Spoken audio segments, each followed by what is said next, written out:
Alright, take two, because I forgot to unmute us. Uh, There we go.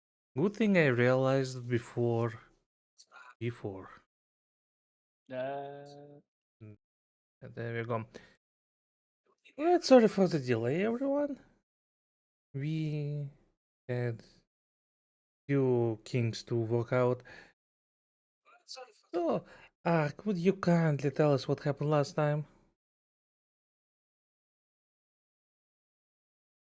well, let me see here.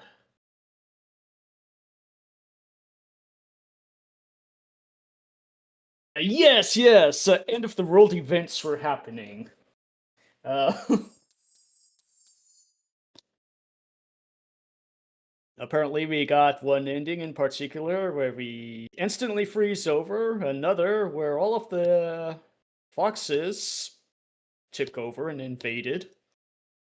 Red pandas, but yeah. Ah, yeah, red pandas. Creepy little dudes. Well, technically, in there was a choice: we either let go or don't. If we don't, they take over. If we do, then actually the whole freezes over.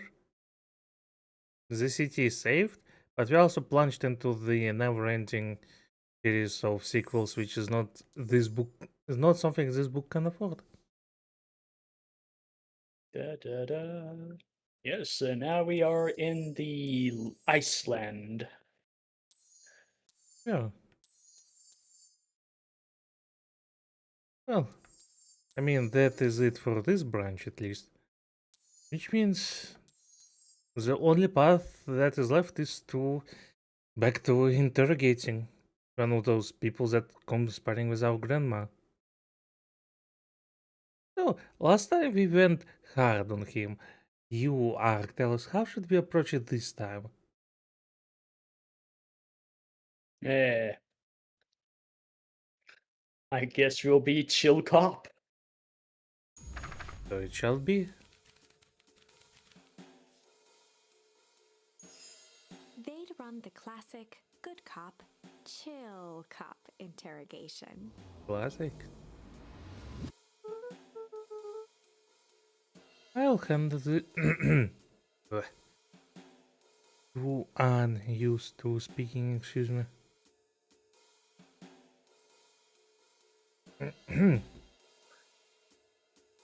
I'll handle this. Just gotta play it cool.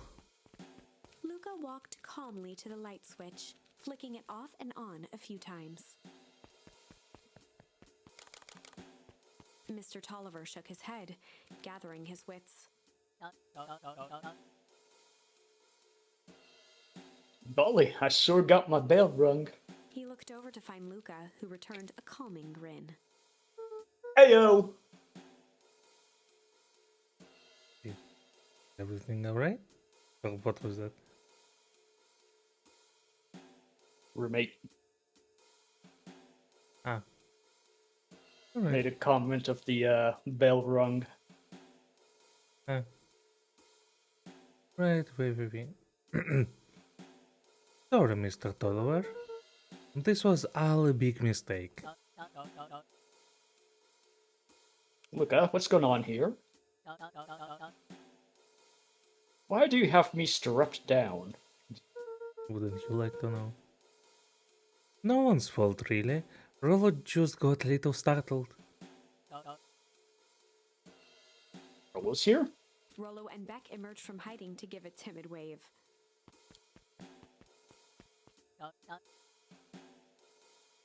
Well, alright. Mistakes happen. You kids gave old Hiram a good scare. Let's just get me out of these ropes and call it even. Luca glanced over to Rollo and Beck, who replied with skeptical looks. Mr. Tolliver, why are you in my grand's basement? I'm here to help, of course. With those explosives? Boom, boom. Help with what? What's my gran up to? If you'll just cut me loose, I can show you. How do I know we can trust you? Mr. Tolliver exhaled with disappointment. Luca, have I ever done wrong by you? No. And since your Gran moved to town, haven't I been nothing but welcoming? Yeah. So why would I turn my back on your family now? It just... all the stuff seemed pretty weird. A board with names of people from the town. An archive for my dad's old disturbing patient notes. Luca gestured Notes. to the corner. Bottles of explosives. I can explain everything. You just need to untie me. Uh-huh. You kids deserve an explanation. Come on, So what? start explaining. I mean, yeah, it's not like being covered in ropes exactly prevents him from speaking, as we can clearly see. Luca looked again to Rollo and Beck. This time they shrugged. Luca began to slowly loosen the bindings. Oh boy. Mr. Tolliver gently rubbed his wrists. So many possibilities. He either will start explaining things or he will start throwing punches. Or starting to blow the place up. Mm. That's a good lad. Hey. This'll all make sense in time. He's breaking down. He's breaking out? Breaking down? And back? And breaking back? What? He edged imperceptibly toward the stairs as he spoke. Uh-huh. He's gonna lock you all in here. You see, this town has secrets, Luca. No shit. As far as we are aware, everyone is conspiring here. You, Grandma, this corporation, I don't know, other people. This dog from the pharmacy place. Oh, yeah. That extra special. Mm-hmm. Whatever that ending was. A very dark past indeed. Right, Why are you allowing him to edge? Yeah, also how none of them are reacting. I forgot that also last time we discovered that this version of the town is a recreation of it. That they built what, few meters away, judging by how far it was. Yeah. Is Old it- town, new town. Mm, Before the kids had even noticed his movement, Mr. Tolliver was at the light switch. boy. A past that must be brought to. He punctuated his final words by flicking the switch and rushing up the stairs. Light!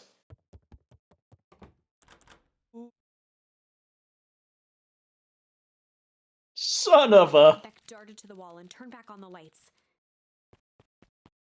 It was too late. Well, so much for being chill. Rollo confirmed what they all heard. He just locked us down here. Mr. Tolliver's Yeah, that's muffled not a voice surprise. came from behind the door. I wasn't lying, you know. This is for your own good. You kids just keep tight down there. And let the adults handle this. They looked bewildered at each other. Play it cool, huh? Not now, back. They heard the staccato thump of quick steps exiting the house. The kids looked down in resignation. This isn't how it goes in Hank Atomic.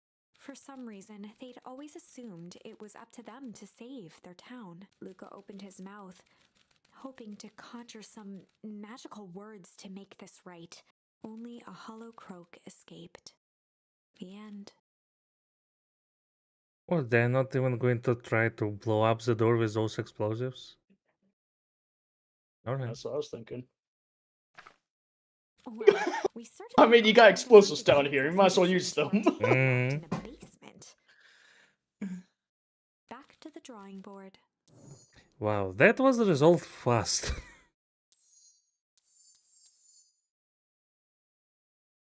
Alright, bean Sly it is.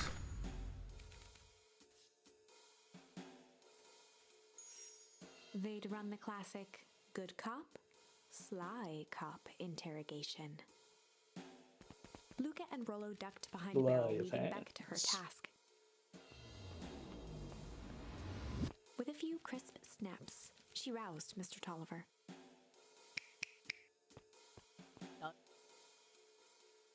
What? What's going on here? You're that Modeville girl.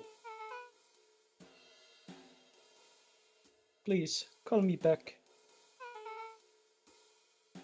Sorry about all Mr. this. Tolliver looked down and shifted a bit, testing his restraints. It seems there's been a mix-up. You see, I'm down here for the same reason you are. Juniper sent you here? Beck caught herself before letting the surprise manifest on her face. She'd already gotten him to reveal his relation to Gran. Damn. Well, that didn't take much. This was gonna be Right. easy.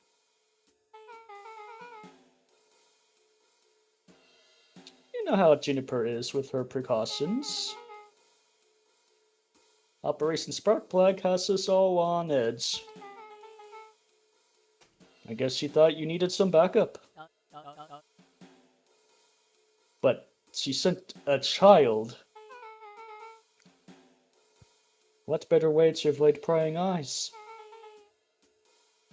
Who would suspect a kid? I suppose that makes sense. Mr. Tolliver wriggled a bit in his restraints. Oh, I'm sorry. Beck quickly removed the ropes. That had to be uncomfortable. A little, yeah. But you understand. We never know who to trust in this town. Mr. Tolliver rubbed the growing knot on his forehead. Very true. So, it turns out we're both here Beck twirled her to... hand, as if to prompt Mr. Tolliver to finish her thought. destroy the evidence. Beck shook her head and clicked her tongue.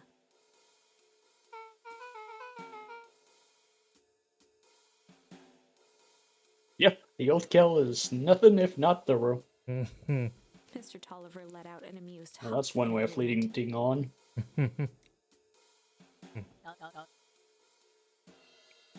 She sure is. Can't blame her, though. If anyone were to find out that we're going to destroy the source, well, we both know how bad that might be.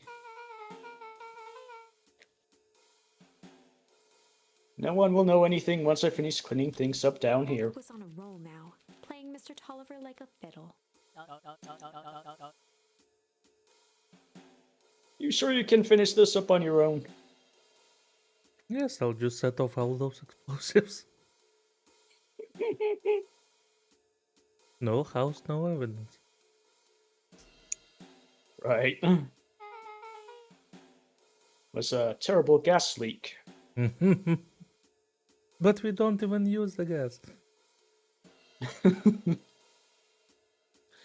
Juniper trusted me for a reason.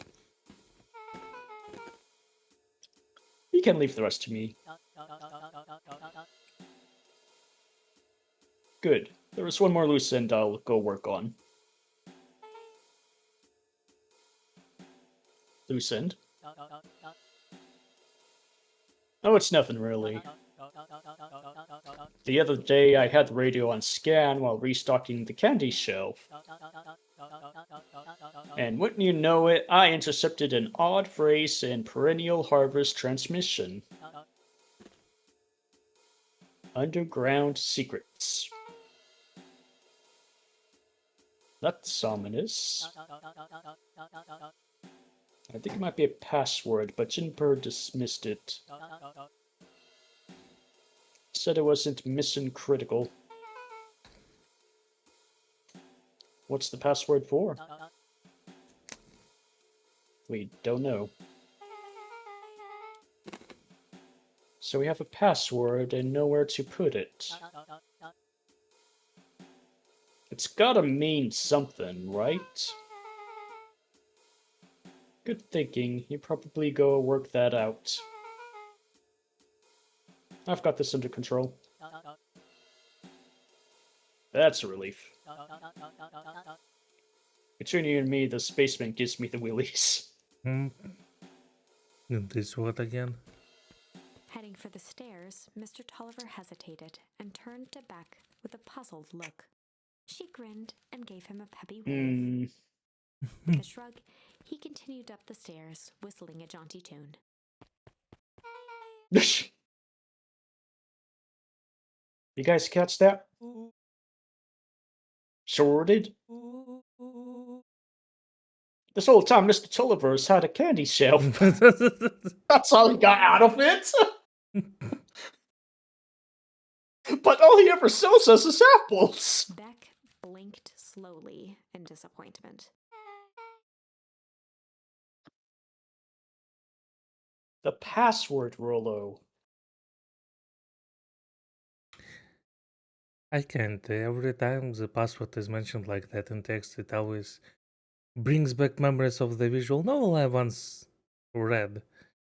It has notoriously overbloated text. The whole visual novel is longer than the whole trilogy of the Lord of the Rings books. Can you imagine how much text it is? How much of it is pointless? That's probably the reason why they had to go ahead and put extra emphasis on those special words.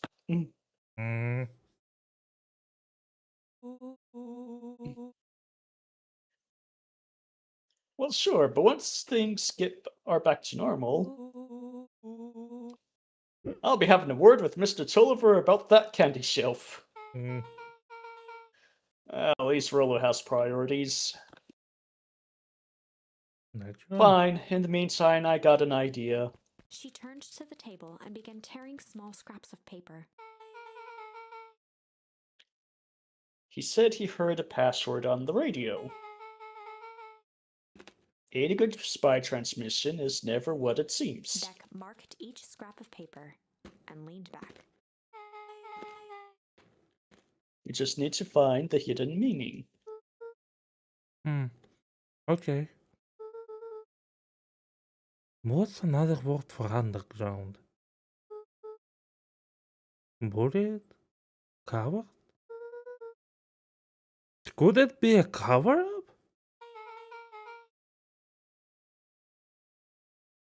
Maybe it's one of those each letter is a number thingy. I think they're overthinking it.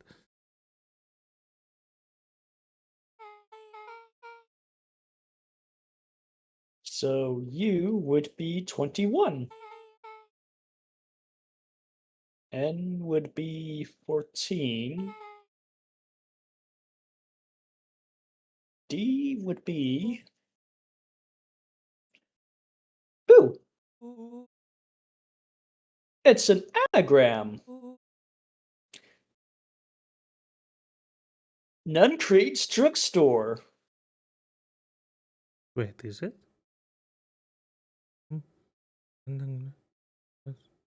Oh. Well, well, that's very impressive. Who would have thought? I mean, from our perspective, yeah, because we know he also is up to no good from one of those endings. However, the fact he managed to say it this quickly is impressive. Oh, and I was talking about Rolo being the one to have solved it. Luca and Beck looked at Rolo with amazement. Rolo, that was incredible. Well, it's either that or Crin's new direction.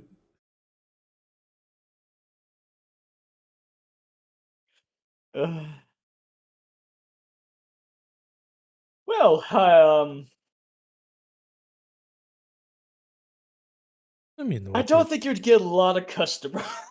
I mean, that depends. All you need is to attract the right demographic. You may get some carpet monsters in the rug store. Mm,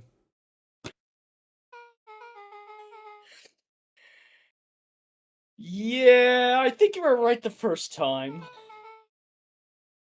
How did you do that?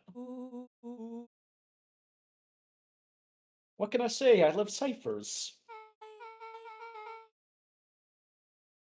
Well, I guess we know where to go next. The new drugstore. mm. Close enough. Right. Hmm. Why are you standing here?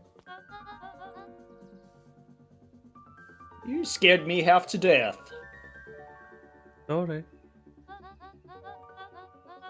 You kids haven't seen Mr. Tulliver around, have you? No. He's got me waiting around like the last slice of pie. I swear the man would be late to his own funeral. Hmm. Still, nobody is concerned about kids being out this late. Right?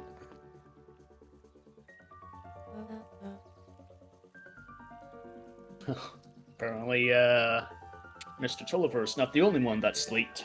Hmm. You're late, Augustus. Sorry, sister. Was caught up with work. Work? You? Savage. Hmm. I had a few more details to lock down for the festival. Oh? What did you have to report? What is this insipid town festival really about? I think Gus looked around nervously. Mr. Kerr really does just want to do something good for the town. Boy. He has the inside of a piece of bread. Hmm.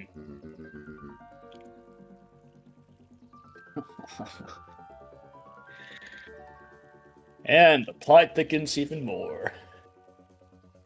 He's actually a pretty nice guy. You should spend some time with him. Hmm. I didn't pull strings installing you as mayor so that you could make friends. No, that explains why he is a mayor. Which I think he can barely publicly speak. Alright. Your job is to help me figure out what Kerr and Perennial Harvest's true intentions are with this town. We have responsibility. This is our father's town. Was. Excuse me?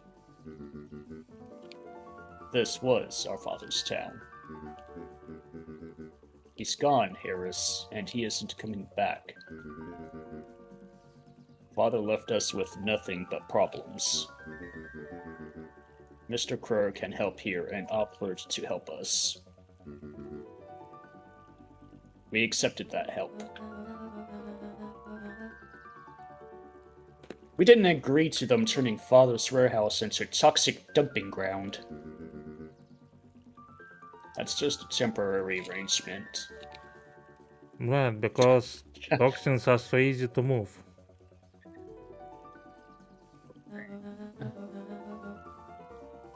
That glow can be seen from our damn backyard. They are dumping their nasty little secrets on us. When this all inevitably goes wrong, why do you think, or who do you think will be blamed? Eris's cry hung in the air. We have a new choice to make now, sister. This town is going to change, whether we like it or not. Are we going to choose to be a part of that future? Or be forgotten in the past? It's a shame. Father named you Augustus, but you will always be a Gus. Good night, Harris. I'll see you at breakfast tomorrow.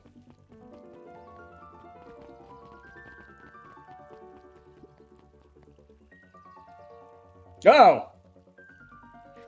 It's getting late, children.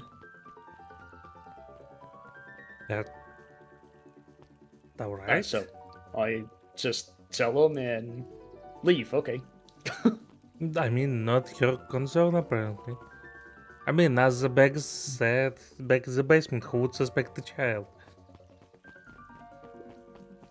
Alright, any foreboding? Knowledge, he spat with a sneer. There exists a gulf between knowing something and being able to do a damn thing about it.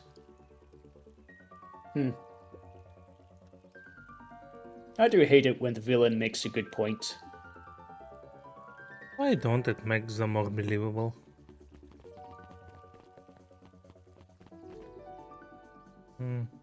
No one here.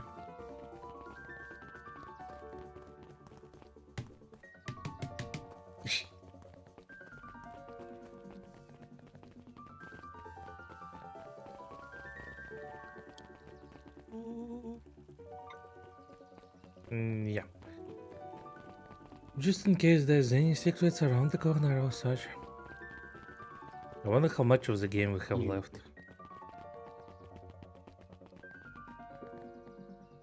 Huh. Haven't seen him in a while. Solomon stood proudly at the entrance to the drugstore, holding a brown bag overflowing with black licorice. Licorice? Hey Solomon. You're looking for Mr. Nunscreed. Is he still in there? I'm afraid not.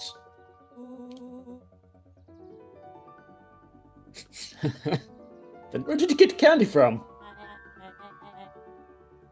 You might say we have an arrangement. Solomon shoveled a surprising amount of licorice into his mouth. Sometimes it's small pleasures in life. Though we might not always have family to rely on, licorice has never let me down. I mean, that's a fair point. While I can't say licorice would be my first choice. But whatever floats your boat.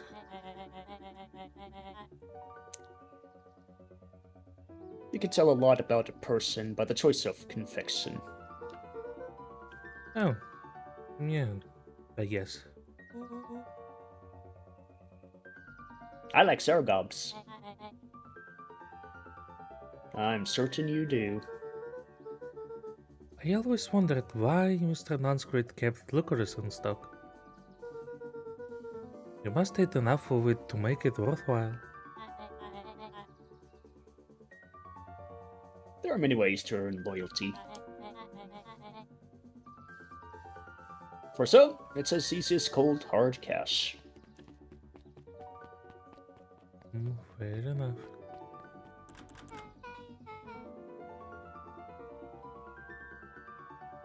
Well, he's right, it's locked. There's gotta be more clues. Okay, let's see. I wonder if... No, no. Let's see. Locked. I wonder if this suspicious phone booth that apparently is a passageway somewhere down has anything to do with it. Have you ever seen anyone actually use this thing? Besides Mr. Nuncreed, no. Uh-huh. Beck cupped her hands on the glass to peek inside.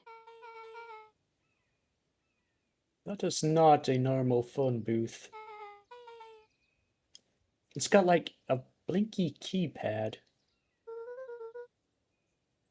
Why would there be a blinky keypad? Because... is it an era of rotary phones? If I squint, it looks like a rotary phone. I guess this question does make sense. Yeah, that's a good point. Kind of does look like a rotary, doesn't it?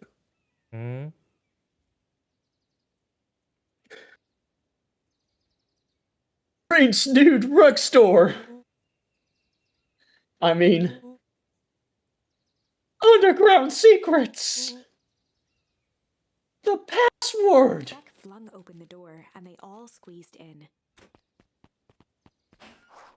Oh, it's very crowded there. Alright, let's see. Luca cracked his knuckles and entered the letters into the keypad. Underground secret.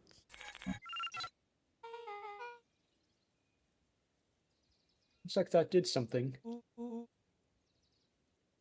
Great. Now what? I guess The inside of the phone booth dropped loose from its False shell. your deaths! Without even the space to panic, they closed their eyes, held their breath, and accepted their fate. Suddenly, the chaotic descent slowed to an effortless landing. I mean, good thing with all three of them, they didn't get stuck in the middle of it. Yeah. It was unclear where they ended up, but at least it was solid ground. Aha! The air was stagnant and smelled vaguely of chlorine. The laundry. Ah, so this is where we do the laundering for the money.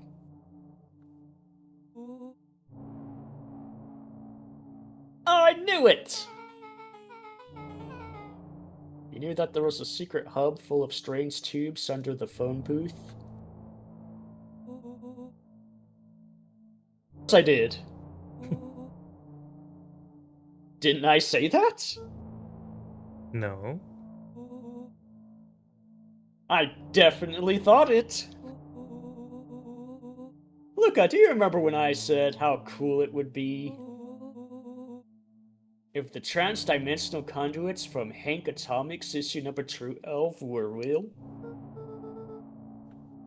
Rolo, at one point or another, you've said that about every technology ever discussed in Hank Atomic.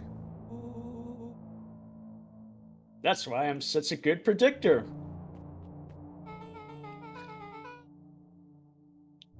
Looks like that these has something written on them. And the very bottom, well, that's very inconvenient, unless you're a child.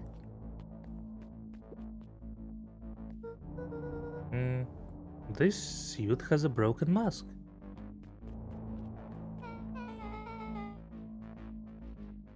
So, have we found a mystery warehouse creeper? We have at least found their hazmat suit. If it looks like a Nuncreed and talks like a Nuncreed... Let's not jump to conclusions. Just saying.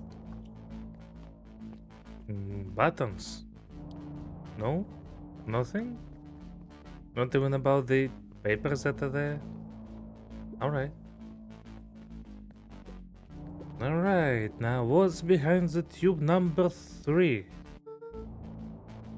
Valentine's fertilizer warehouse.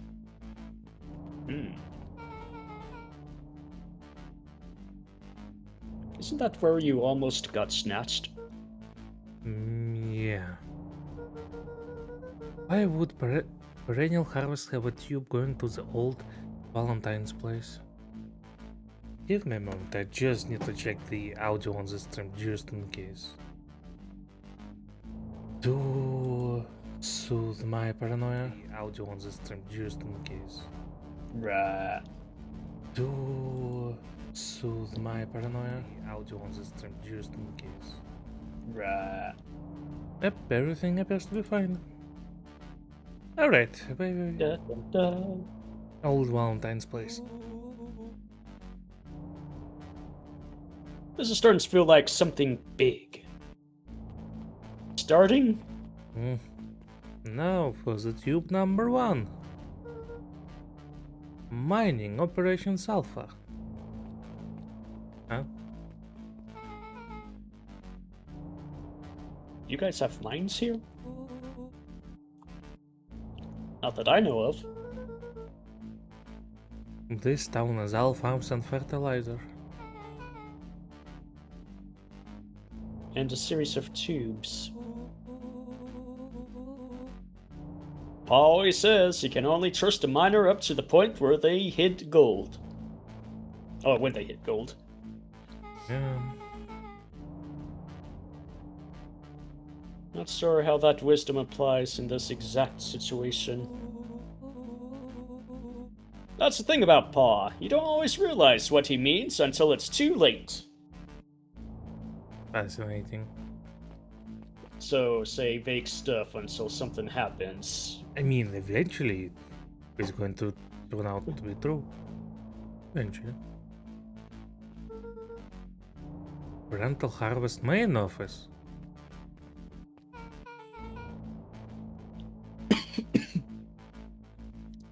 That's where my mom works. What does she do? Science stuff. Wasn't it deep drill engineering or something along those lines? Sounds like science stuff.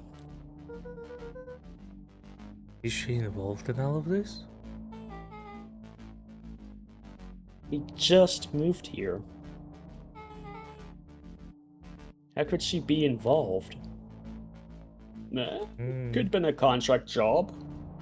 Indeed. I mean, you can just put an advertisement online looking for people to work on an evil project in the distant city. Surely someone would pick on it. Exactly. Yeah. You can work remote until the final phase of the project and then be on site. True. Now we can see the console. That's a lot of buttons.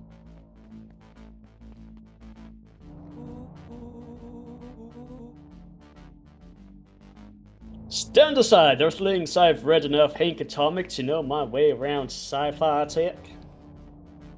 That's hardly boy. sci-fi, that's just a console. Rollo's hands hovered over the field of blinking buttons. Eeny, meeny, miny.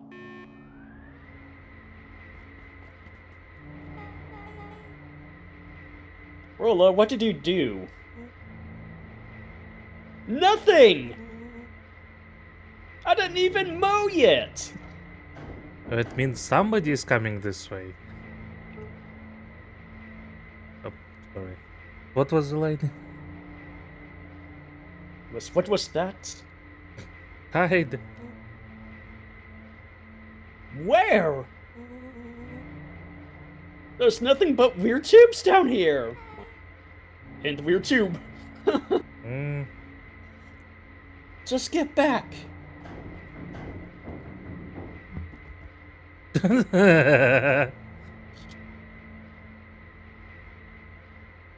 Shit.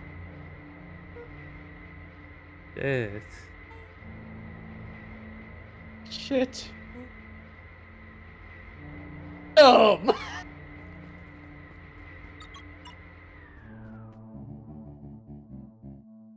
Y'all need to come with me now.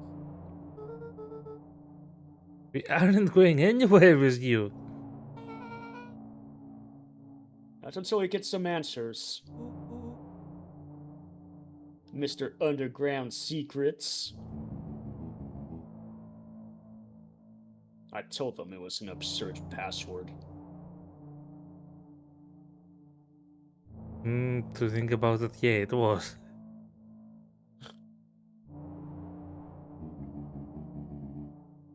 But they love anything that makes them feel clever. How does this make anyone feel clever? Password is there to hide something for security. Doesn't exactly fit telling exactly what it's for. It's like setting a password for your laptop just be a laptop.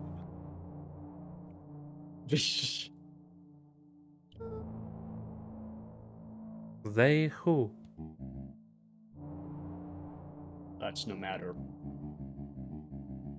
If I can keep you hidden until after the festival, That's kidnapping. I might be able to save your skins. We don't care about our skins. Hold on now. I like my skin. This all stops now, Nancrit. Joseph waited for a moment in silence. You sound just like him. Who?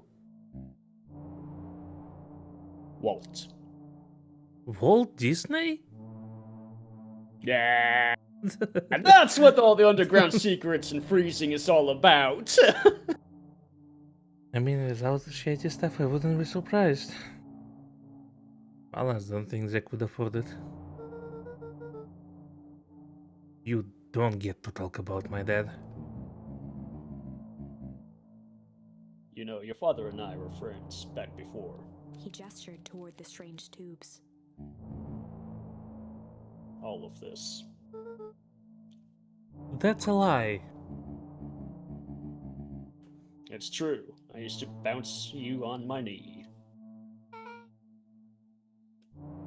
What happened? Same thing that always happens. Reality, complications, life. We were a team, Walt and I. An idealistic doctor and a bright-eyed pharmacist. Both hell-bent on helping folks. So you were his sidekick? No.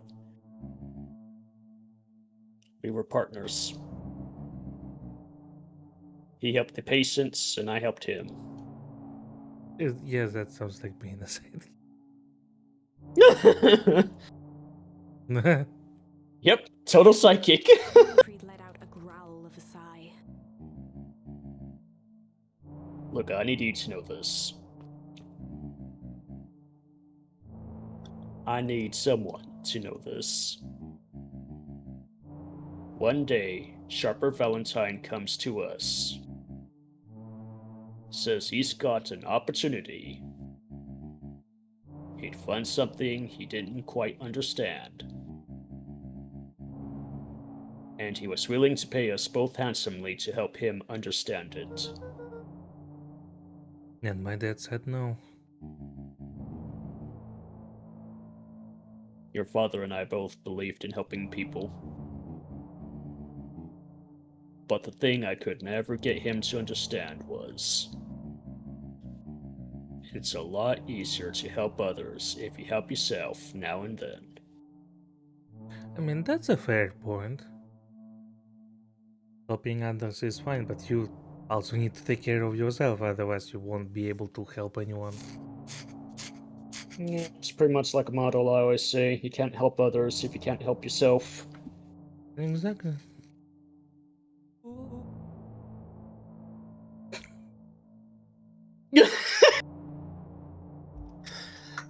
Classic sidekick into villain plotline. Walt loved being righteous, almost more than he loved his family. He was wrong about one thing, though. When he begged me not to take Valentine's offer, he said, Joseph, if a person says yes one time to Sharper Valentine, he'll make sure they keep on saying yes to him until the day he's dead and gone. He shook his head wistfully. Sharper's long gone, but he still got me saying yes. Is there a point to this sob story? Not really, no. Then why wasting our time then? Just an old man trying to delay what needs doing. Nuncreed took a menacing step towards the children. I tried to keep you safe. I tried to keep you and Juniper out of this. But you forced my hand. Luca began to laugh. What? You really don't know? My gran isn't out of this. She's been scheming right under your nose. Juniper? Seems like she's planning on crashing the town's party. She's going to disrupt the festival? Why would she? The color drained from Nuncreed's face. How does she know?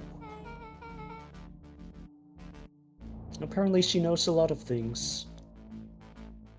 What?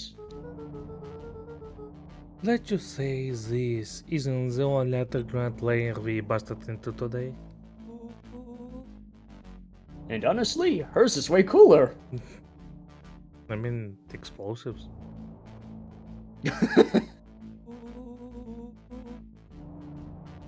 She's got maps and explosives and bad intentions, big man. Nuncreed grabbed Luca by the shoulders. His eyes were frantic. You need to tell me what she's going to do right now. She doesn't understand what it is she's messing with. I... Tell me now, she's in danger, boy. I don't know. You had them up with a mark on the fountain in town square. The fountain, but why would? A jolt of realization struck Mr. Nuncreed. She knows about the source? What the heck is the source? If she tries to destroy the source, it could catalyze and... Dear God, she's going to freeze us all! No, so Grandma freezes everyone. I mean... Yeah. You know, accidentally. Y'all need to run. Because on the part when we hung out with Rollo, instead of doing all of this, first there was explosion and then everything froze. Of course she's behind this. Because we saw that I was interacting with the explosives. Because we dropped the guy with the fireworks in it, it also froze. But just a little because fireworks are not full explosives. Don't tell me you're forgetting stuff. That's a mixed bag here and there. We've done a lot of traveling in alternate lines.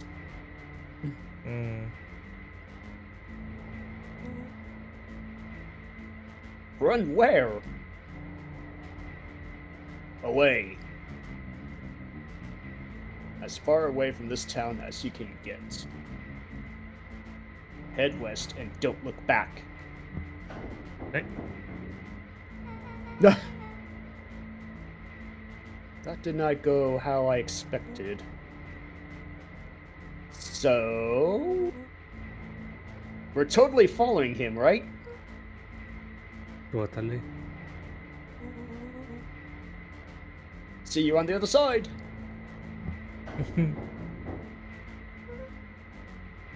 You good? Yep.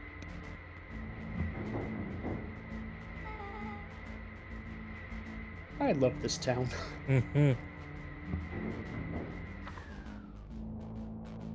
Chapter 8. Then, some progress. The cold, hard truth. Beck leapt up, allowing the suction to yank her into the dark. Dimness eclipsed around her like the shutter of a camera, as she seemed to cover great distance in mere moments. Her only points of reference were glints of upcoming turns, which approached with frightening speed, only to carom her gracefully along. She heard the tinny, distant echoes of Rollo's glee. Once she stopped fighting against it, the ride was impossibly smooth. Then, all of a sudden, as if minutes had passed in an instant, light blazed into view. A burst of wintry air snuffed across her face, and she was flung out into the cold.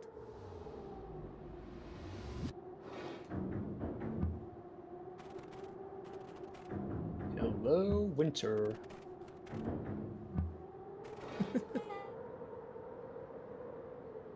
That was... Intense? yeah. I think I might have harbored some fluids in there. Any idea where we are? Somewhere cold. Somewhere cold. Doesn't look like it got on any of us.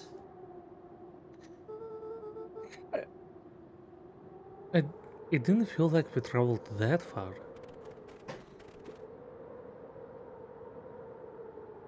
So where did it all go? Probably on the Mr. Got Non-Crate. pushed back into you. This place sucks. Why would anyone even want to blow something up out here? Only one way to find out, I suppose.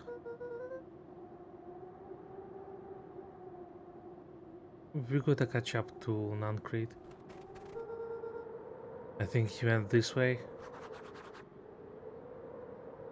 Yeah, but I want to check if we can go this way. No interactions with the obvious grave. Alright.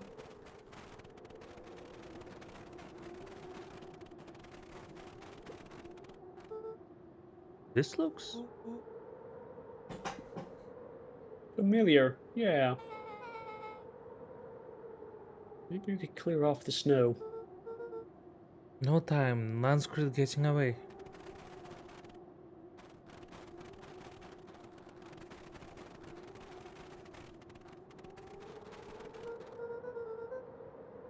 Okay, this is starting to feel really familiar.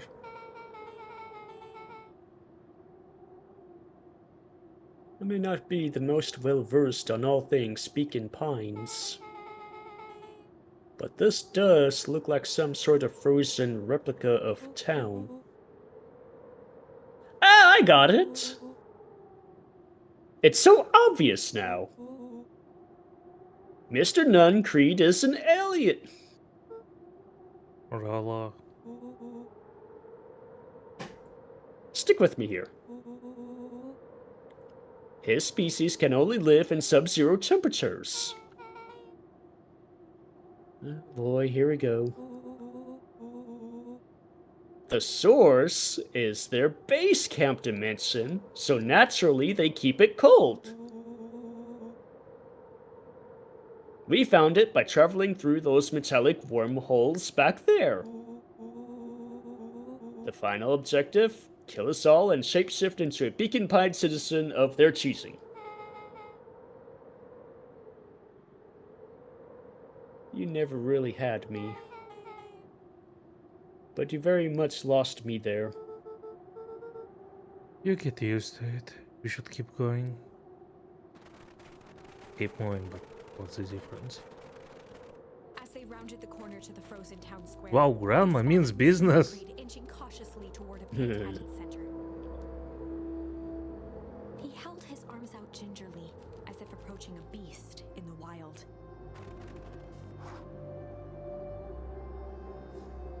closing the distance, Luca recognized what Nuncreed was after. Gran stood confidently at the edge, one arm outstretched over the abyss nearby. A wheelbarrow had been emptied out. Oh, so all the explosives are already there. She held a lit torch, which flickered in the bitter wind.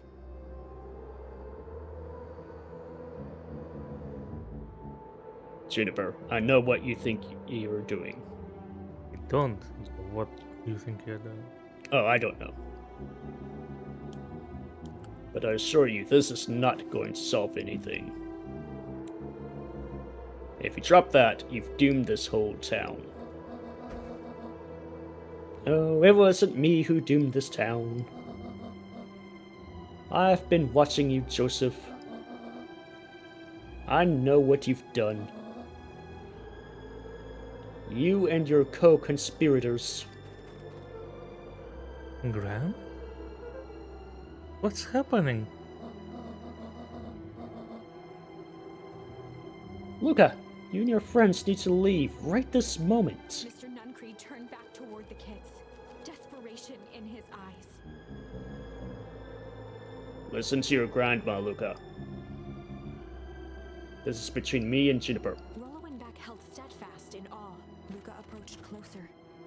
Mr. Nuncreed spun back toward Gran, his voice growing louder. You've got it all wrong, Juniper. Just hand over that torch. You don't understand what you're doing. How could I possibly trust you to do the right thing? Walt told me everything. He trusted you, and you betrayed that trust. I just suddenly got this random thought. It could be too much out there. At some point they uncovered the documents that suggest that the grandma is not who she says she is, because apparently the original grandma is dead or something. So this is an imposter. And now I think, so if this is an imposter, and Lucas' mother is missing, and we have the liquids that apparently ages stuff, what if it's not his grandma but actually his mother who was actually aged by whatever this stuff was? Do you think the it's green stuff? Do you think it's too much out there? I think so. Mm. Because the green stuff in it, we already seen what happens when someone gets dunked into that. Yeah. They get deformed. Well, maybe she applied it more carefully or something. Well, only one way to find out.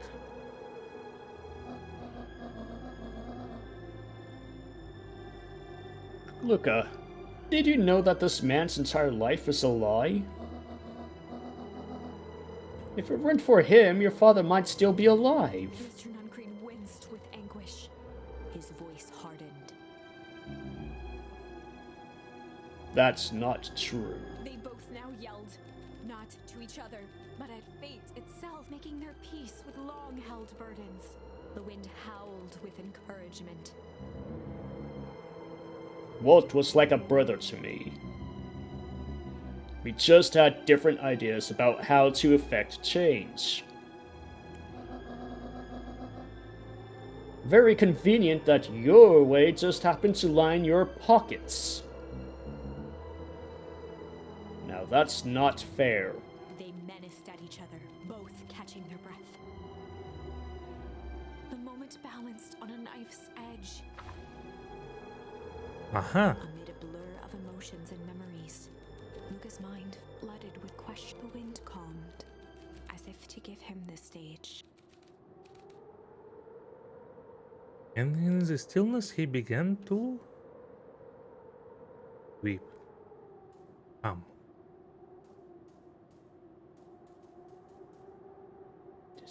Decisions.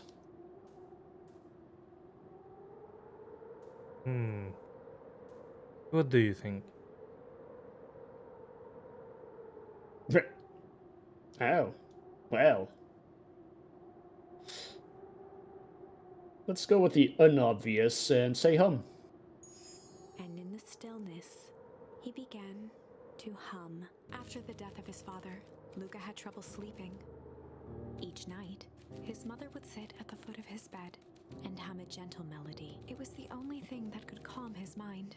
The only thing that, however briefly, could make it all seem okay. That melody pervaded every memory Luca had of his mother, shivering in the raw snow. He began to hum it out loud.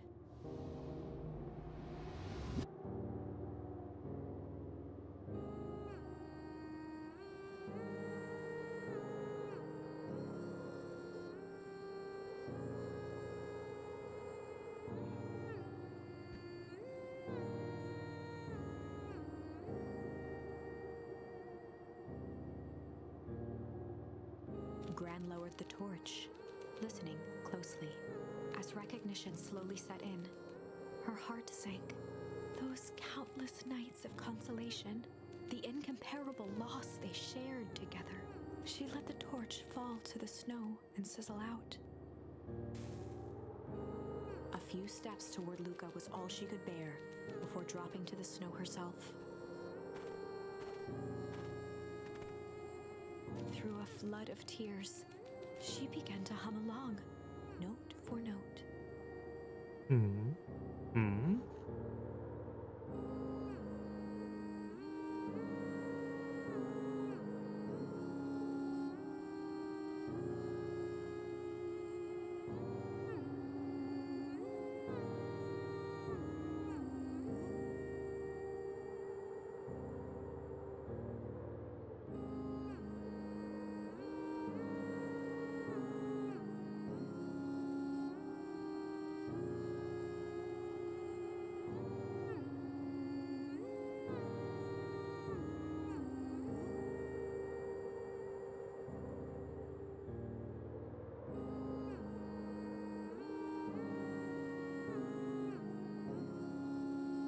Luca lifted his head in astonishment.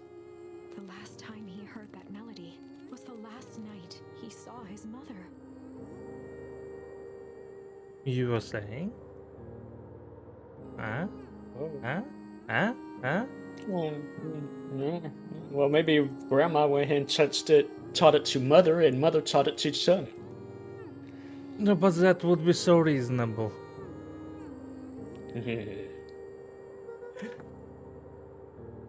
How do you know? I'm so sorry, my little buckaroo. Buckaroo. The only people who call me that are my dead end. Your mother. I told Dang, you! Fifi calling out. It was such a random thought and the fact it turned out to be true. This particular moment. Huh? Luca clenched the blurry, watery eyes, trying to see more clearly. He could just make out the impression of a familiar face. He peered across the snowscape at the woman on her knees. Something about her was undeniably his mother, only smaller, older, changed. Mom? That's right, buckaroo. Mom? Luca sprinted as fast as he could toward his mother. They held each other close, and the cold retreated from their bodies. Eleanor? I thought you were gone? You should have known I would never abandon my son. Eleanor looked down at Luca, tightening her embrace in an appeal for forgiveness. How? You're a smart man, Joseph. I thought you'd have pieced it together by now. You were exposed. Huh? Huh? I was right.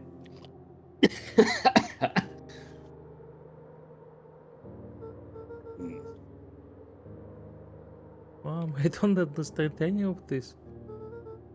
What happened to you? Where did you go? Why did you leave? I never left you. I always. I was always right here, Luca. Why did you lie to me? It tore me up, Luca, but I did it to keep you safe. That's what they'll say. Hmm.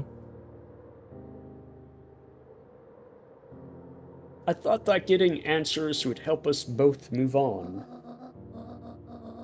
But the more I discovered, the more I realized the danger we were in. And so Perennial Harvest was stopped. It was better if everyone thought I was gone. You could have trusted me. These are bad people, Luca. They won't stop until they get what they want. And they don't care who gets hurt in the process. Then, what do? We have to stop them. Joseph slumped into the cold, wet snow.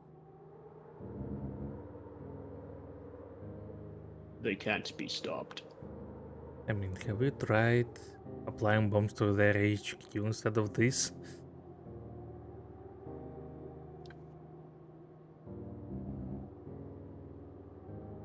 This is too big. Hey, you can stop them, but you still got the source. Mhm. That's still a problem.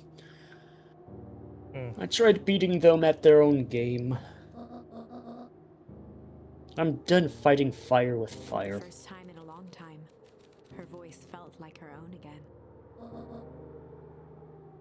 No more lies.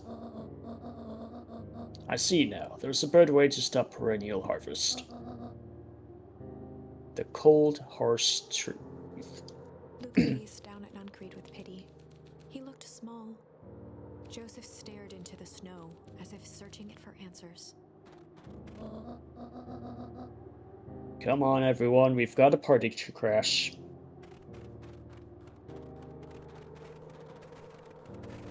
That is going to be a lot of talking. Yeah. Those A lot of explosives decision making as well. Those explosives are still down there. Yeah. We won't worry about that. Just, put a Mm. board over it. Mm. You don't understand. He always wins. Chapter 9. Have you tried not letting him? The Devil You Know. 7 months ago, Oh. Eleanor Van Horn crept down the maze of sterile hallways under Perennial Harvest. She stopped in front of the large steel door marked Deep Engineering. No turning back now. She raised a trembling hand. The stolen keycard worked as promised, and the door buzzed open with mechanical efficiency. I can see where the Luca gets his curiosity from.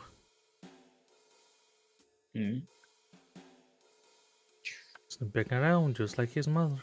She was immediately hit with the smell of disinfectant. It was some sort of laboratory. In one corner was a desk covered in papers. Across the room stood a tall metal pod with hoses protruding from its base. She rushed to the desk and began shifting through the piles of paper. They were experiment reports on something called Tempest Liquamen.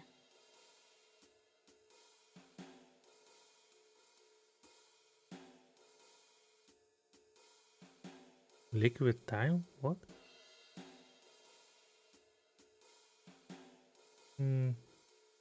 Wait a second. Wait a second. You work in the medical field, don't you know Latin?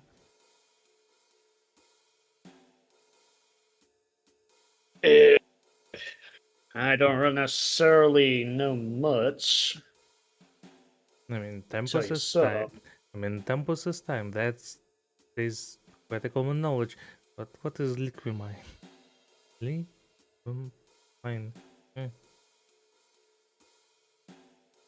Let's find out real quick here.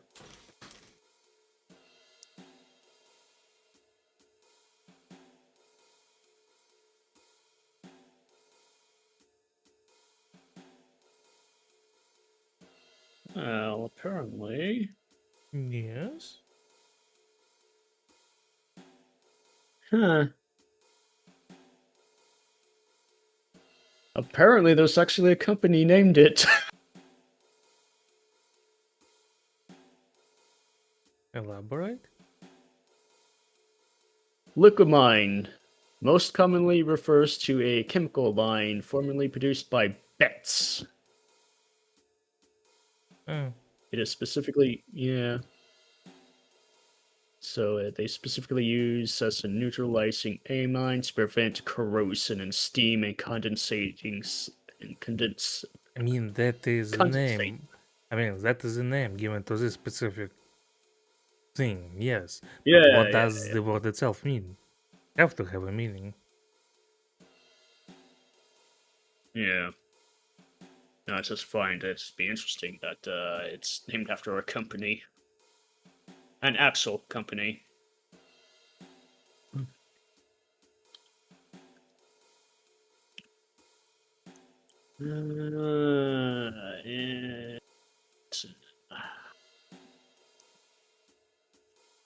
Latin word. Oh, fish sauce. Huh.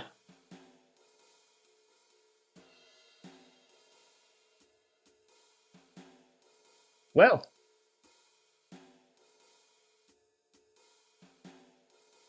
So, or any liquid mixture.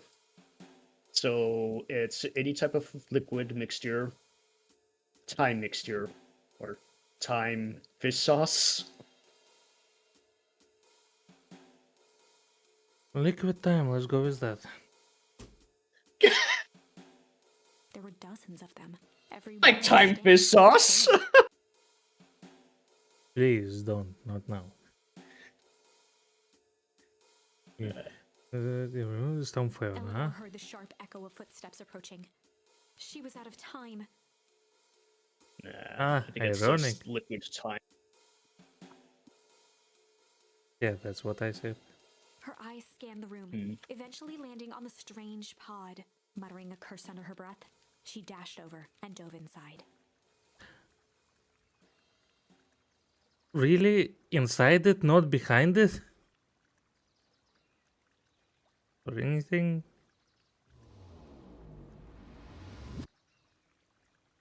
Huh? Oh, I see. That's all for the backstory of how she got exposed. And there we go. Once again, I got right. She was exposed more carefully. That's why she's not disfigured like that child was. Okay, so yeah, well, obviously you got liquid thyme. So it's some sort of liquid formation that ages.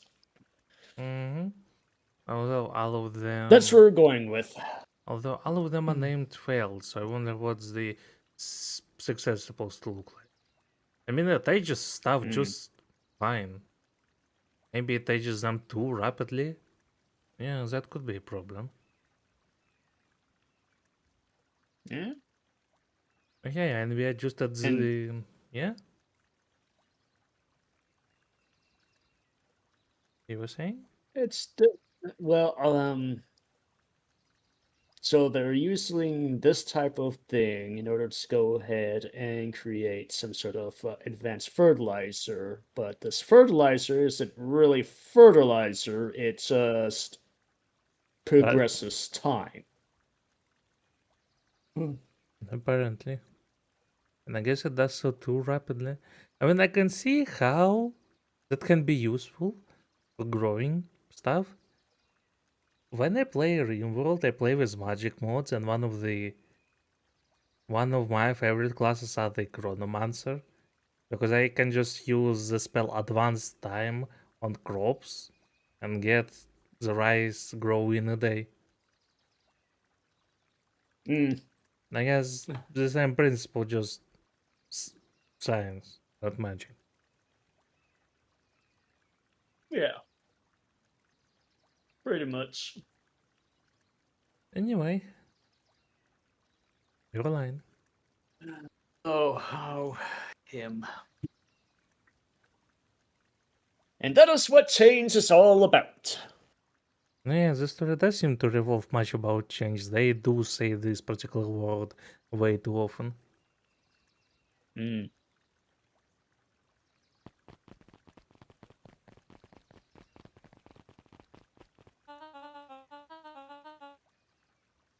Grabbing the future by the scruff of the neck and making things happen. Change is a choice. I am tickled. Who the hell says tickled pink? He does. I am tickled. And you did just now. In Mhm. a casual conversation. I am tickled pink that we will all be making that choice together. How great is that? This man is a liar! Excuse me? I will not! This town has a dangerous secret, and perennial harvest only exists to keep it hidden. Nonsense. They picked up the whole damn town and moved it right under our noses. You aren't making any sense, dear.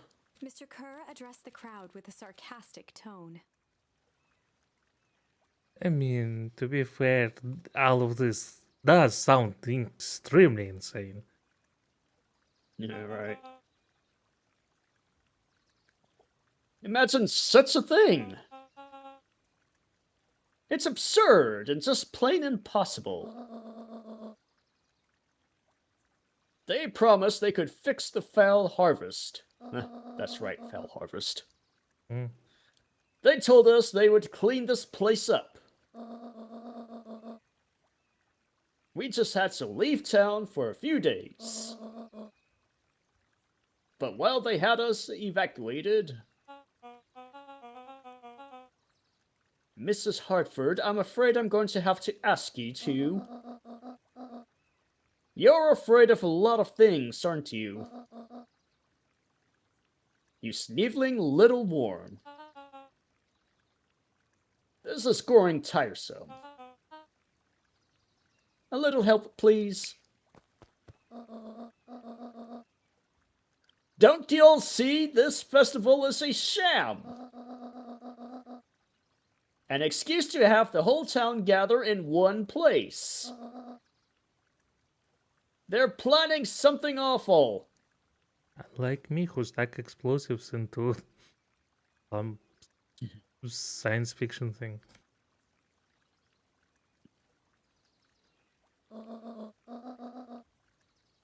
I don't know what, but these people are wicked. You couldn't come up with something better on the way here?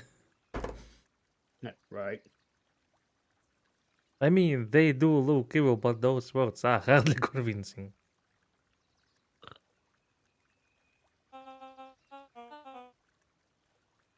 Don't listen to her. She has absolutely no proof. I am the proof. I'm Eleanor Van Horn. Whispers filtered through the crowd.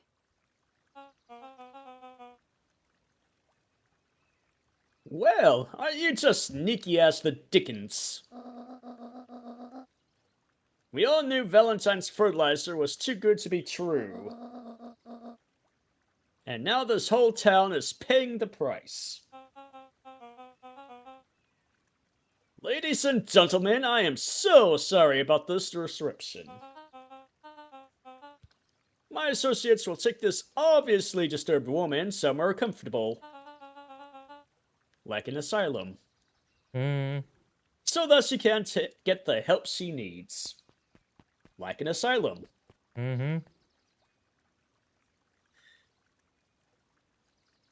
She's not the one who's disturbed. You two-timing clown. Okay, see, two-timing clown would be a lot more better than wicked.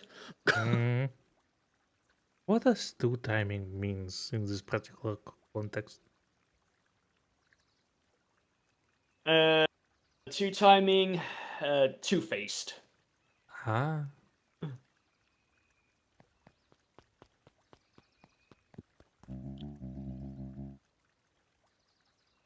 You all know there's something wrong with this town. It was just easier to look the other way. The truth is,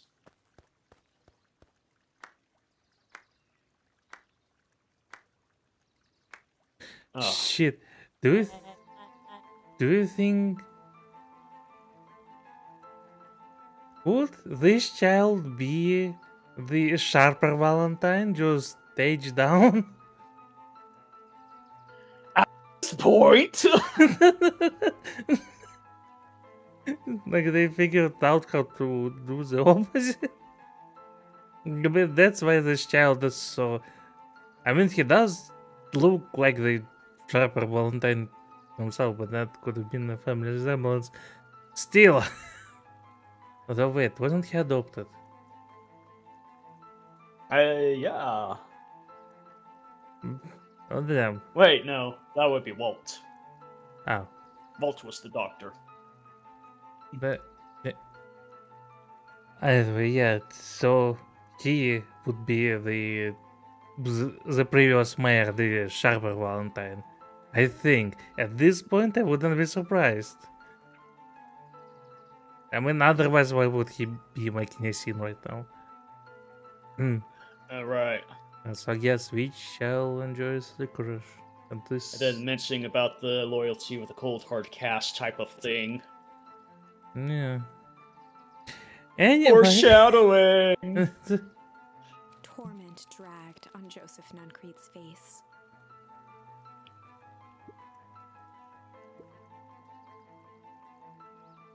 Yes, sir.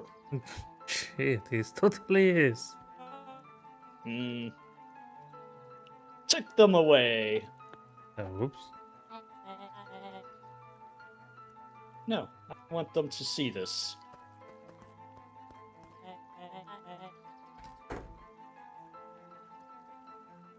Ah, the ever-tempestuous Eleanor Van Horn. You've been quite the thorn in my side. Like a weed that's burrowed in where it doesn't belong. I must confess, you look dreadful. He paused for a moment, plucking a piece of fuzz from his sweater and discarding it to the ground. Consider yourself in rare company. You've managed to pull one over on me. It won't happen again. I knew you had some sort of plan to disrupt our little party. But alas, I expected something a bit more impressive than incoherent rambling. No matter, your failures are yours to bear.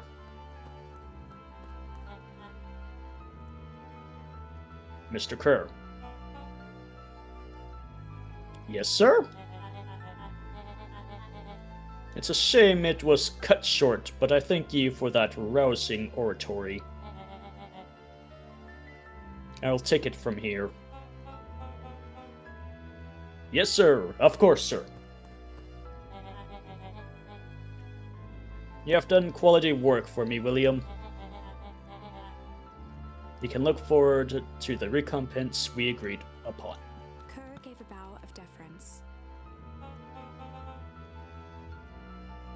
Founder, you are most gracious. Yep. Through the crowd.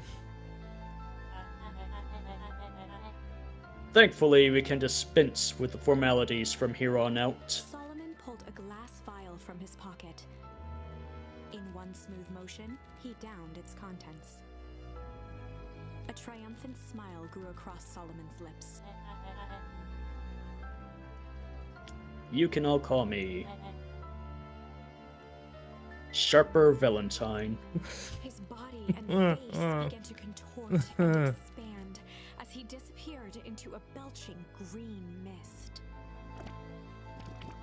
A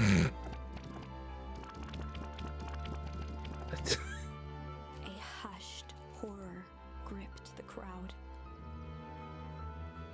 This is a story of Well, change. he's a quick changer, isn't he? Indeed, and good thing the clothes did grow with him. From whatever Oh no, the little. clothes are different. That's why I mean have change. I mean, that's it. I mean, also, it was more about that little child dress grew into a full suit.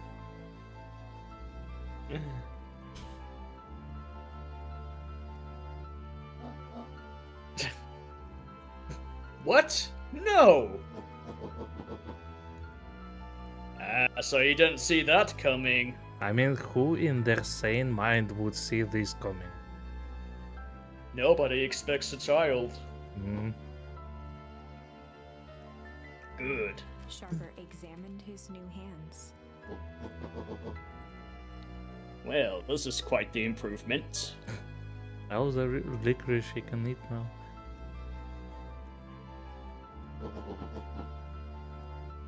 Everything looks so much smaller now. Eleanor was right about one thing. This festival was a ruse. I wanted you all to witness my glorious return with your own eyes. Why does everyone look so downtrodden? This is a celebration, people!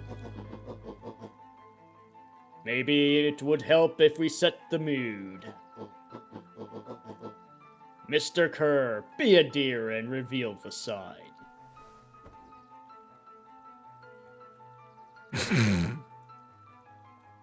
Really? Wonderful. Sharper choked out a crude squawk of a laugh.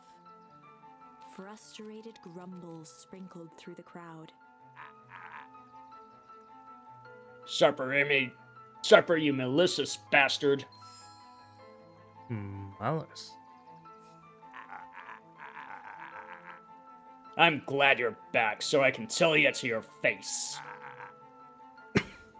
You destroyed this town. We ain't gonna let you get away with it again. Sorry, this is not the time for audience participation. Some assistance, Mr. Kerr. William Kerr gave a subtle nod to the clipboards.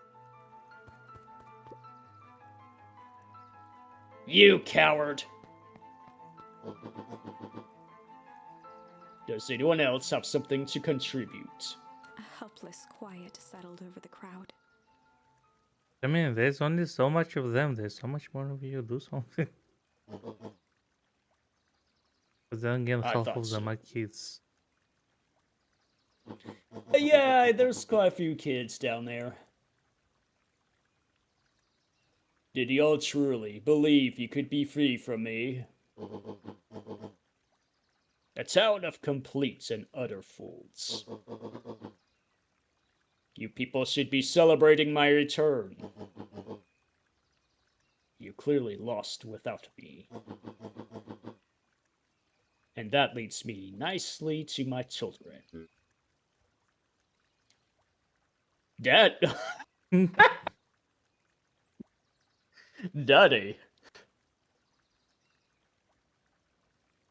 Good, I put it on camera for future users, thank you.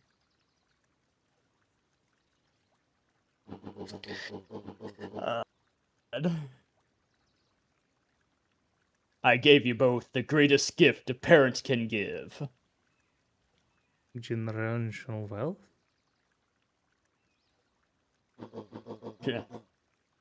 The opportunity to prove yourselves in my absence. Squandered. To say I am disappointed would be an understatement. But Silence, Augustus. An adult is speaking.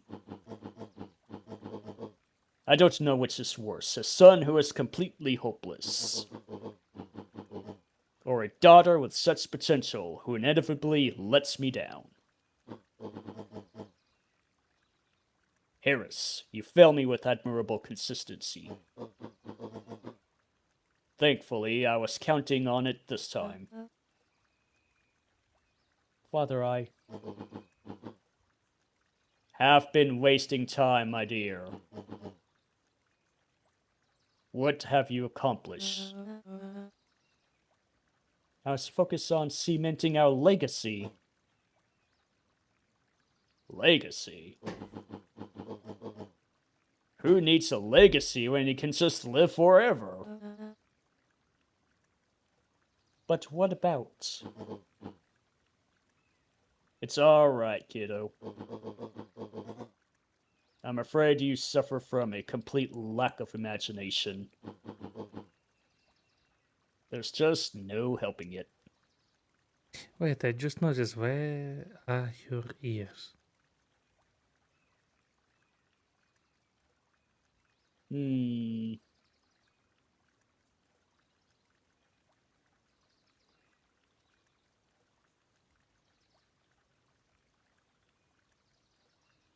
I I mean, can't even give a valid reason as to why they may not even be there. perhaps she is that dog breed that has, ears always down and they supposed to blend with the hair, but it doesn't look like it. Yeah, It I just, have no idea on that one. it just. I mean, maybe it's just low and covered? That makes it even more weird. Also, if you look at your sprite, that does look more like it, and not like this full picture, but on the like, in the middle of the screen one. There it looks like ears, but on the full art, different people were drawing those pictures. Yeah. Right, wait.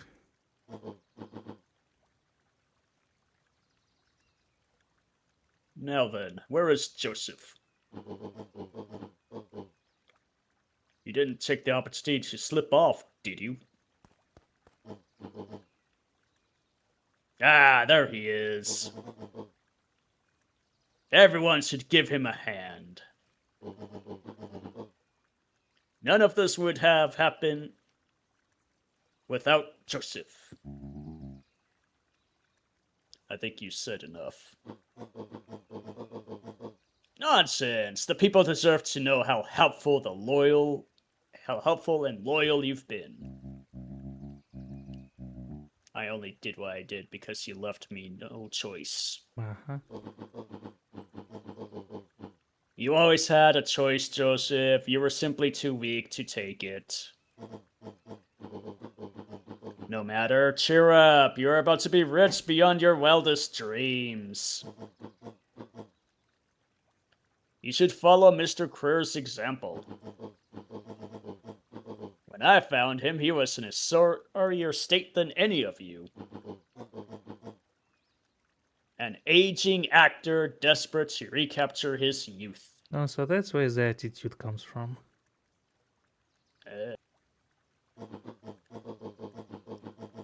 He played his part, and soon he'll play the leading man again. Forever, in fact, if he remains loyal. Right, surely no one else will ask questions on why he is not aging anymore.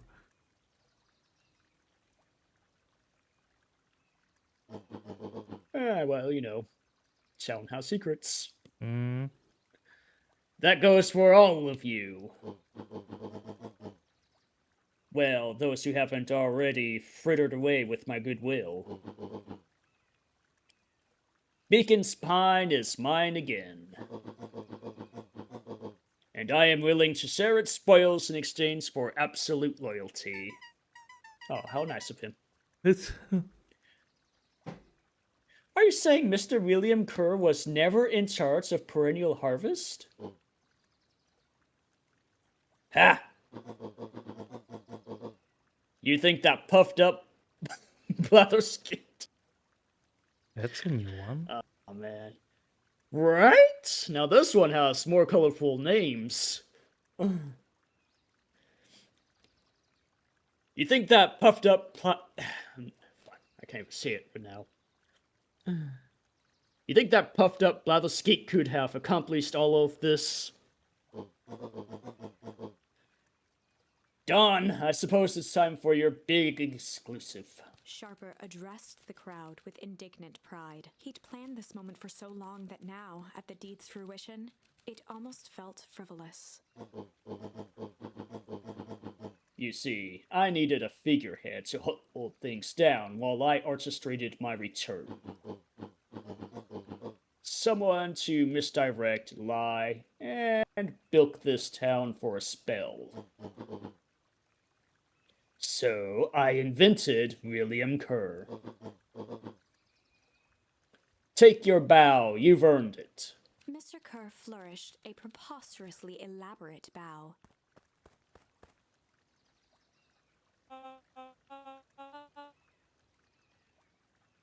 Patrick C. Montesquieu, thespian extraordinaire, at your service. Founder, I just want to thank you again for this opportunity.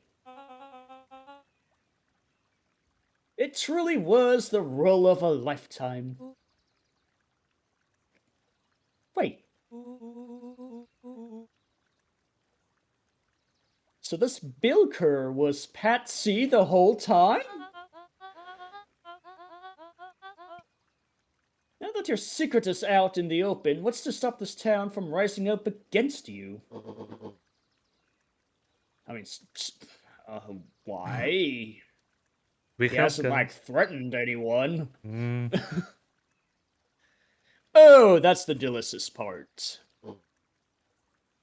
But now he's gonna be threatening. Fear. Thanks to our clipboards, I know what each and every person in this town fears most. So if someone is Surveys?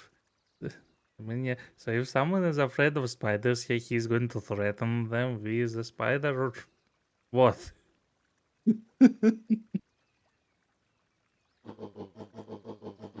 Go ahead.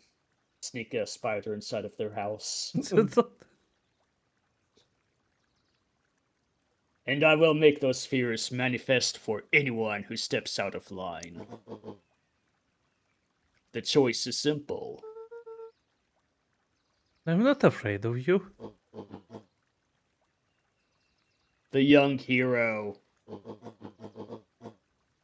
I've kept a keen eye on you, boy. You and your friends made a habit of disrupting my plans.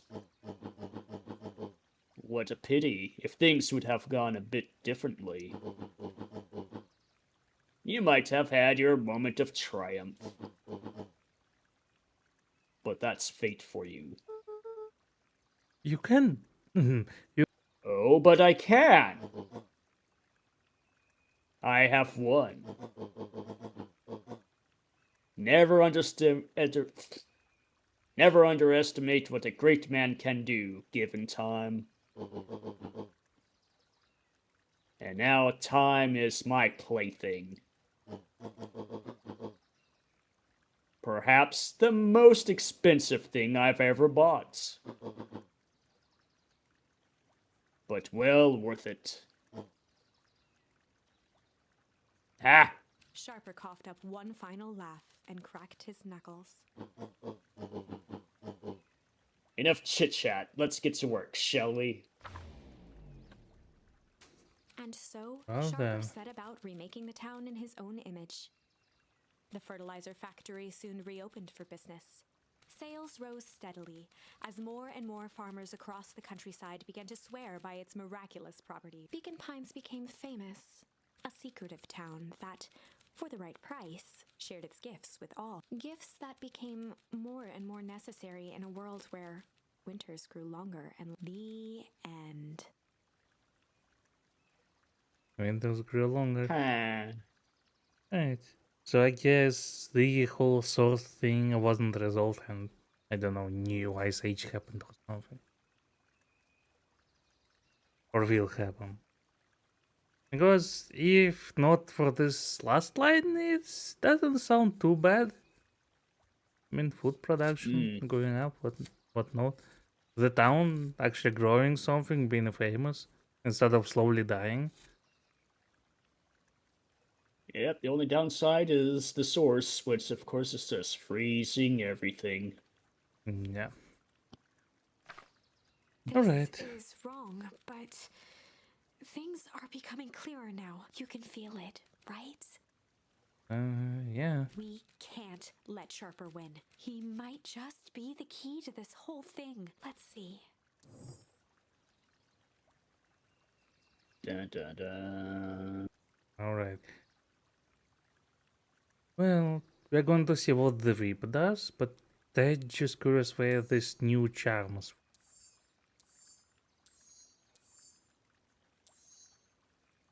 Yes, the malice.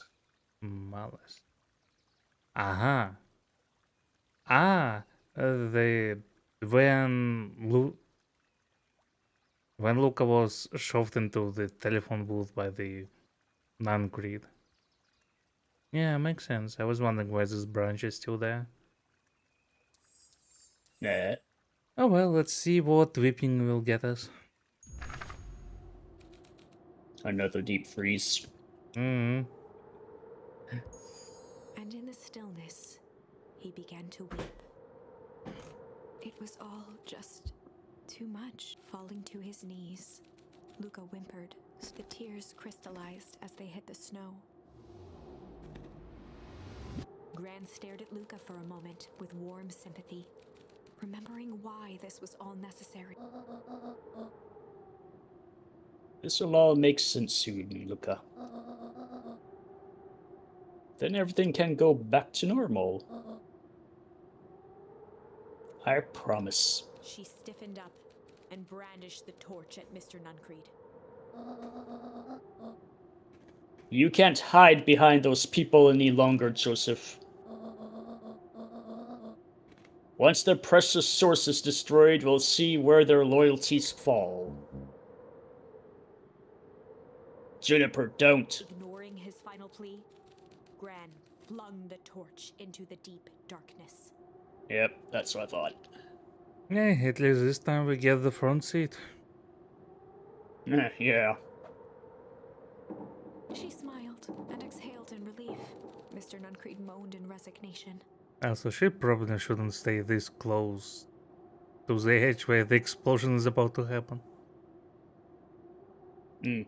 I mean, that all these forces have to go somewhere, and it will go up. Eh, The torch echoed as it ricocheted down. wonder how deep that hole is. Punctuated with a thunderous thud.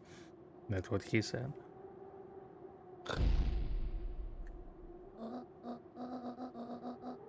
You see, Joseph, I've learned one very important lesson in life. If you want things to change, then you must be willing to... Before Gran could finish, the ground shook her to silence. Must be willing to get frozen?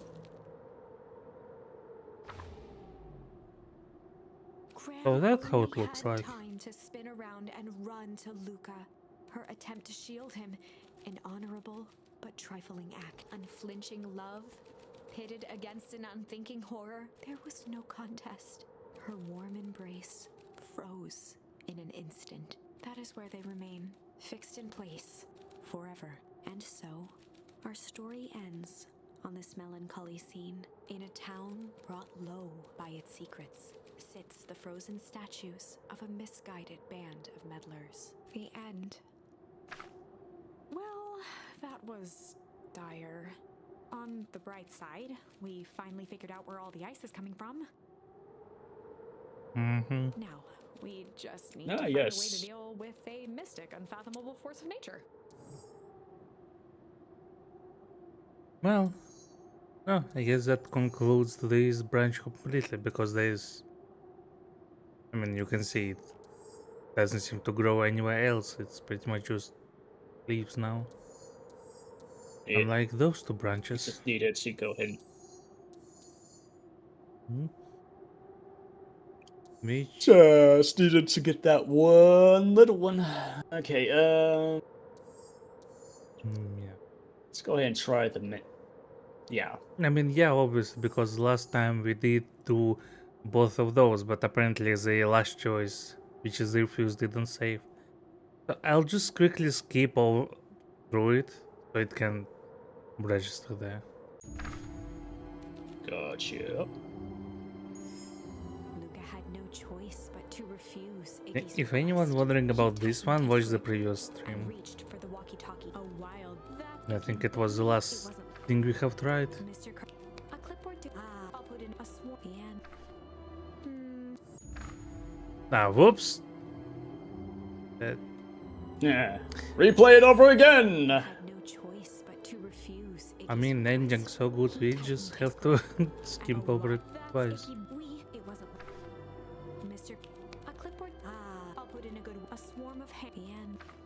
The end. I think. And there we go, this branch is also complete now. Now Da, da, da. the only way is forward.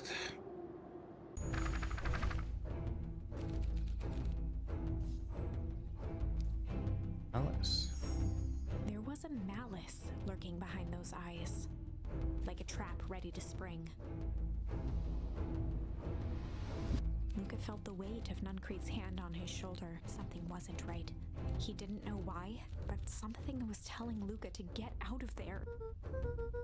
I just want... I just want this to all be out. Is it me or this sentence is strangely worded? Yeah, sometimes you slip on the tongue every now and then. I've done it a few times myself. I just... Yeah. All in particular is what's throwing me. Just want all of this to be over. That would be the more proper way to say it. All this to be over. It sounds more natural, doesn't it? Wait, this to all be over. It feels like all is not the way it's supposed to be. Yeah, see, I just want all this to be over. Or all of this. Yeah. If we go with this just This being to all be over, yeah. all this to be over. Yeah, it definitely just misplaced. Or maybe it's intended speech pattern, maybe. Anyway, too much attention to a minor detail. Yeah. Of course, I'm sure it will all work out soon enough. I should get going. I told Roxy I'll check for Rollo at the treehouse. Luca twisted free of Nuncrete's grasp. Of course. Luca. You know your dad and I were good friends back in the day. You can come to me with anything. Anything at all. Huh? Not after all the other endings we saw. Yeah, right. You. Vicious child. Bro is a little bit, knowledgeable. These festival decorations are a bit humdrum. Now, if I were to throw a festival, it would be a thing to behold. I agree, this is all more than a little sad. It's worse than sad. It's boring. What if we did a little something to spice things up? I'm listening. You know that festival sign waiting to be unveiled? It would be a shame if someone... The two scurried off, eagerly formulating a plan. Huh? Well, apparently I guess that's the Event planner. Hmm.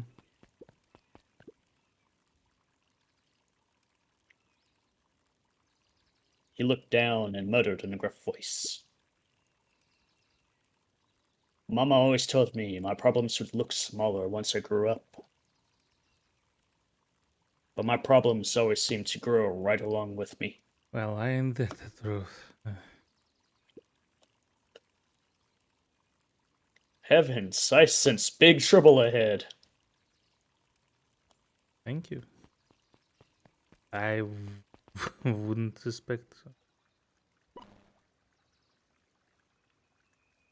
so. Identify yourself, please.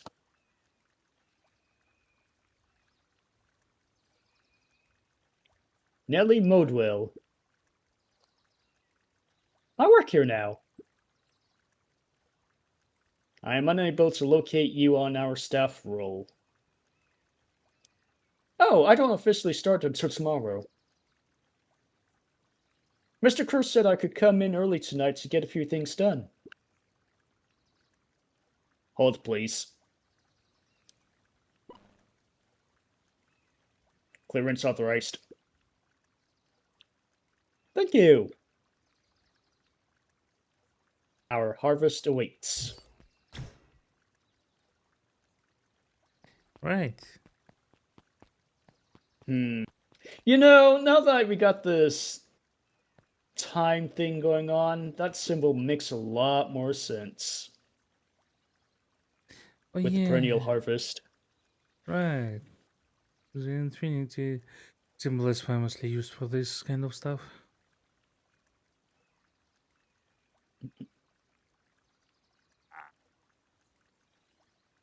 Whoa! You could get a Ritz in the noggin sneaking up on a guy like that. Don't scare a man while he's joking, Sonny. Evening, Jeff. Isn't it kinda late to be junking? As well ask the same thing of you. Find anything good? Bah, ever since Perennial Harvest moved in, even the junk is trash. You can learn a lot about a person by looking at what they throw away. What's this bunch? It's all shredded paper and coffee cups. Eh. Well, I better get going. I didn't see nothing if you didn't. If you didn't see nothing. Nah. I didn't see nothing if you didn't see nothing. See what? Exactly.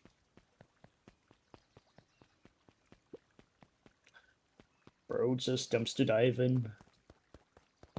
Mm. Ah, for once this child doesn't have anything to say. Nah. Fascinating. Hmm. Yeah. Since we can freely move.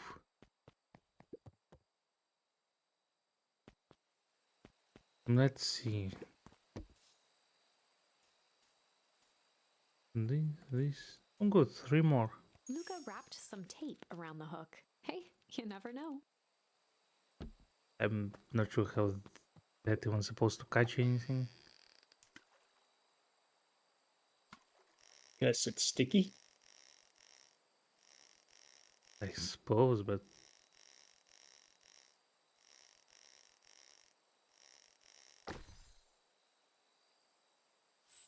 huh?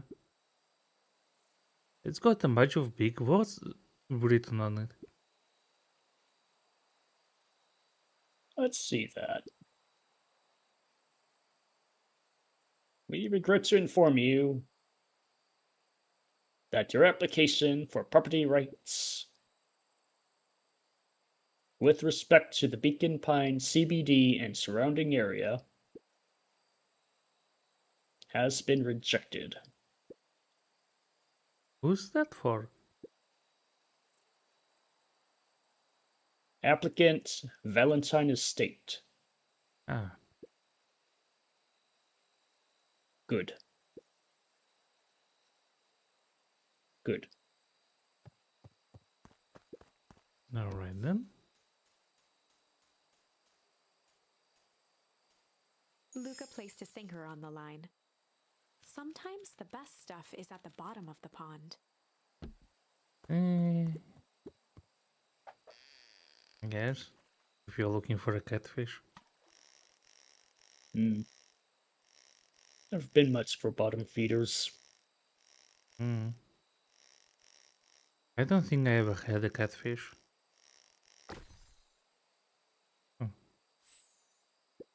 They could be a hit and miss. Malice 80 proof whiskey. A hard liquor for a hard man. Best leave that be. Takes a real piece of work to leave something like that lying around.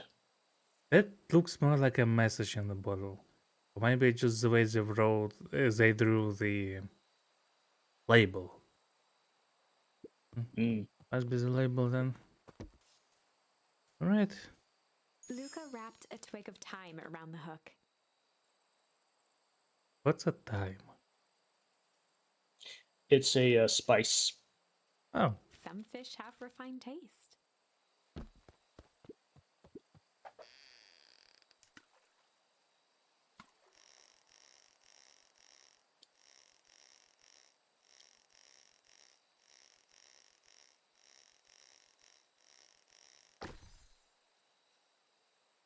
monocle? Property of Sharper Valentine. Figures. If he had his way, property of Sharper Valentine would be written on everything in this town. Should we give it back to him? He may not even want it back. The man's got a contentious relationship with time.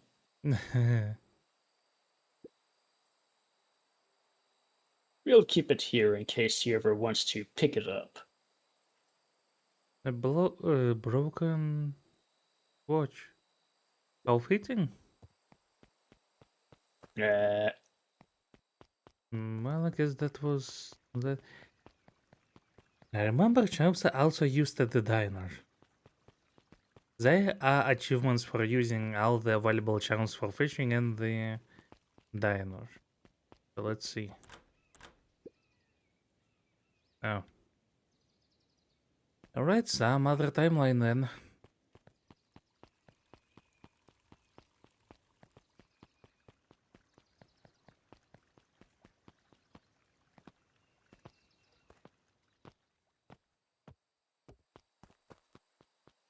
No.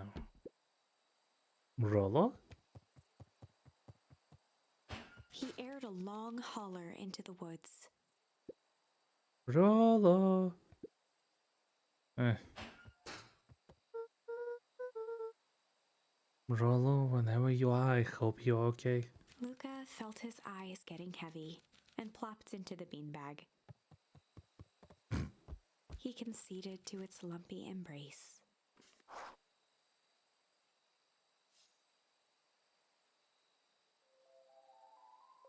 I Once guess it's again, time for another Luca dream. found himself in a vast black expanse. This time, he knew exactly where to go. He took a single confident step forward. The world flickered and pulsed. He found himself standing in front of the frigid air of a blazing campfire. The source. He plopped down cross-legged and gazed into the cold flame, waiting. Soon enough, the fire began to die out, popping sporadically, until all that was left was a single ember. Luca stood up and dusted himself off. He plucked the glowing ember from the cold ash, examined it, and slid it into his pocket, a keepsake. The voice of his father spoke behind him. "You made me proud, Buckaroo." Luca turned to face him. "Dad, what is this place?" A warm grin grew across his father's face. "A place where everything that has been and everything that could be all wait together." Luca found himself staring at his father's face, trying as hard as he could to memorize every single detail. Wait? For what? Another voice spoke out. As Luca's doppelganger stepped forward, that's up to you. Without knowing why, Luca began to weep. Is any of this real? Are you real? Luca's father bent down to smudge away a tear. Of course. I'm as real as the part of you that misses me. Luca turned to look at the older version of himself. And you? The doppelganger. Excuse me for a moment. I need to check the stream because OBS just now showed lack of connection. OBS just now showed. So far, it looks like it's been running smoothly on my end. It's now.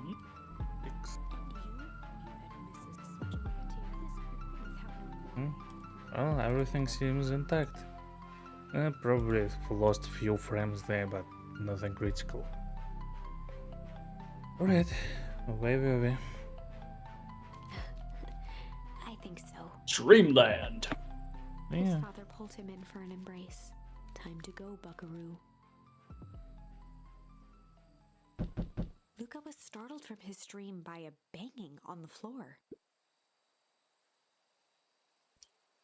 Are you in there? A commanding voice rumbled from below. Just as Luca sprang to lock the entry hatch, the door knocked open. Chapter 5. Da, da, da. Dangers big and small. Luca stumbled back. He heard the rope ladder creak under significant weight. Care? Oh. Keeping his eyes fixed on the hatch, he inched backward to the balcony. As his hand grasped the door handle, Luca froze. A large figure clumsily wriggled up through the hole. August? Oh. Must be August. Oh no, worse. Sister, Oh, man. stop right there. Or I'll. Wait, what? Sheesh, I know it's dark and all, but I figured you'd recognize me. Oh, I Rollo, guess. you've gone, you... Puberty hit you hard, didn't it, Rollo? Yeah. I guess he went through the same treatment the mother went through. Or such. Hmm.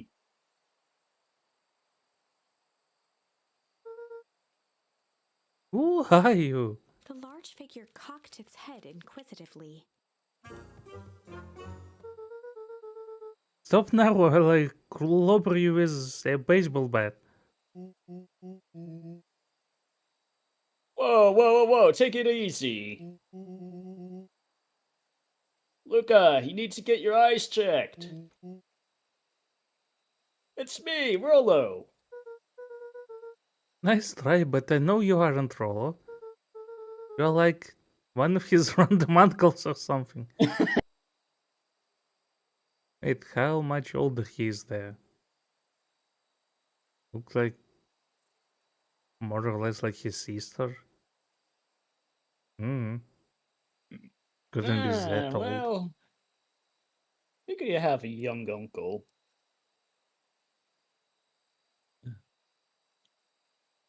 No, Shoot, yeah, I fair enough. actually had a cousin. Yeah. Well, you aren't exactly young, uncle, are you? Well, it could be like the two brothers could have like a 10-year difference or even a 12-year difference between the two, so the uncle's like 12 years more younger. Yeah, I understand. So yeah, there could be an age gap. I mean, naturally. Well, for the luck of. Anyway. Where is he?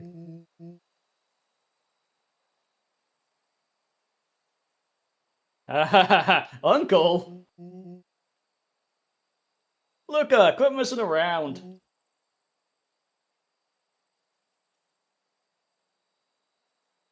It's me. If it's really is you, Prove it. Flaming chicken coop, Luca. Luca's jaw dropped. He peered more closely at the man standing in front of him. Something about him was undeniably Rollo, only bigger, older, changed. Change again. How? What happened to you? When I was running away, I ran into more people in those yellow suits. They grabbed me and dragged me away. What? Why did they take you? Don't know. They threw a bag over my head. It was cold and smelled like a swimming pool. Ugh. Chlorine. I guess the same place we have visited before. The whole this whole underground stuff. I think there was an underground lab or something. They made my hands all big. Look! Rollo proudly presented his hands to Luca. You know what they say, if your hands are more bigger than your face. Wait, what do they Pretty say? sweet, right? If your hands are bigger than your face, then you have cancer. And of course, they go up to they put their hands to their face, and then you smack their hand into their face. It's a child prank. Oh.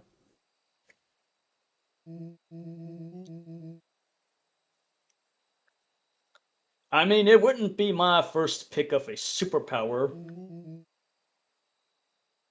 But beggars can't be choosers. Rollo, it wasn't just your hands.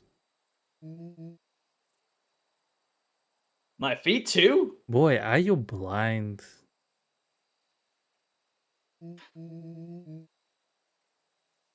Dang, Paw made... Dang, Paw just made me new shoes. So damn, if he hadn't noticed, I guess. What a fascinating serum. It also grows close along with your body. Fascinating stuff. Yeah, right. Very convenient. Mm-hmm. Wait, Luca, why are you so small? Luca moved to the side and pointed Rollo to his reflection in the balcony window.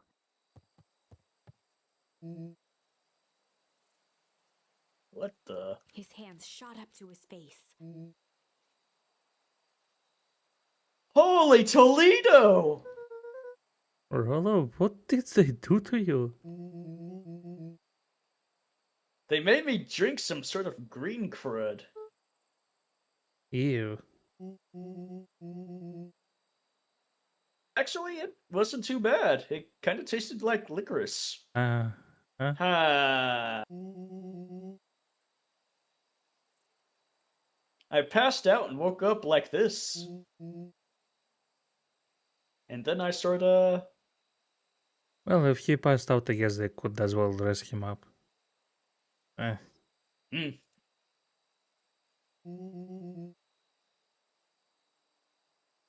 Smashed open my cage and escaped.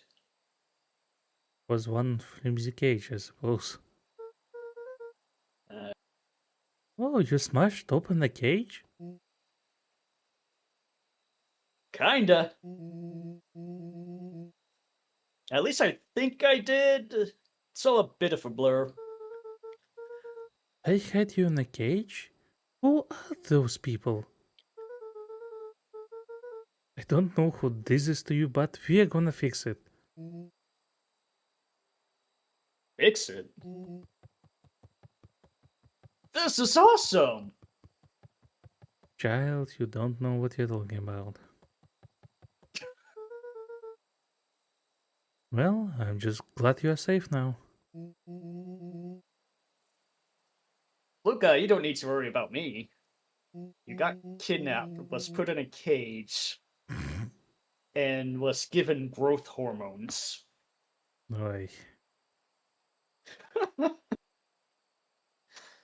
Sure, I got snatched, but look at it this way. I got snatched. I know where snatched people go. We may finally have a lead on what happened to your family. Maybe you are right, but this all seems dangerous. Danger? Ha! Rollo shadowboxed a few jabs. I'll take them all on. Hey, fellas, what's up? Wait, I just noticed. So she has this blue hair with when she has the hat on, but on the sprite where she doesn't have the hat, it's not there. Or have I just never noticed? Is it always this? Ah, wait. It must be the timeline where she accidentally got exposed to the aging thing in the forest instead Yeah. of a child. So she must have dyed her hair or something. Now I remember. Yeah. Get that little bit of a tinge going on. Hmm. With a yelp, Rollo dove behind Luca.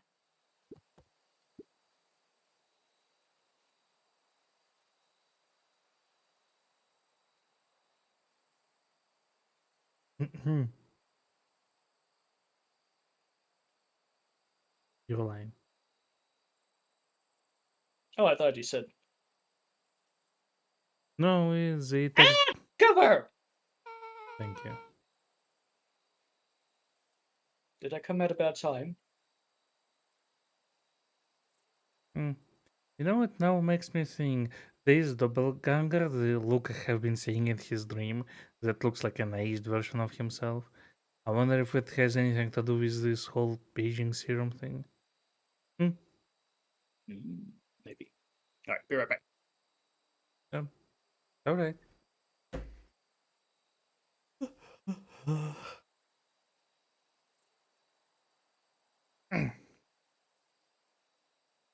You know, if that's the case, I'll go grab myself some water, so you'll be back in a minute. Just hang in there.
And we are back. This, Oh, right. Wait. Right. You're ready to continue, yes? Yeah. Who the heck are you? This is back. Sorry, something truly bizarre just happened and I need help. I didn't know where else to go. So, you're just hanging out here with your large adult friend? No, this is my buddy Rollo.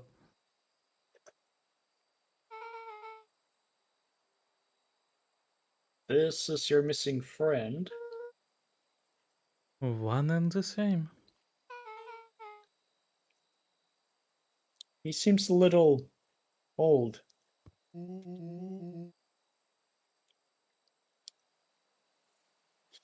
I'll have you know this is a recent development. I wasted one.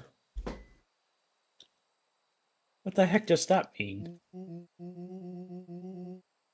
Oh, I'm sorry, you're the one who just showed up out of nowhere. So we'll be asking the questions here. That's fair. How did you find us? Your silly little treehouse? I think you mean our silly little mission control. I hate to break it to you, but your secret path isn't so secret. And I could hear your racket from a mile away. See, Luca, this is why we need to improve security around here. Not now, Rollo. Beck, you said something bizarre happened? Yeah, but She shot a nervous Ye- glance at Rollo. Anything you can say around me, you can say around Rollo.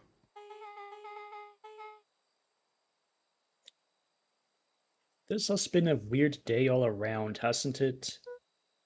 Yep. Beck's eyes narrowed.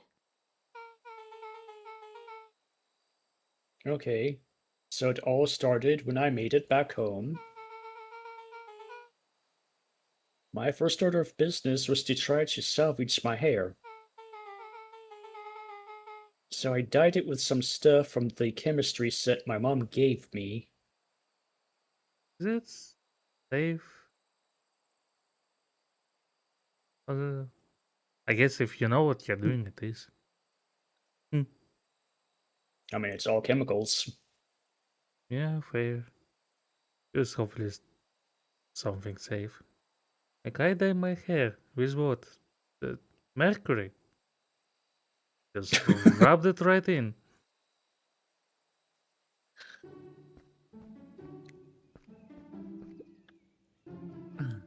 Add a little uranium, get that glowing effect. Who needs to shave when you have radiation? Now that was dark.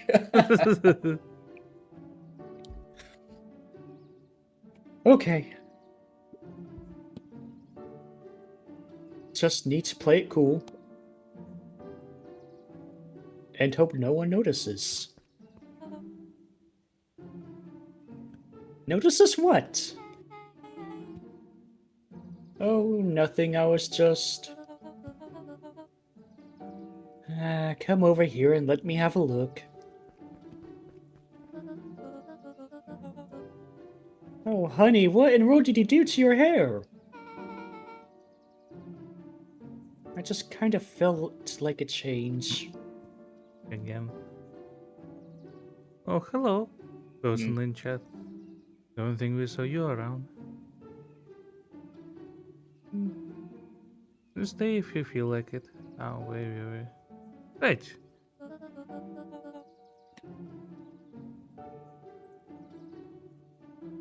This is going to take forever to grow out. You were the one who said that change was a good thing, right? I was talking about your mother's new job. I was talking about us moving. Well, I guess it just took your lesson to heart. Ilona tried to put on a smile. Before I forget, come up here to tell you that Nellie had to go into work. Right, we did see her entering the HQ earlier. Yes. Tonight? Her and Mr. Kerr decided it would be good for her to get some things done before tomorrow. That Kerr guy seems like a grade A creep. Also, I guess if Kerr is actually an actor, he wasn't a very popular one because nobody recognizes him.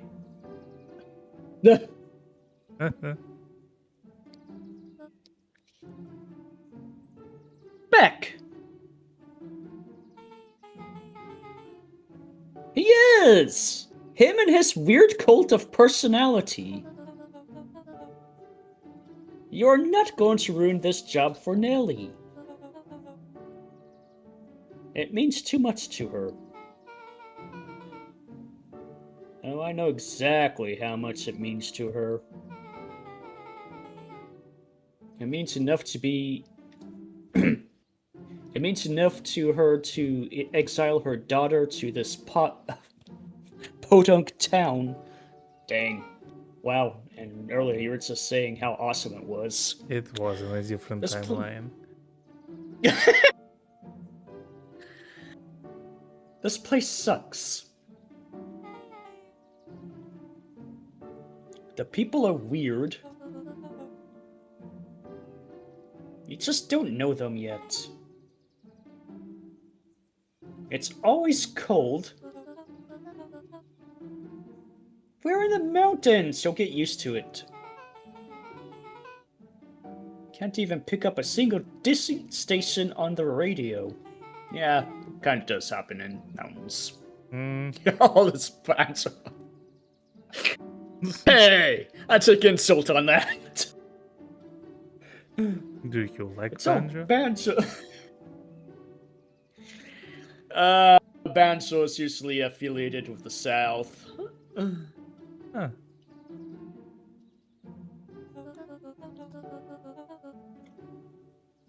You know, I grew up in a town not that different from this one.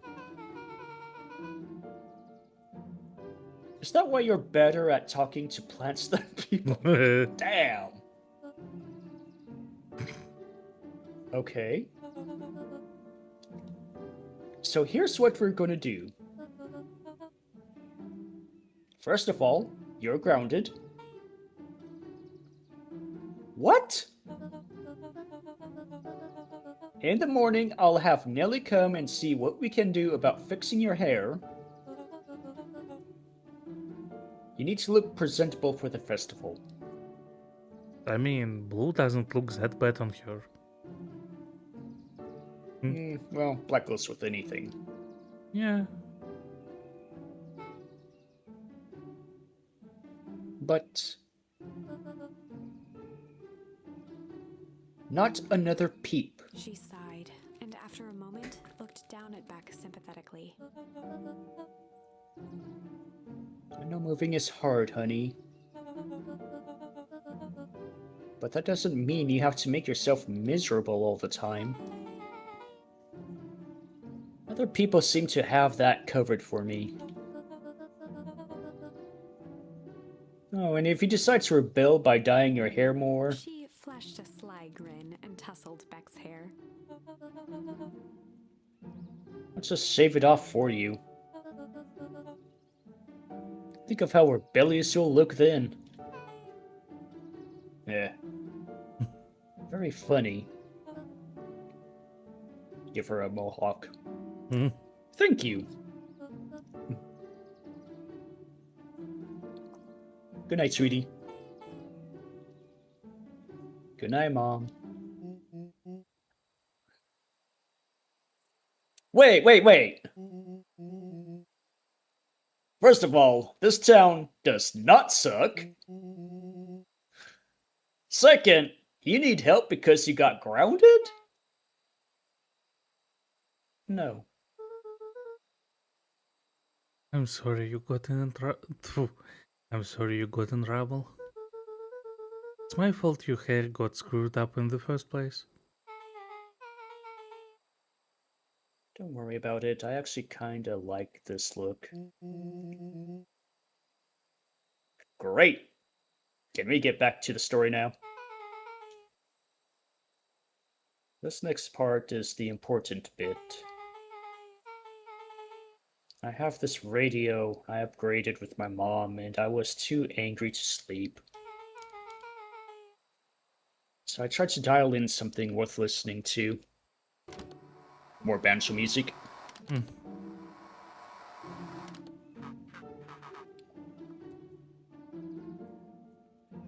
Mr. Kerr, are you there? Mr. Kerr? Yes, I'm busy. What is it? Apologies, I have the founder on the line. Patch him through immediately. One moment. Hello, sir. It's nice to hear from you. Skip the pleasantries. What's your report on our new lead research of deep engineering? Nelly Modewell seems to be integrating nicely.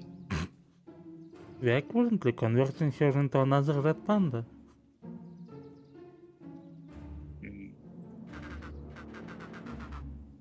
At this very moment, she's working to help us meet our deadline. She offered to work overtime before I even had the chance to suggest it. Excellent. And you have faith that she's capable of finishing the work left by her predecessor? Her work must be complete before the festival. I will make sure she stays day and night until it's accomplished. Good. You know how I feel about loose ends. Yes, sir. When she has finished the work, we need to make a determination regarding her. Long-term prospects in the company. Immediately, sir? I usually have more time to fully bring people into the fold. We are in the endgame, Bill. After your failures with Dr. Prescott, I can't afford to take any risks. Of course, sir. No loose ends, sir. Once she finishes the work, she will either leave the office completely committed to perennial harvest, or she won't leave at all. Perfect. Sir, if I might suggest, maybe we should delay just for a bit. Oh. It's just, we seem to be rushing it to hit this festival deadline. And rushing into things has caused some issues in the past. I see. Please understand that I just want what's best for you. I'm eternally grateful for all you've done for me. Bill, I make this very clear for you. I brought you in to make things run smoothly. not to have opinions. Of course, sir. Chin up, Bill. You are only a few days away from having everything you ever dreamed of. Yes, sir. Thank you, sir. Whoa. Yeah. So we just clear? Just so we're clear, when they said loose ends, they were talking about murder, right? Like actually killing someone? Capital murder! Luca gave Rollo a quick elbow to the ribs. Who is this founder? I was hoping you guys would know.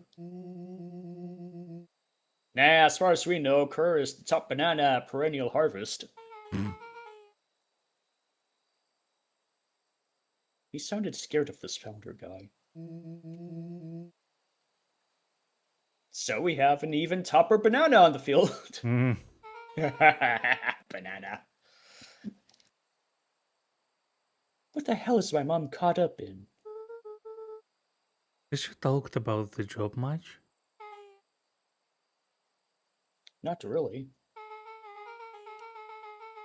She said she was going to come in and continue the work of someone she respected. Look, do you think that body at the warehouse was... The person Beck's mom came to replace? That would make sense.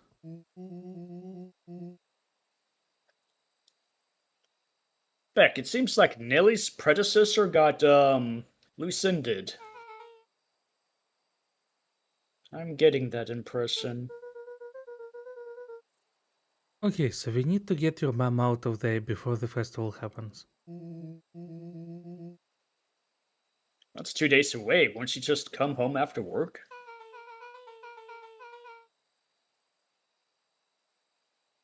The creep said on the radio...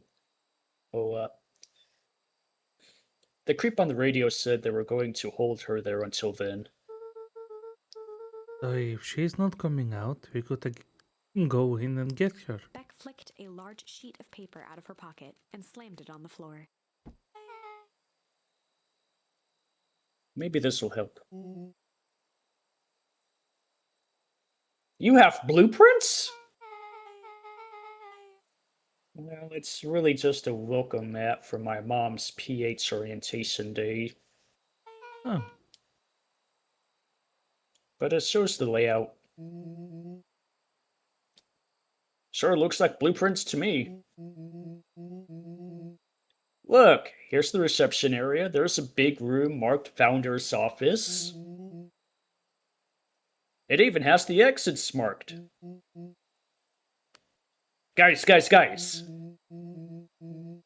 We have a deadline, we have an objective, we have blueprints. You realize what this is, right? Rollo started to wiggle with excitement. I think we're heisting. This is officially a heist. Chapter 6. The Heist. They spent the night's end huddled around that small map, formulating a plan to infiltrate the headquarters You know, of Perennial Beck as being a Harvest. cat, she It is would be no fitting small to be feat, a cat modern burglar. facility equipped with all manner of technology. Not to mention the swarm of clipboards that would most certainly be scattered throughout. By the time the sun began to peek through the car window used as a makeshift balcony door, all were in agreement. This could just work. The final day before the festival would be used to prepare. They'd need to pool every resource at their disposal, pull every favor with a thread. Huh? Even enlist some unsavory characters around town with important tasks only they were suited for. Luckily, there was enough ill will and mistrust toward Perennial Harvest that alliances could be found at a bargain. Luca, Beck, and Rollo rubbed their eyes as they exited the treehouse. They hadn't slept at all that night. There was no time. The festival was to begin in one day, and they each had their assignments. Alright, quick recap. Rollo, you're gonna talk to Roxy. Cordially. Cordially? Virtual. Oh. Without her and Fates, this whole thing would be... Without her and Fates, this whole thing could go bust. Me? Cordial. It's my middle name. Uh-huh. And how do you plan to explain your new Waved vaguely at Rollo's sizable figure. circumstance? Bah, she'll be so happy I'm alive she won't even notice. Right? Okay, Rollo. An involuntary giggle. And Beck, you sure Ilona won't just shoot the whole... And you sure Ilona won't just shoot this whole thing down when she hears it? She'll listen. Once she understands the danger Lily is in, the danger we're all in, the plan will make sense. Okay. That leaves me with Jeff and then Iggy. How are we going to persuade them? I'll think of something. They each looked at each other with sleepy confidence and nodded. Well, Godspeed. Man, at least the help of Jeff. At least the help of a Gintish. Well then.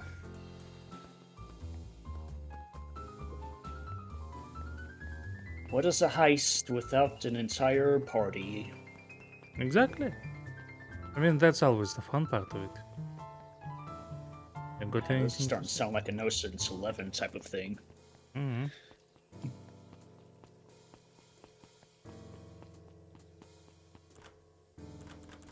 Still closed.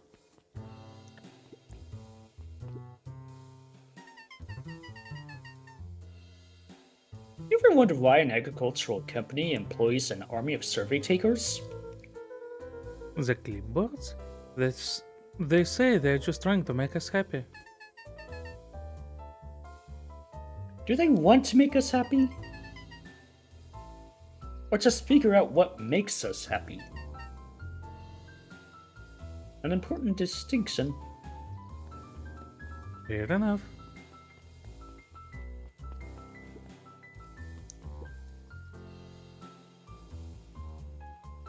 Undaunted, he shook his head. Over? No. Endings are merely a state of mind. This doesn't end up until I give up. Wow. I admire the conviction. But can he really pull through? Little on the I guess we'll nose, yeah. find out! Also, we never saw her move. Any time of day or night, she's here. That's a good point. We did see her at night as well. I guess the book is just this captivating.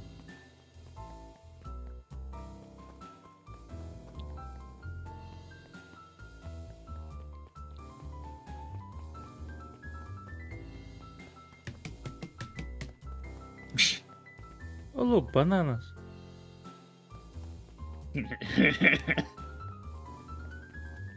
Alright. Oh boy.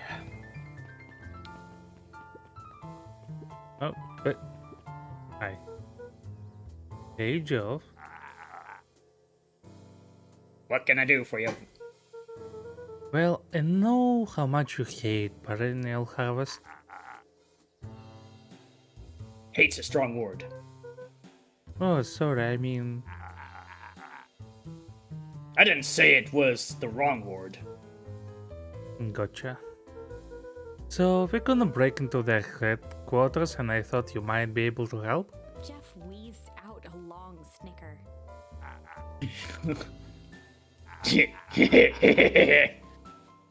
You see, I knew you kids were alright.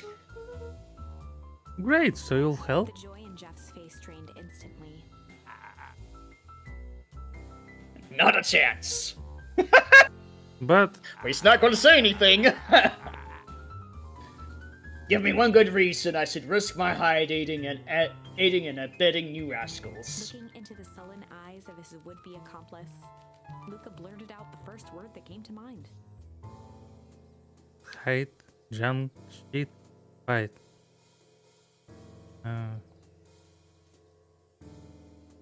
He does like junk.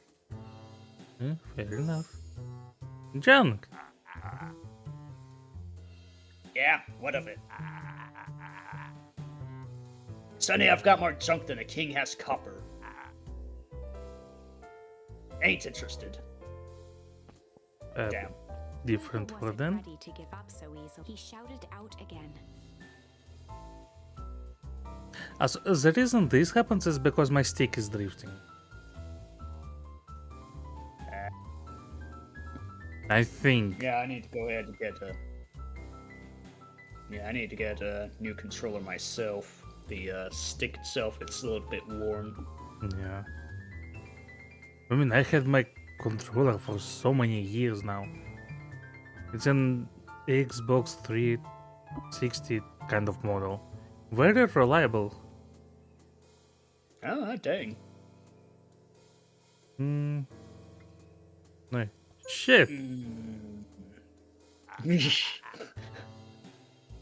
Yeah, it's all shit. I still ain't helping.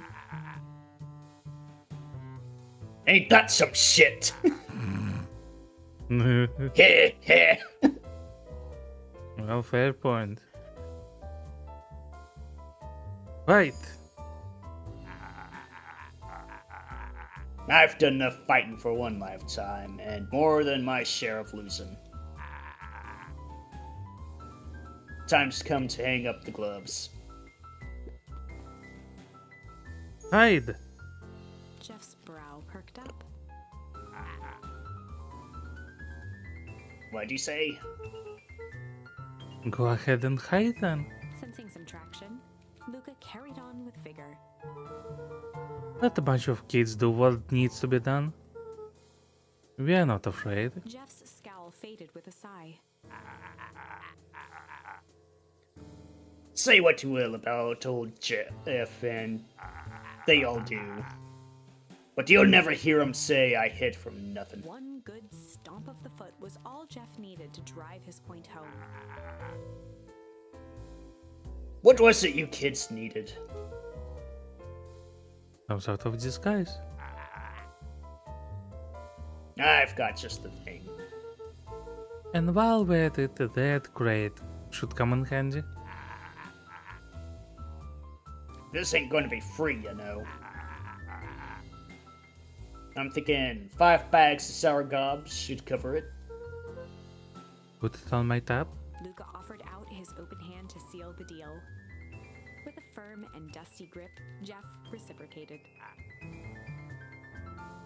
Done. Swing by first thing in the morning. Well then, I can't believe how they managed to pick out the wrong answers first. Right? Who knew you just had to go ahead and hurt his pride? Right, anything new here?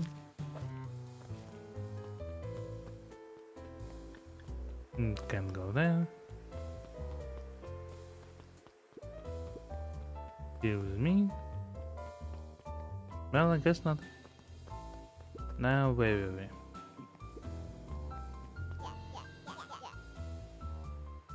Hey, Chase, look who it is. Luca, you are here to try and tickle us to death again. Look, just hear me out. Iggy raised an eyebrow suspiciously. We're listening. Yeah, I know we've both been giant bags of... Shit. shit. to each other. Iggy gave a reluctant shrug. You're not wrong. But lately the life has been kinda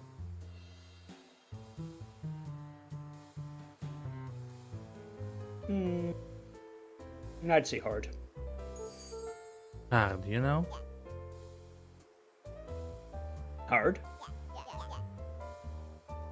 Yeah, well, I saw it's hard. Get over it. We ain't interested. Alright then. Luca knew they'd need Damn. Iggy and Tish to pull this off. He tried again. I just wonder what his response to this. Go ahead and try it. Malice to each other. Malice. Whoa, Tish. Smart guy here with his smart guy words, thinking he's impressing us. Scrap, we ain't interested. I say, we need to speak their language Iggy then. gave a reluctant. And strange. You know? Iggy considered the point. Things have been weird around here. So I'm offering a truce and asking for your help. What do you say we I break? already used hide. We already used that. Hide our No, hostilities at least for now. Hide. We ain't no cowards. I see. Iggy gave a reluctant. Iggy considered the point.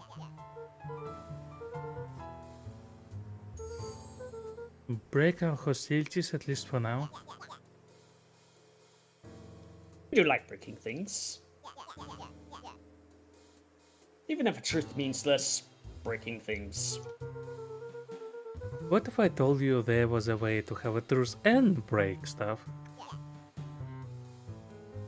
Go on. I need you to cause a distraction so I can sneak into the parental harvest HQ. A wild-eyed grin spread across Iggy's face. My, Luca Van Horn.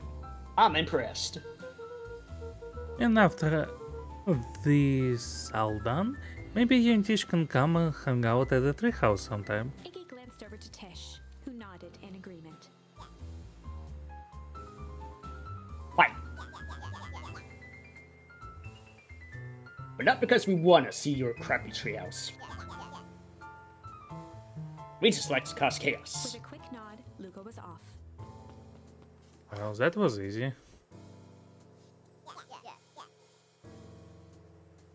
Did you hear that, Tish? Iggy gazed up at Tish with a smile.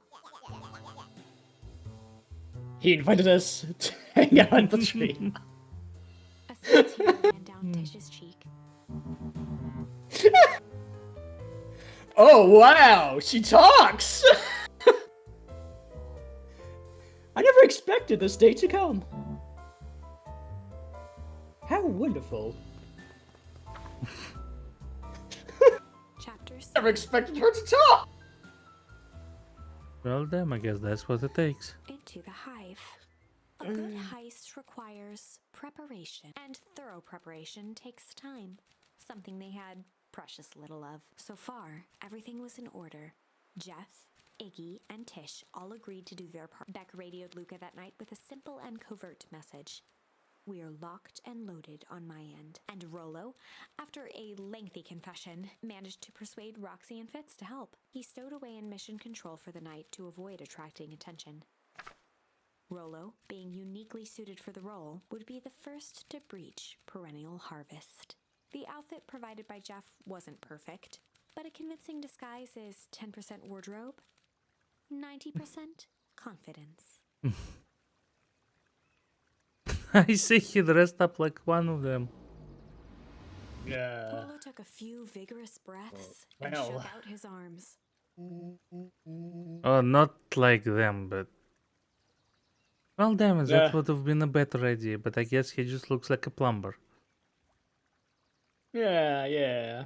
He's the janitor. Just. Oh yes, this delivery. Get your delivery here. Delivery? I don't have anything in my notes about a delivery. No, judging by his height compared to this one, maybe he is aged to like 20. Not more. I've always imagined the red pandas themselves were not very tall. Fair enough, but then compared to Care, they aren't. I mean, they are shorter, but not that much. Eh. I mean, we are not here to measure them.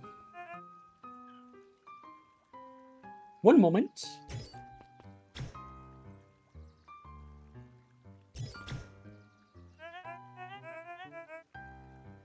I'm so sorry, but there's no delivery scheduled for this morning. Right. He had to think quick.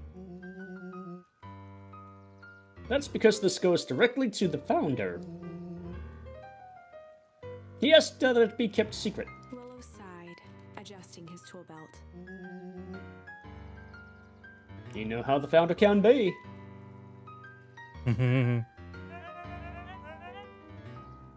I suppose you can leave this one off the records. Does it even fit through? Our harvest awaits, and such. With a stroke of his mustache, Rollo proceeded into the Perennial Harvest headquarters. Our harvest awaits.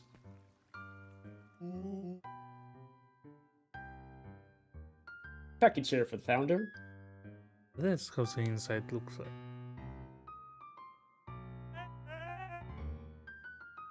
Oh? I didn't hear anything about. Yeah, this is a need-to-know kind of thing. I'll just check. He stammered and flipped through the pages of his clipboard. This goes directly to the founder. I don't have time to fill you in. Oh, I see. If you could just complete this form. Rollo interrupted with urgency in his voice. Every time with the forms. Look, if you want to explain to the founder why I'm late, well, it's your funeral. I'm sorry. What did you say your name was again? Rollo panicked. Our harvest awaits! Sir? That's a restricted area. Excuse me, sir. Still trying. Our harvest awaits!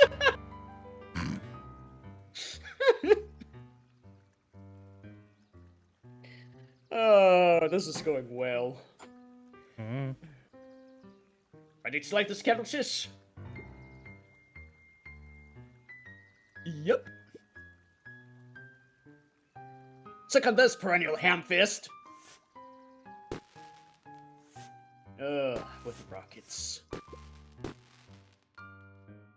What was that? The distraction was enough for Rollo to regain his confidence. Just open the damn door! I've got a job to do. The clipboard fumbled around in a frenzy. I should check on that noise. Oh, come on! Just buzz me in already! Okay. Oh, that was easy. Wow. Right. Phew. That was close.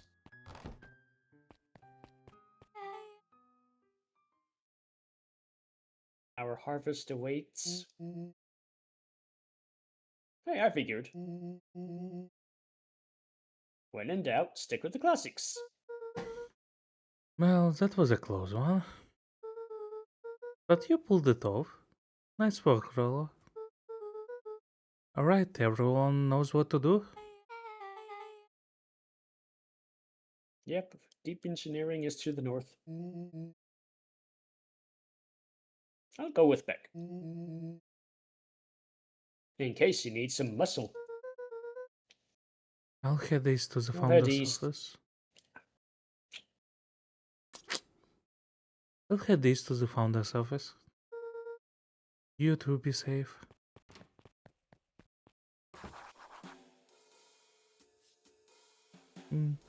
Definitely.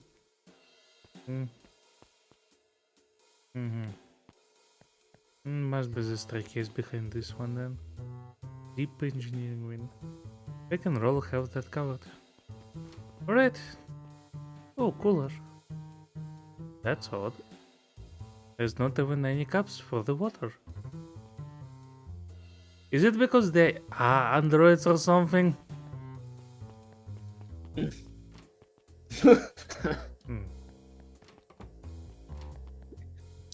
I mean, This whole place just feels fake. But of all things, a fake plant? I wouldn't Oh. be so judgy on a fake plant. Solomon? Solomon stopped in his tracks. Luca, what are you doing here? It's a long story. Are you okay? A veneer of confusion flashed across Solomon's face. His words rushed out dramatically. No, I am most certainly not okay. Some strange people grabbed me and... Were they in hazmat suits? Yes, how did you know? They brought me here and locked me up, and when they were distracted, I ran. Then, okay, you should stick with me. We've got a plan. Solomon's facade briefly faltered. See? Mia, Rollo and Beck are headed to deep engineering. Thank heavens you found me. We've got to get out of here. We can't leave just yet. But they'll catch us again.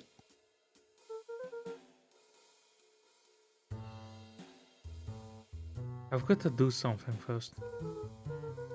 When you were running, did you happen to see a door marked Founder? Founder? Why are you looking for him?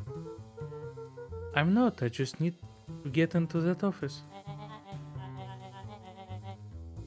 Now that you mention it, I do think I saw a door that said Founder. It was just down this way. That most likely a trap. Luca happened to notice a plaque above the door. Office of the Founder. Noggin comes with consequences.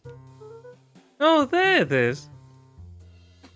Wasn't that where you How were headed? convenient! Yeah. I was just heading there right now!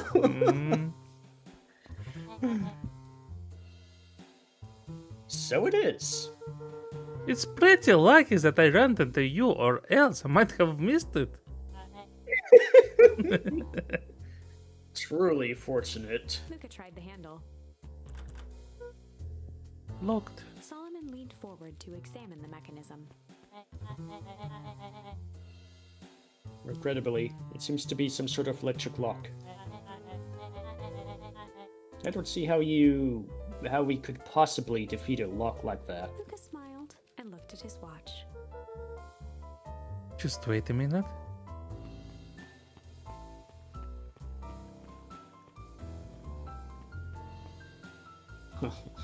Oh, I see.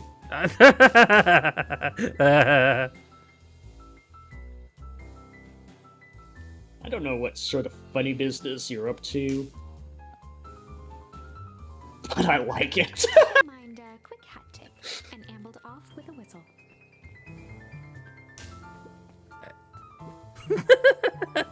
Okay. Good afternoon. The light on the notepad changed from red to green.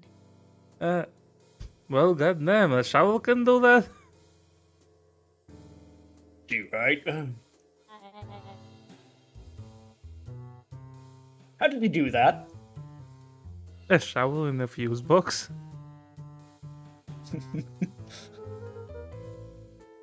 It's good to have friends. I mean shovel. Quick, let's get inside before someone spots us.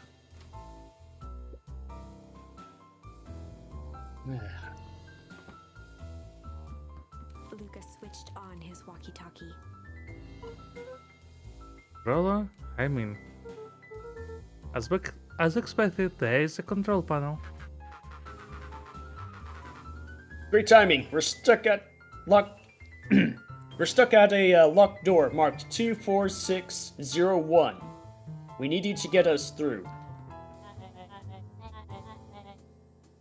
What if someone catches us? We should get out of here. I'm not leaving my Someone friends. already caught. I'm not leaving my friends, Solomon. On the computer screen, a green cursor blinked in a password field. Surely don't have any way to get around the password. Luca pecked out his best guess. Underground secrets. Do they use the same password for everything? Oh, wow, okay. The screen blinked to life. Columns of green numbers. Even the founder, alright.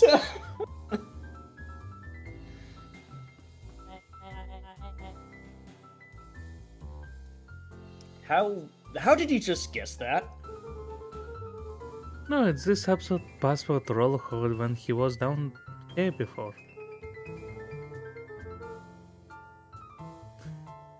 It's funny how someone arrogant enough to call themselves the founder uses such basic password. They were thinking several moves ahead, not expecting anyone to guess something so simple. Those brilliant times always end up outsmarting themselves. Solomon's jaw clenched into a half smile. Your powers of deduction are as impressive as your luck. Luca quickly scanned the columns for number 24601. Roller, I think this should do it.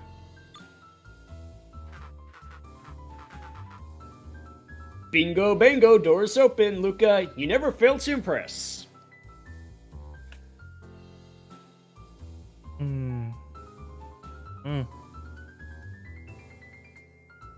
I'm sorry, just this particular line does bring up memories because it was in the Panel stream.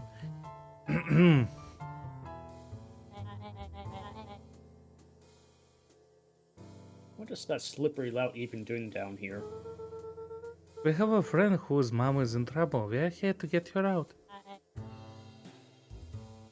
I see. Okay, look, I think we're close. The next door's marked 13806. That's a hell lot of doors. Once again, Luca scrutinized the numbers on the screen. I'd say.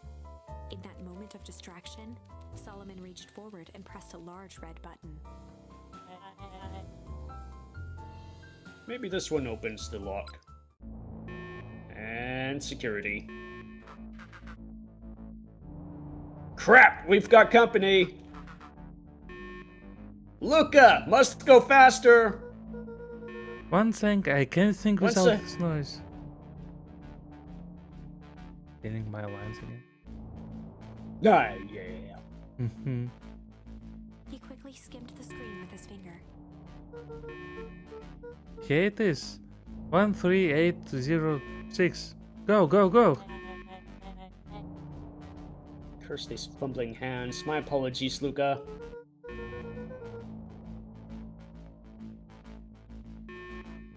Don't be... Have you tried pressing it again? It usually stops, right? Just in case. Alright. Right.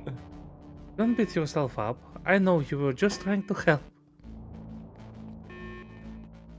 Helping on getting them caught.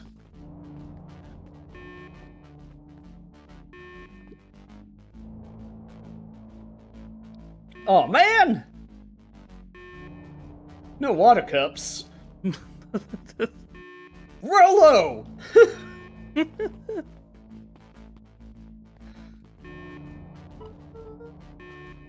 Rollo, are you okay? Rollo, come in. Mr. Kerr approached with a sneer and spoke into his walkie-talkie. You can turn off the alarms, they're trapped. With self-satisfaction, he called into the hallway. That, my dears, is a dead end. Nowhere to run. Rollo, where are you? Are you okay?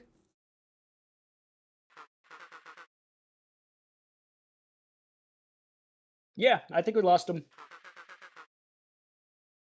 Making our way back to Nellie's office.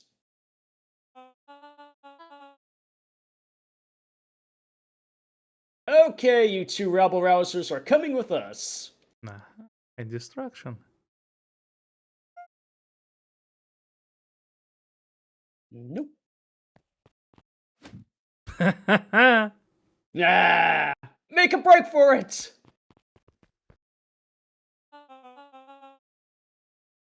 Did that little shit just kick me? Don't just stand there after them!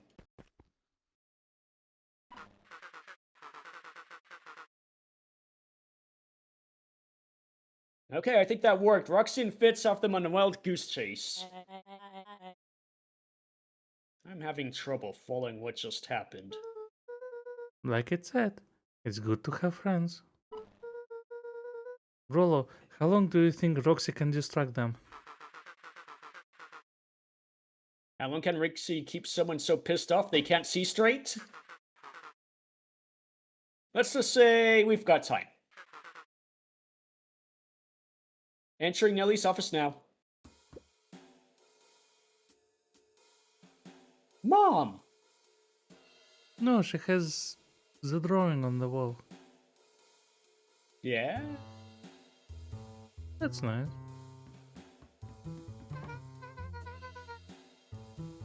Oh, honey! What did you do to your hair? I thought you'd be happy. I finally used the Young Chemist's lab kit.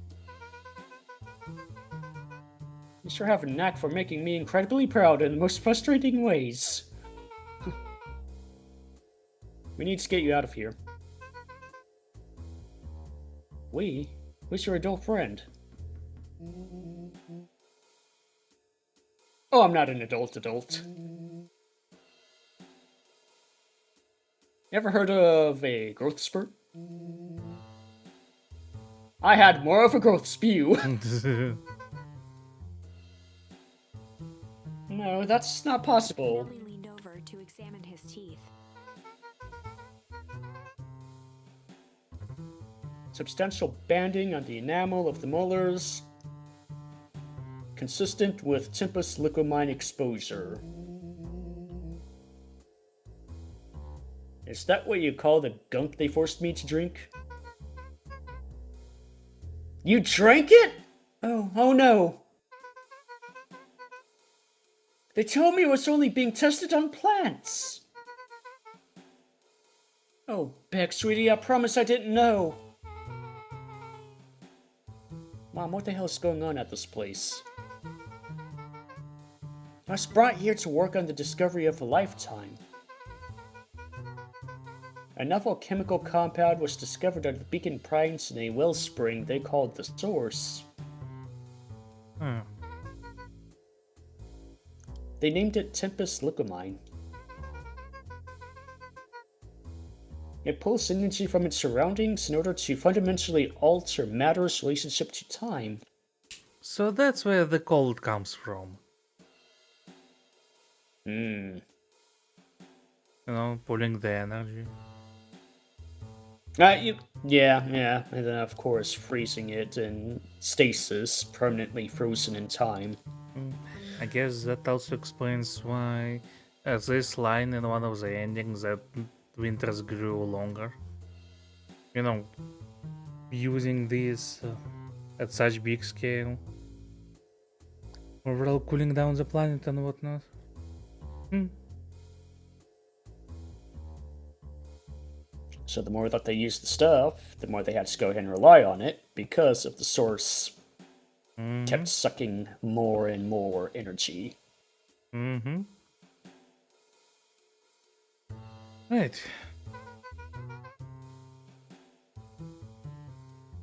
It was the secret to Valentine's fertilizer. They harvested the source, infusing small amounts of Tempest Lucomine into the product. It worked wonders, drastically accelerating plant growth. Crops would be ready to harvest in a fraction of the time. But it led to complications. The fail harvest. Perennial harvest came in to clean up the mess. To succeed where Valentine failed. But Tempest Lucomine is rebellious. Rebellious? You can think of it as a manifestation of change itself. It's volatile by its very nature.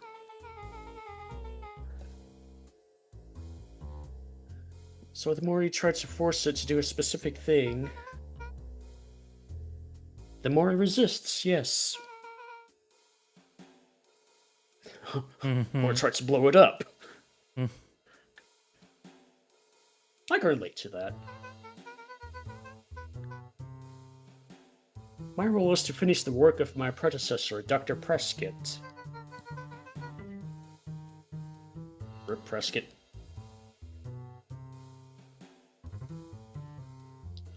Harnessing Tempest Lucomine to reliably manipulate an organism's age.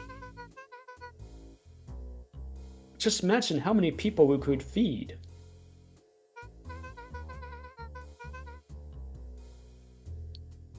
Mr. Kerr was very insistent that we achieve a successful result before today's festival. But he didn't, right? Nellie sighed. You know how much I love a good puzzle. I poured myself into the problem.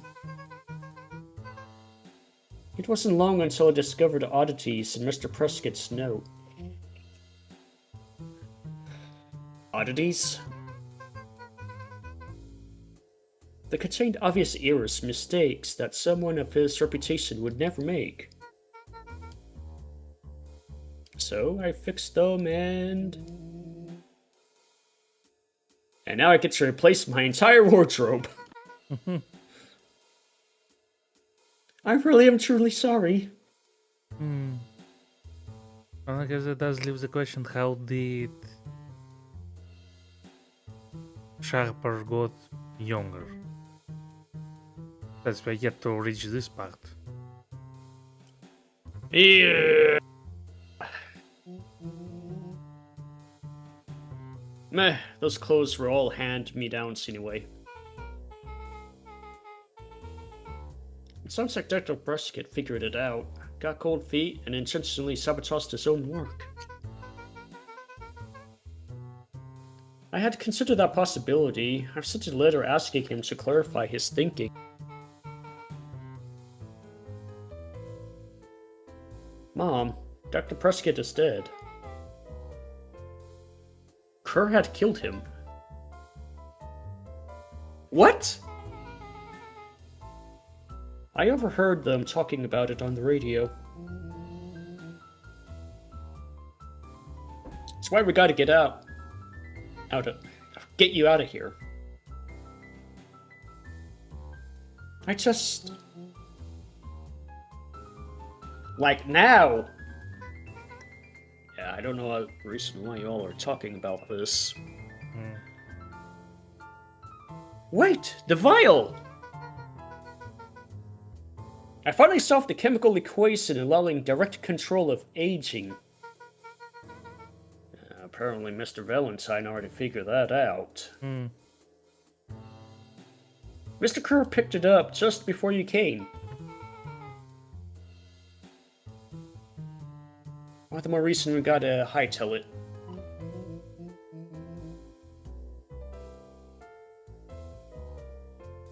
Luca, we got Mr. Luca, we've got Dr. Mode.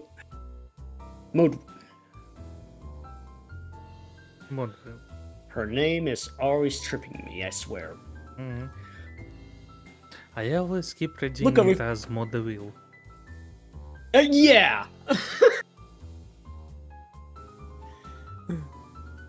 Luca, we've got Dr. Modeville. Heading your way now. Roger that. Roger. Be careful. I assume that's Luca. That would be Luca, yeah. Alright, everything's on track. And here's the plan for escape. We use my grandmother explosives to blow up a wall. Well, we'll go over everything when they get here.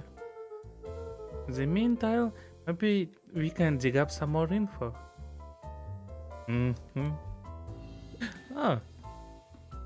You look closer on the painting, there's darts in the August part of it.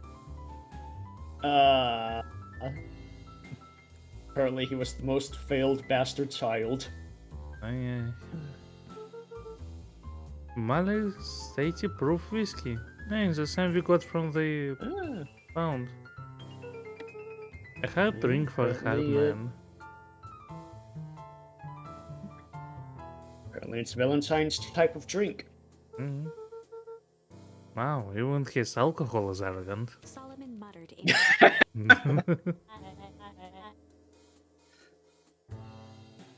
I should just smother you right now. What's that? I said I shouldn't bother you right now. Don't be silly, you're no bother at all.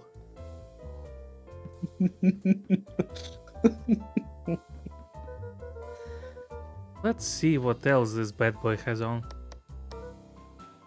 Security system, time card logs, payroll. You know, for being so evil, this guy sure is boring. Solomon once again muttered under his breath. Just you wait. Huh? Oh, nothing. Luca tugged on each of the cabinets. Damn, this must be the good stuff. They are all locked. Perhaps it's not as careless as you suspected. Oh, look, fun details that there are two books on the chair because he's short. Hmm.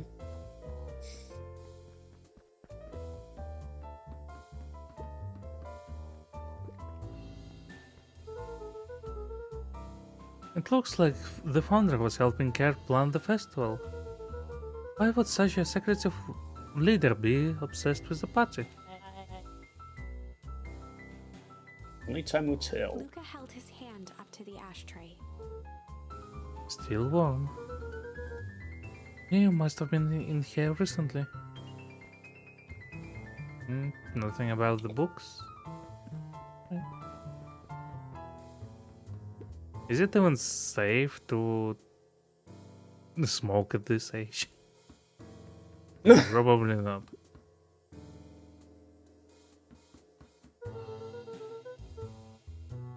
I'm really sorry you got dragged into this mess, Solomon. I would explain the reason he has such a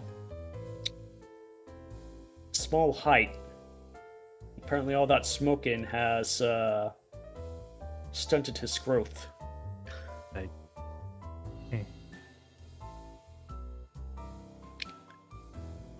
You needn't worry about me. well, I feel bad either way.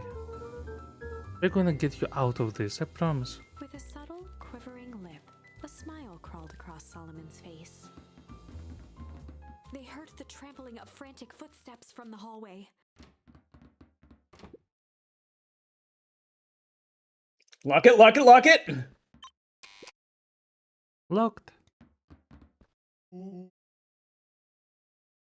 That was close. When we left Nellie's office, it was swarming with clipboards. We barely got away. Did they follow you? Rollo. That would be a yes. Rollo. Before we start tossing blame around, is it possible someone ordered a pizza? Yeah, bro.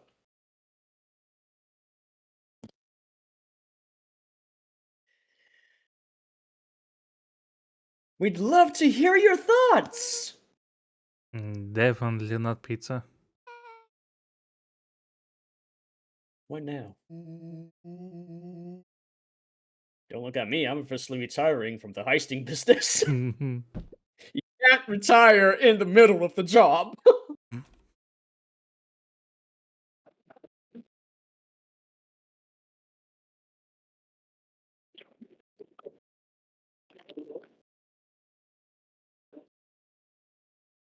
Mark?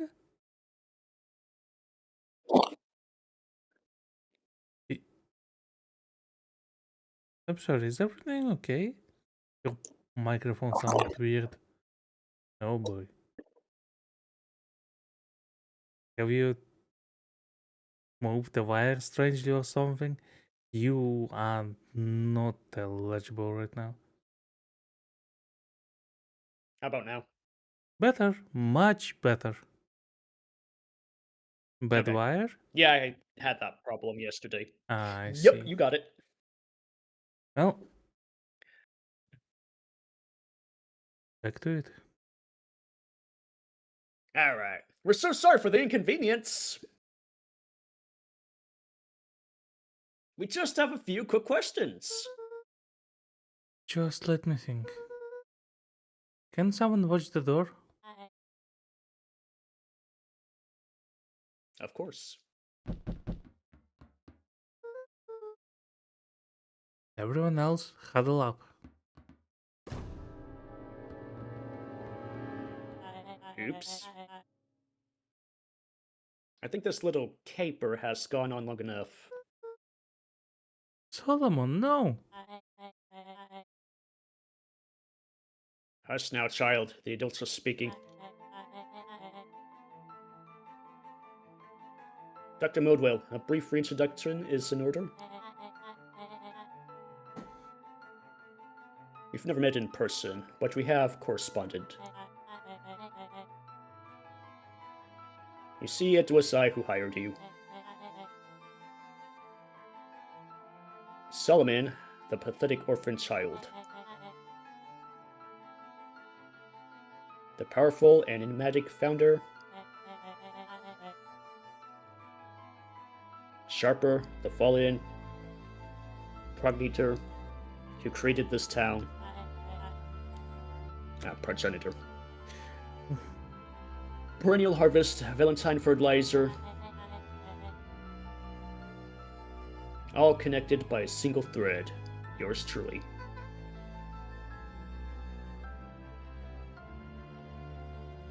But that's... Her eyes searched the floor in thought. Solomon watched eagerly, waiting for the flicker of epiphany. With a sickened look, she peered into his soul.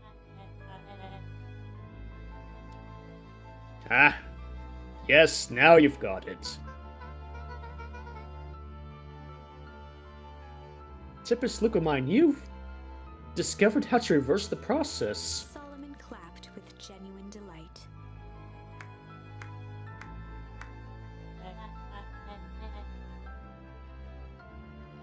Very good, Mr. Modwell. Very good.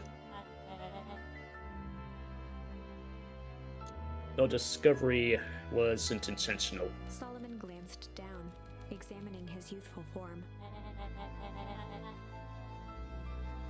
And the effect went a little too far for my taste.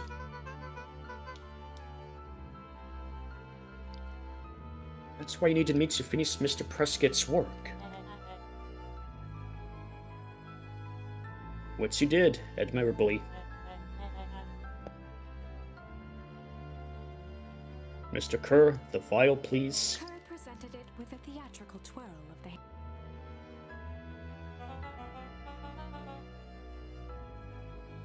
May I present to you the eighth wonder of the... Before he could finish, Rollo snatched the vial from Kerr's palm. Haha.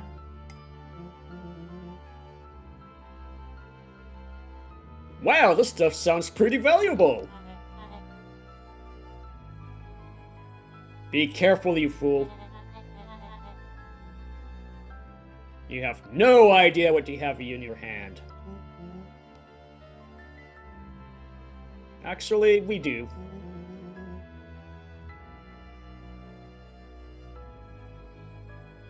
You just did a whole evil villain monologue thinking about it. Casually tossed the vial to Luca. Gosh, maybe I'll have a taste. Luca jiggled the vial mockingly. Seize him! Luca, over here!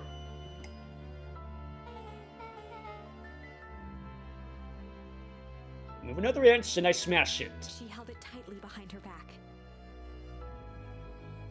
Solomon sighed, speaking in crisp, measured syllables.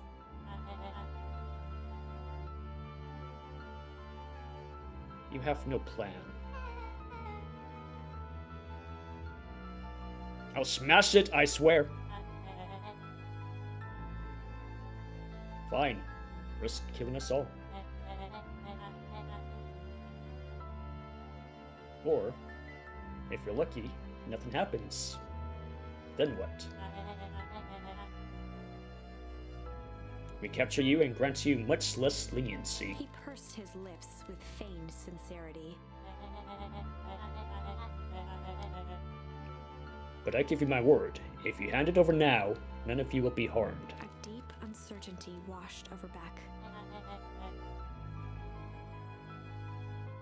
You're a smart girl, Beck. But there's no shame in being outwitted by someone smarter than you. We both know there is only one way this ends. She looked to Nellie shakily. With a dispirited nod, Nellie sighed in defeat. Beck slowly approached Solomon. Oh. That's a good girl. Beck, don't do it. We can't trust that jerk! I'm sorry, he's right. She did held it behind your back. What if she switched it for something? That's true. With apprehension, Beck conceded. Solomon pocketed the vial and brushed off his shoulder with a sharp flick.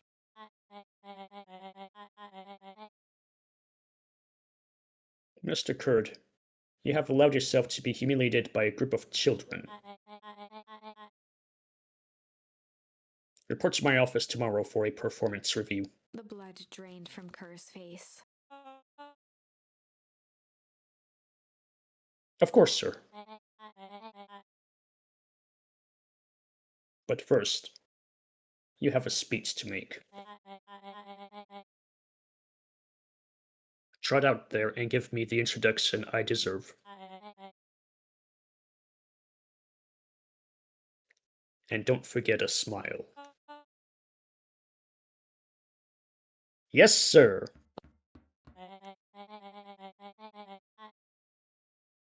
And to think all of this is thanks to the efforts of Mr. Van Horn. I don't understand. How is this all because of me?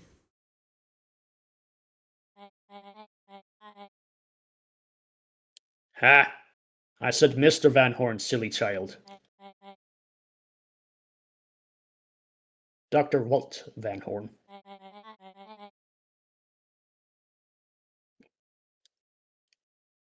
Your father was always a thorn in my side. I offered him an opportunity to be a part of something great.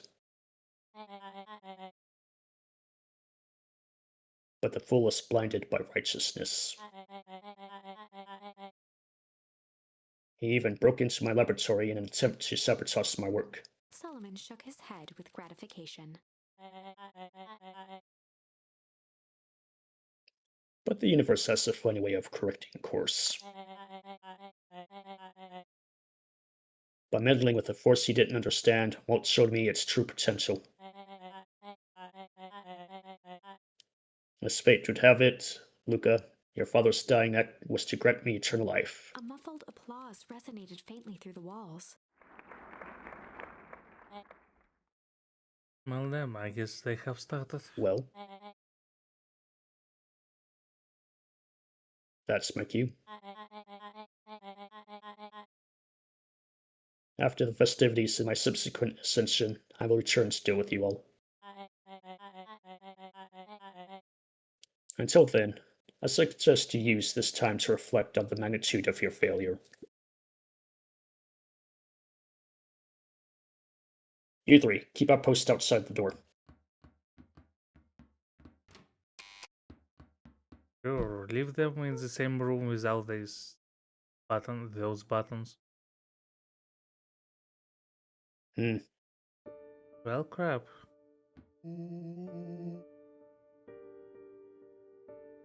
I can't believe Buck sold us out like that. I'm not sure she had any other choice. So what now? What's the plan? I don't have one. Of course you do. You always have a plan. Rolo,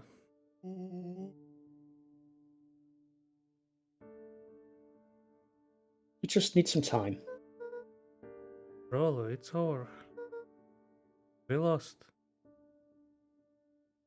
And Grandma is still out there, ready to blow things up.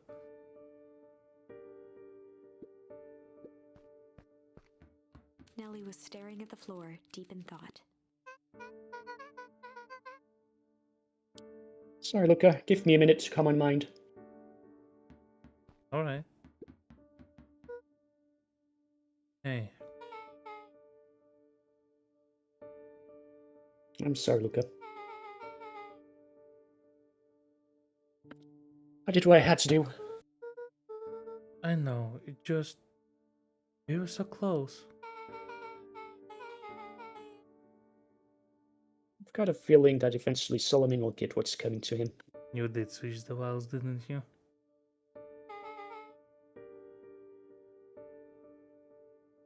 Time wounds all heals. Well, time seems like less of an issue for him now.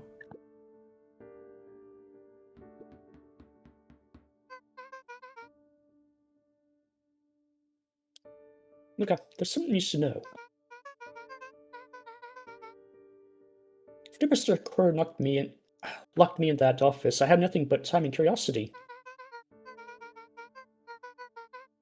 I poked around a bit, hoping to find a means of escape, but I found something else. He locked you up? You seemed... Just when we got into her office, she didn't seem much locked in.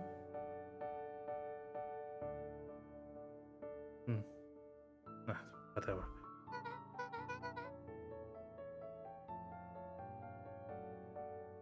A note hidden in a false drawer. What sort of note?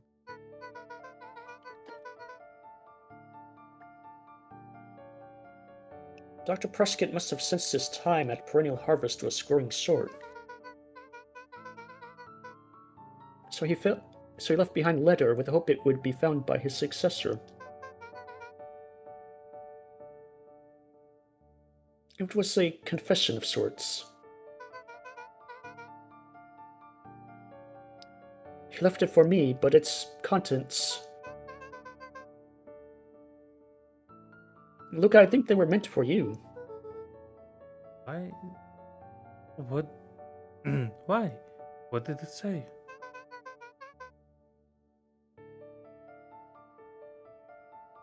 It was about an incident with your mother.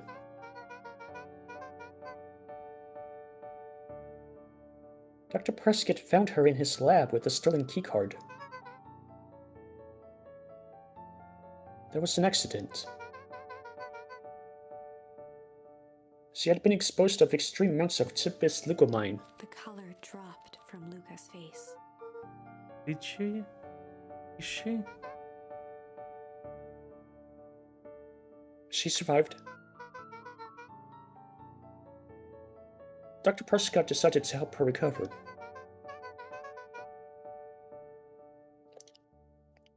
He no longer trusted Perennial Harvest, so he kept her whereabouts a secret.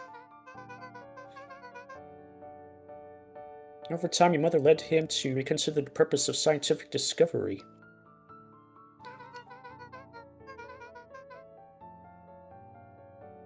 Science is often at the vanguard of change, but that doesn't mean it's always right.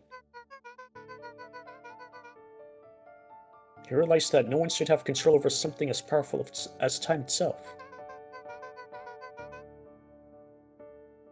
I now believe that's why he began to intentionally sabotage his own work. That cost him his life.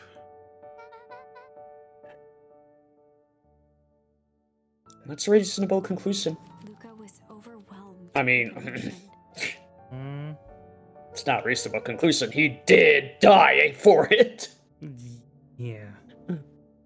But if she's alive, where has she been? Where is she now? A sudden explosion sounded Oh, from the there hall. she is. Oh Chapter boy. 8. Comeuppance. What now?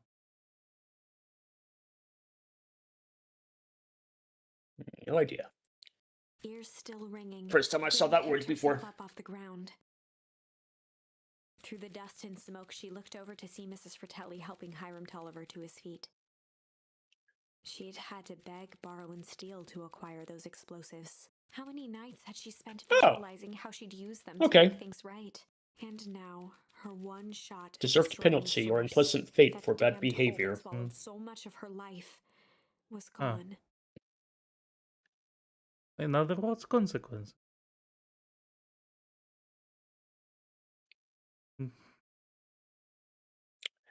Now he wants you to destroy Yes. the Namco.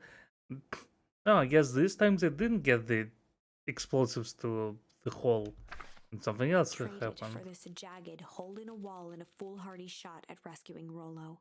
Aha! I was right. They are blowing up the wall with. Oh wait, was it?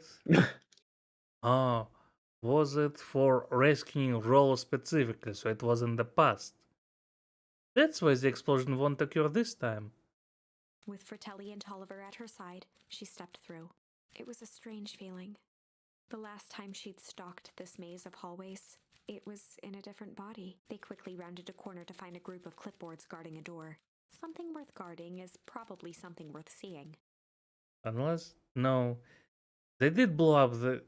She leapt forward, brandishing her cane.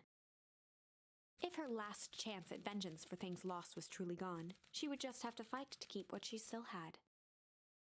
Right. So when I made an assumption that their way to escape is using grandma's explosives, I was correct. Again. Damn.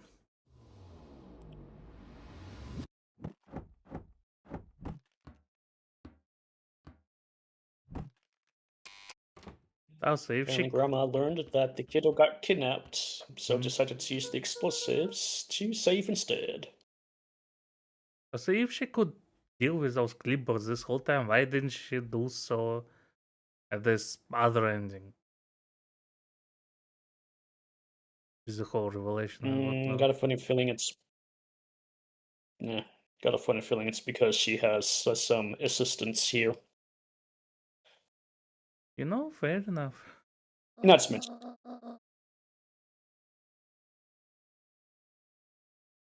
Luca, what are you doing here? We're here to save Nelly. We're here to save Rollo. Hey, Mrs. Lucas Graham. That's awful nice of you. But I'm fine. Oh no, what did they... Grant, there's no time to explain. We have to go now. Come on, everyone. We got party to crash. They I made guess we their way are out from never. deep within perennial harvest, just as Solomon finished up his speech. I guess we are getting to the very end. And it's been almost 4 hours. Yeah, a little over.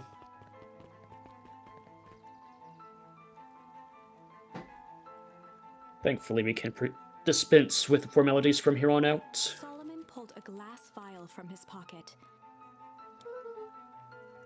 We got to stop him. In one smooth motion, he downed its contents. A triumphant smile grew across Solomon's lips. No. Well, I guess that's it. We lost. I wouldn't be so sure about that. With a mischievous look, Beck elbowed Luca. Remember when I had the vial behind my back? Oh, look, another thing I was right about. Yeah, I just don't get that one in particular, because she would have known ahead as to what the substance would look like, and it would be an exact same vial. Indeed. So that's a bit out of nowhere. Unless it's going to get explained, of course. I might have tweaked his wonder potion with Aha. I see, so she didn't switch the potion, she just put something in it. Junk. A little bit Strange. of modification. Malice. What's your pick? I would say change. Because Roddy's had malice and junk. We have not had change yet. Like, pocket change? You're unlucky, Penny.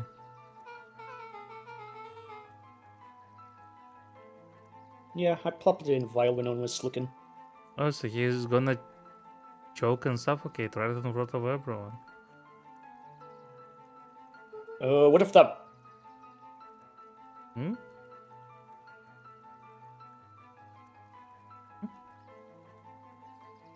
Okay, so things age over time. What's that going to do? What's that going to do with a penny, is the question. I mean, the metal No idea. things That's do you age. decide. Sorry. Yeah, they rust and decay.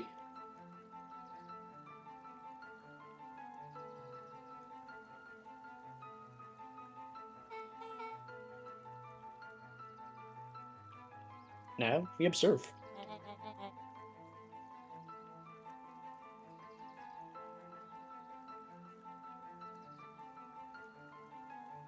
You can all call me Sharper Valentine. His body and face began to contort and expand as he disappeared into a belching green mist.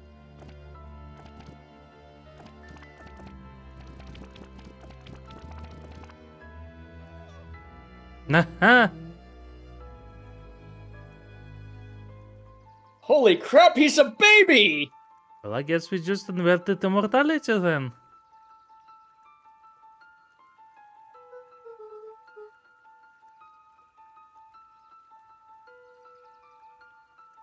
Yeah, but he's still sharper, right?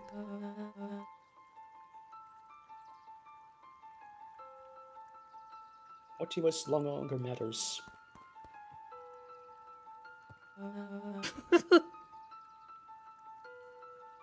This is an innocent child. I don't. I just love that stare. Yeah, with an expression like that, I would doubt the innocence.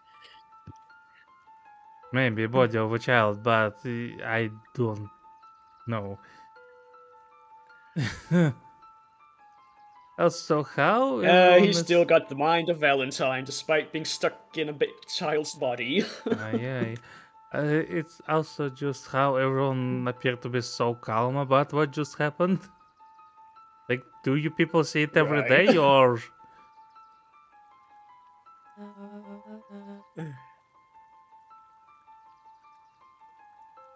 I apologize for all of the harm my father has caused you. Eris awkwardly cradled the squirming child. She looked to her brother, her voice shaking with uncertainty. Augustus, what do we do? We do what Valentines always do. What must be done? I'll hurry home and prepare a crib for father, young Sharper.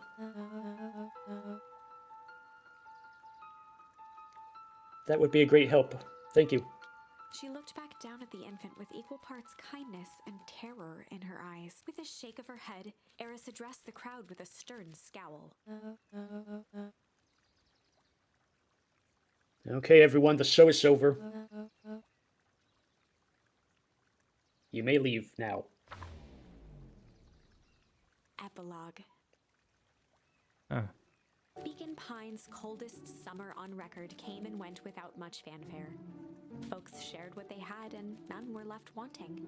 The new school year was ushered in by the falling leaves of autumn. After everything Luca, Rollo, and Beck had been through, middle school was bearable. The chill of winter didn't seem to bother people much. They kindled a hope for a better future in their hearts. When spring arrived, farmers planted their crops with a sense of joy and optimism. And as the dawn of the first day of summer came again, its light slowly spread through the shallow valley. It crept over the town square, across the river, past the neglected welcome sign, and came to rest on a young boy sleeping at dawn. His mind at peace, knowing he is here for a reason. Huh.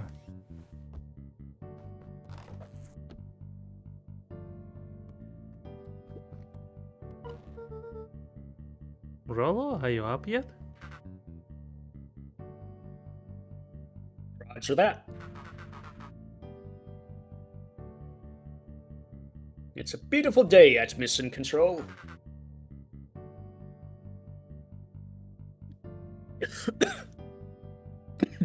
Excuse me.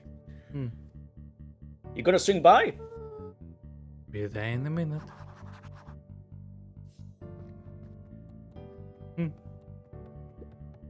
Over time, Eleanor began moving Walt's old things out of the closet and into storage.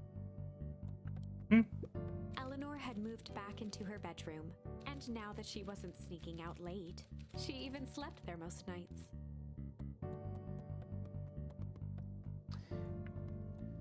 Well, the water still are running. We saved the town, but Oh, man. but then we were evicted for the water bills. Mom, I'm ready to go now. You go on without me, I'll meet you there.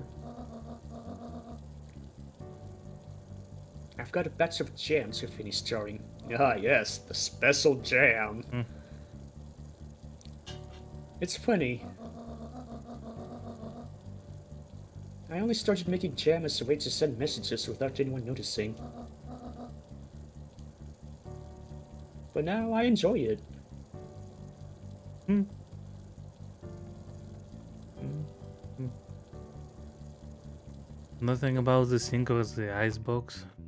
Alright.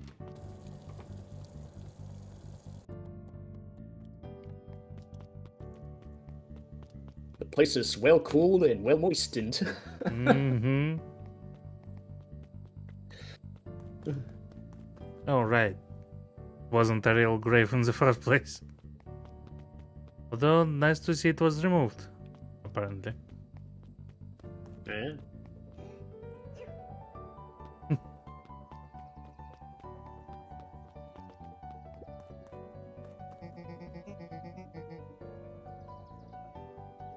Now, hearing Rilla have big plans for that little treehouse. Yeah, it started getting crowded after we revoked the max capacity 1 Rollo, 1 Luca rule. So we decided to expand. But at least we got some help with that. How's the internship at Nelly's and Ilona's shop going? It's been great. I'm hoping it helps me get into the School of Agriculture of that state. Also, Nelly said she'd write a letter of recommendation, which would be huge. I just can't help but worry about leaving Rollo. He's grown up so fast, but he's still my little brother. Yeah, he's really grown up a lot. Yeah, he had a heck of a growth spurt.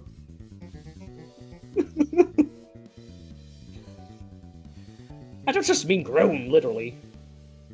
Also, I guess they never tried to recreate what was the Valentine have drunk. You know, to help Prolo get back to his actual age. Yeah, just go ahead and get the souped up stuff and add some copper. Apparently. Or whatever the penny was made out of. Yeah. This morning he was up and finished his chores before I even had breakfast. Well, some of that might be his excitement about the treehouse renovations. Don't tell him this, cause it'll go to his head, but I'm really proud of that little punk. I'm sure he feels the same way, but he's just too dang proud to tell you. I know.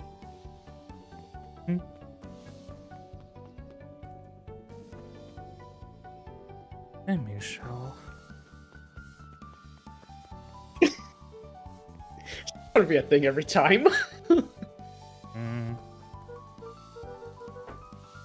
Hey guys, how's the tree planting going? Couldn't be better. I'm so grateful to Ilino and Ellie for letting me help. I just wasn't built to be a mayor. Yeah, you kinda had like the life sucked out of you there. Too much bureaucracy. Well, that's politics. Gus, we finished cleaning up the sidewalks. What's next? They trust these guys. Some stuck around and dedicated themselves to making things right.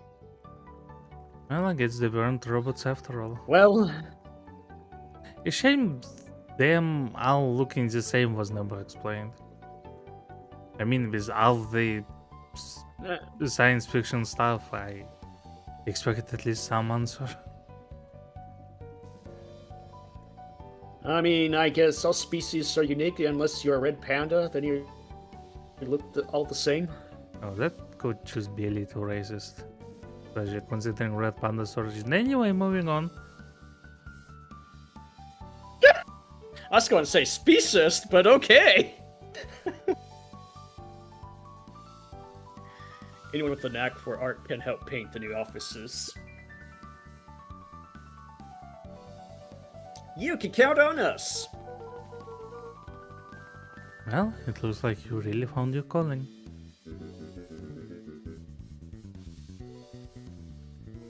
never really felt comfortable telling people what to do. Oh, so I guess he's finally smiling. I don't think he was smiling before. Also Yeah. doesn't look at Luca. Like I said.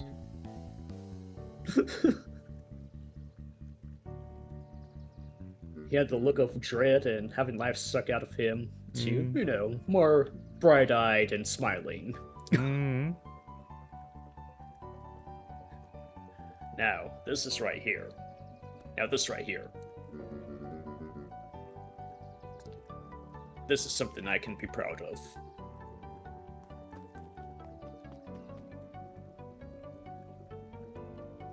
Time is shower.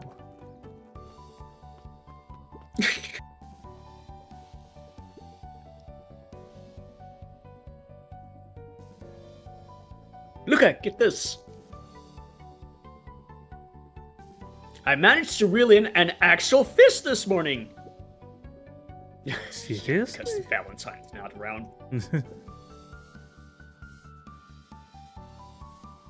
Yeah, and honest to goodness.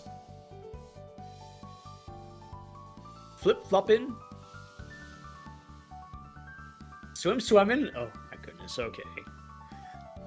Fish! I don't think I've ever caught an actual fish here. Been at least 7 years since I've caught one. How old are you, Chad? Have you been fishing Science 3?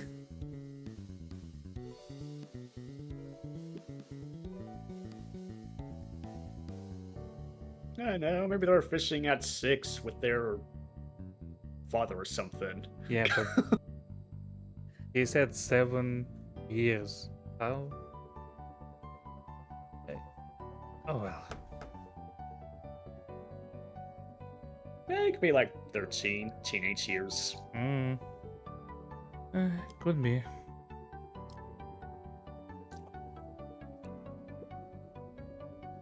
It's a good omen.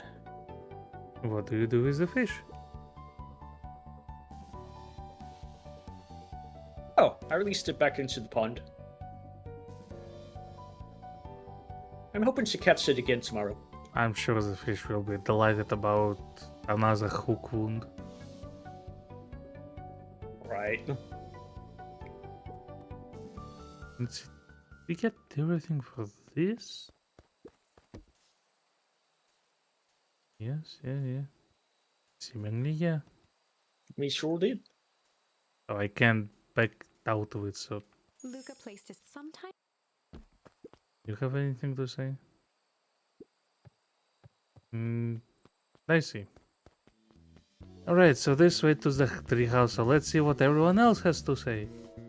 You? How's the napping this morning? Most underrated part of a good nap is the view. Because that building is still there. Yeah, but it's greener. And the view's getting greener every day. Ah! Nice. Are you alright? You're napping. You're not seeing anything when you're napping. Yeah, it's the environment thing. They planted those trees right into the concrete.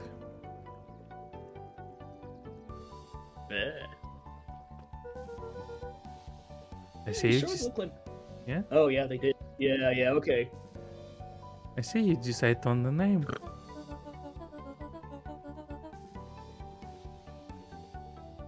Yep, we had to clear out all the old stuff before putting on the final touch. Slow and dirty harvest is now official. You should have run this name by your daughter before deciding on it. That's something I would make. I like it. Oof. You like it dirty, okay. Mm.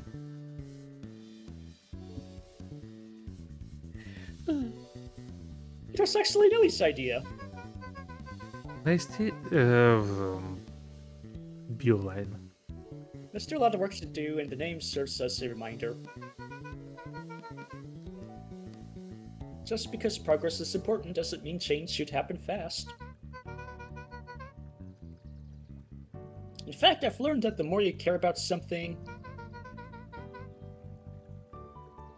the more important it is to take things slow. Our motto is, go slow and fix things. Sound like a contractor. Mm-hmm. Yeah, paid by the hour. Amen to that. I better not dilly-dally. Gotta get to the treehouse. Oh, I see. So no last foreboding from the book lady. Alright. Huh. A little higher. Yep. A little lower. Yep. Little higher. Yep. I'm telling you, the angle isn't the issue. We need more power to the radio.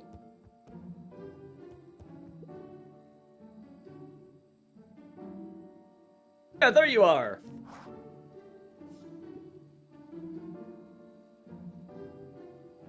Would you tell him it's not the angle? Hey, I'm not in charge of the antenna redesign. Fine, fine. Iggy, just...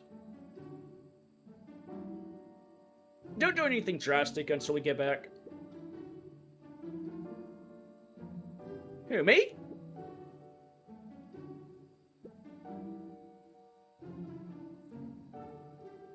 Just you're in charge while I'm gone.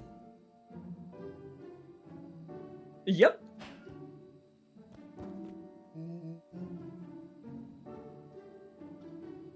They'll be fine, right? It'll be fine. If you really want mission control to turn into something bigger and better, we have to loosen our grip a bit. You're right. Lead the way. Ah, now it's time to dilly-dally.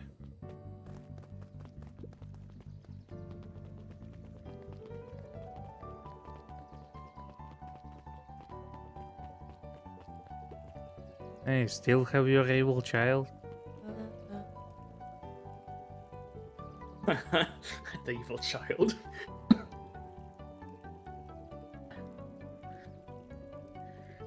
Make it sound like it's the devil's son or something. I mean, Young Mr. Valentine. Young Mr. Valenhorn. how's little Solomon Sharper doing? Young Sharper seems to enjoy nature more than I. So we do a lot of strolling these days. Has he, turned evil yet?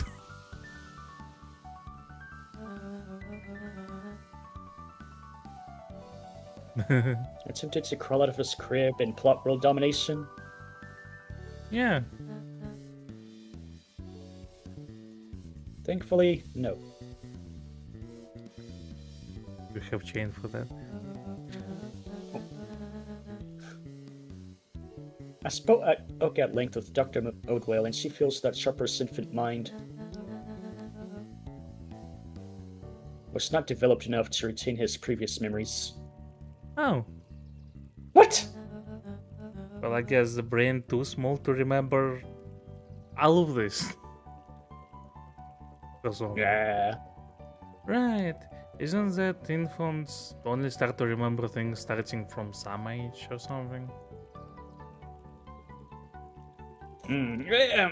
Yeah, you'd think you'd have like some sort of repressed memory or something. Mm. Even if it's some basic stuff. For all intents and purposes, the child is in molded clay. Oh, hello there in the chat. He, Yeah.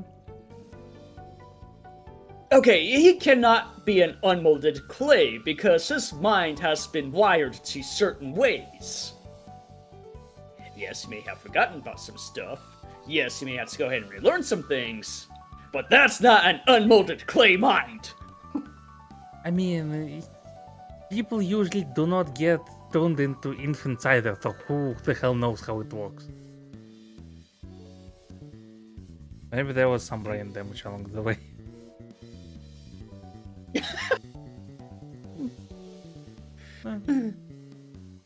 They're doing good. Once those neurons start developing, I guess we shall see. Oh, they will. But to answer the question, just we are doing well. Potentially finishing up soon. The game does seem to reach its conclusion quite soon. How are you doing? Let's hope he is a little nicer the second time around. that is the objective, yes. But really, all I can do is try and hope. Well, that's what any parent can do. Mm-hmm. 2 activities I am endeavoring to find less distasteful. Well, I think you are doing a good job.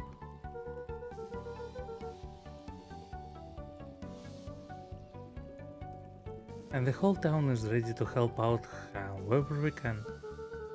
I can't wait to teach him to throw a baseball. Eris did her best to ignore the tears rolling in her Oh, man. eyes.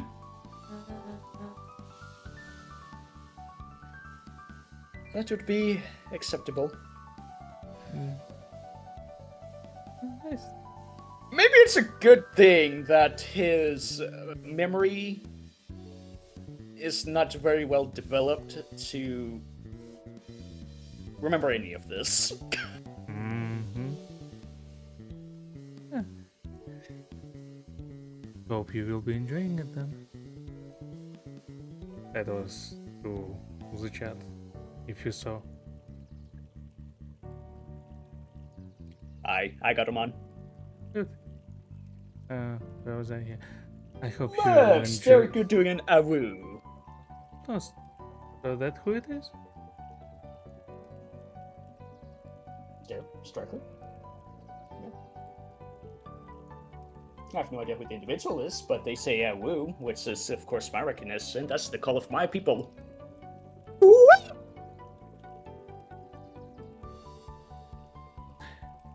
Right. I hope you enjoy the rest of the stream then. Ah, wait, baby. Right.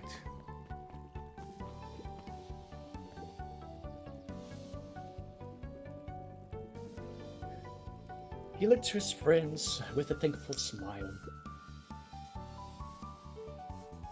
After everything that could have gone wrong. Everything that did go wrong, oh yes. We made it. The end. Closing her eyes, Hey! Miss Hatch She says the end. relaxing breath. I can finally stand up from this bench. Oh, hello, Luca. How are you? Really good, actually. That's wonderful. Did I miss anything? I think you're pretty much up to speed. Uh-huh.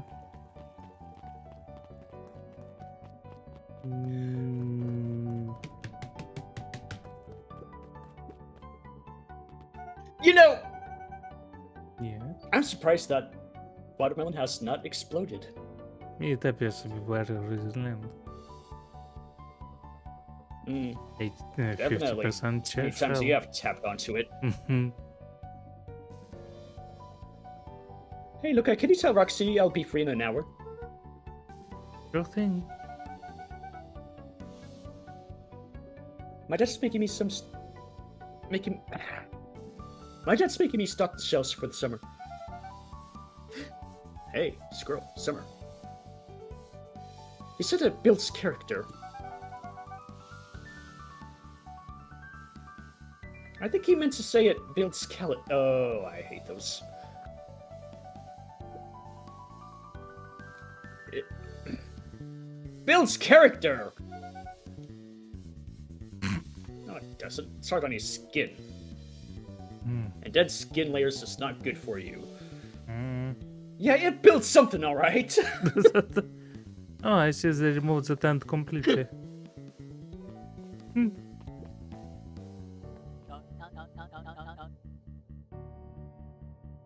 Look, can I interest you in a delicious apple? He playfully waggled an apple. Always with the apples. No thanks, just saying hello. Well, hello then. Mind telling your mom we need a new crate of jam? Want the special jam? Already? It's funny, I used to hide this stuff in the back. Terrified that someone would find out about our secret messages. Now everyone wants to get their hands on Eleanor Van Horn's famous spy jam. Explosives not included. Right. Wow, back for seconds? If it's not too much trouble. For the longest time, I didn't understand the appeal of ice cream. It serves no purpose. Other than be briefly enjoyed and then it's gone. Well, That's just that's life, child. what consumables are. So that's just life with general. Consumables are temporary.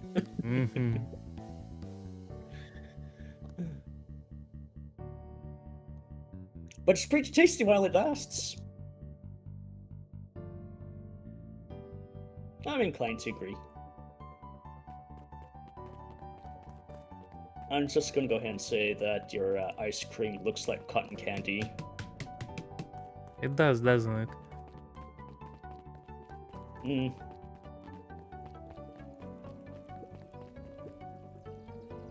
What's today's news that needs... What's today's news that needs knowing? I'll give you tomorrow's headline today. Our old friend Patrick C. Montesquieu, aka William Kerr, just performed a stirring rendition of the Iceman Cometh. At the State Correctional Facility. Really? Got imprisoned for being evil or something. I mean, what exactly are his charges, I would wonder? What exactly he do that was illegal? Oh wait, child kidnapping, yeah, that would do it. True. I hear there wasn't a dry eye in the house. Well, I guess he has plenty of time to work on his craft. He sure does. Okay.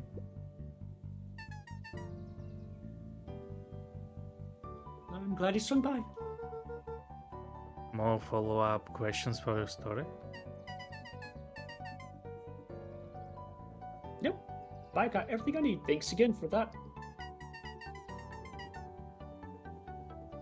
I sent a draft of the story to a reporter in Capital City. And they offered me an internship. Oh. Of course they did, Don't you do internships.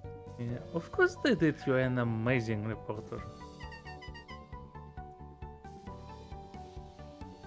I don't know about that.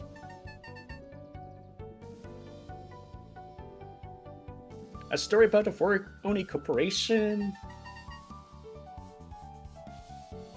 that picked up an entire town of people and moved them to cover up a massive illegal mine shaft. Full of incredibly hazardous...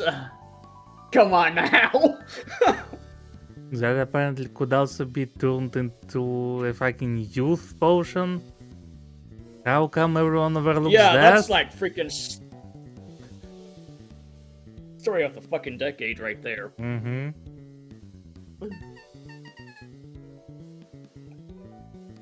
So it writes itself if you think about it.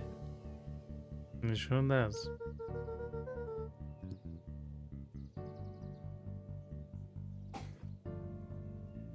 Just don't forget us when you become a fancy big city reporter.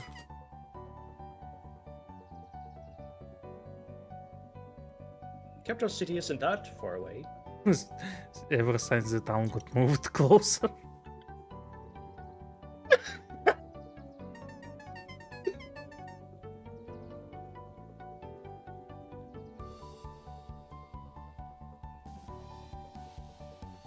I'm gonna have to come back from time to time to check in. And see what sort of new trouble you've gotten yourself into. Sorry to disappoint, but my adventuring days are over.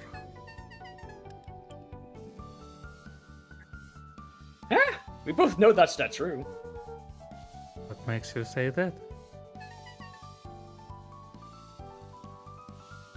But a reporter's intuition. Right. Hey, the diner is finally open. Oh, hello. Can't reach too far. Mrs. Fratelli glowed with a carefree smile. Is that your suitcase? That is 2 weeks of unencumbered tranquility. Excuse me? Would you be so kind to take my order?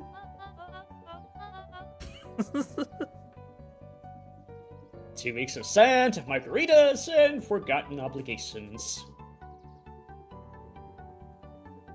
Excuse me? This poor guy. I know nobody likes their previous work, but dang! I'd love to place an order! Mrs. Fratelli sighed with a zen-like calm. Just as soon as the lecture ends, I'll be a feather on the wind. You are going on the vacation? For the first time in years. And I've got you and your mom to thank. Why is that? She didn't tell you yet? You two are gonna fill in for me at the diner while... Oh, wow, getting press ganged. Damn.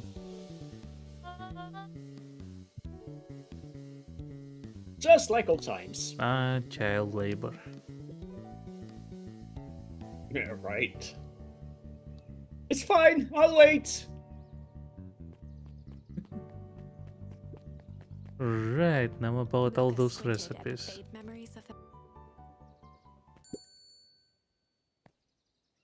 Oh, everyone is hungry.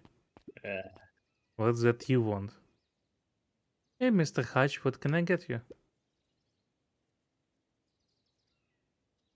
No, I'm not terribly hungry. Something snack-sized, if you can. If you could. Can, could. Would, should.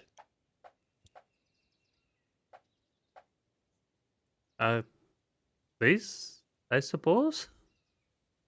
It's snack-sized.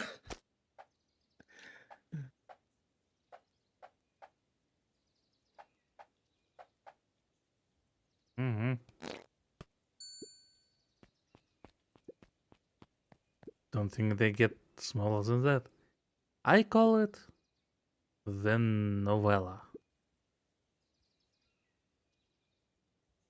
Lovely.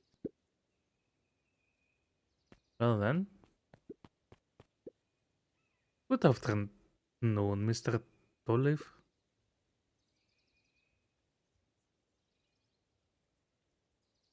Achoo! Sorry, these allergies have been killing me. I feel you on that. Haven't been able to smell a thing all day. I hardly smell anything. Hmm. I almost sold Miss Hatch a gallon of spoiled milk this. Oh. No. Do you look at the expiration dates, buddy? Got anything to help clear out these darn sinuses? Now we're talking. Whatever it takes, I just want to be able to smell again. Huh? The spice of life.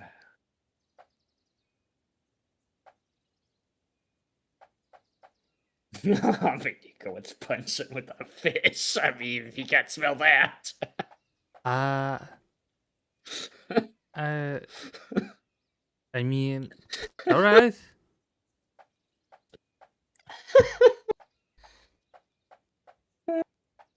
Ooh, incendiary.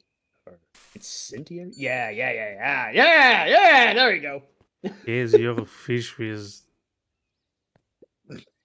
I call this Fish with one chili. a cold for the common cold. Uh, oh my, that's spicy. You better not leave your house for too long. And stinky. I'm sorry, I'll try again. I'm sorry, I'll try. No, don't you see what this means?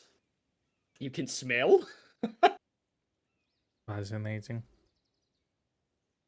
I can smell again. Looks like your father isn't the only doctor in the family. Right. You? I have a coupon here for one free burger. What it'll be? Well, I have a lot of mouths to feed. So give me the biggest burger you have. They eat a lot, huh? You have no idea. Yeah, because she's pregnant. Hmm. Oh, and throw some lettuce on top. So big burger, throw lettuce. Got it. Yeah, that should be easy. That is going to be hard to wrap your mouth around. Mm. And a little lettuce to make it healthy.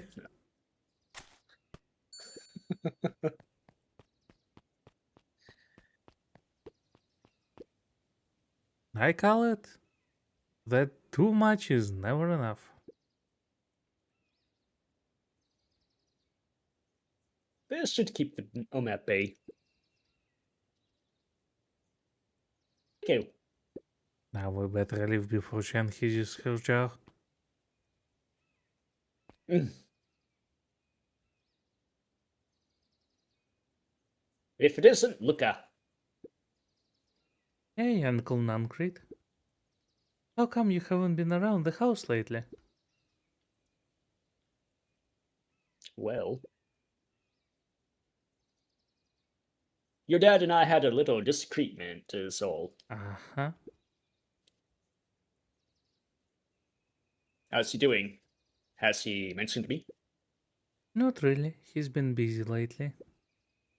Sometimes he doesn't come home from work before bedtime. Is that so? Well, tell him I'm thinking of him. I'm sure will. You seem sad. Nonsense. What can I get you for lunch? Fact of the matter is, I don't have much of an appetite right now. Uncle Nuncrit, you gotta eat. I'll make you something special. That will cheer you up. Hmm. Something special, huh?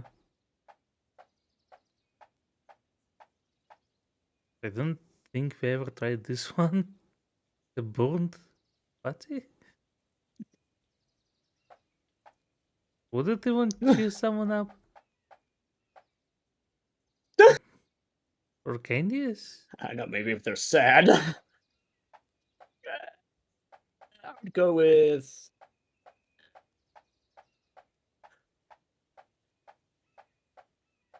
Well, he doesn't have much of an appetite.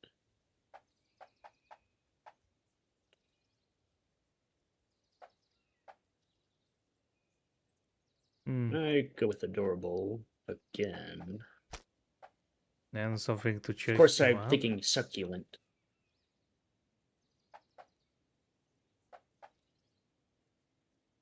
Oh my. Oh my. To cheer him up, huh? Oh yeah. So we made exactly the same meal, I think. I Yeah. call it. I mean, you could have made succulent. The cheer's looking at you. Just looking at you. One burger with a side of good vibes.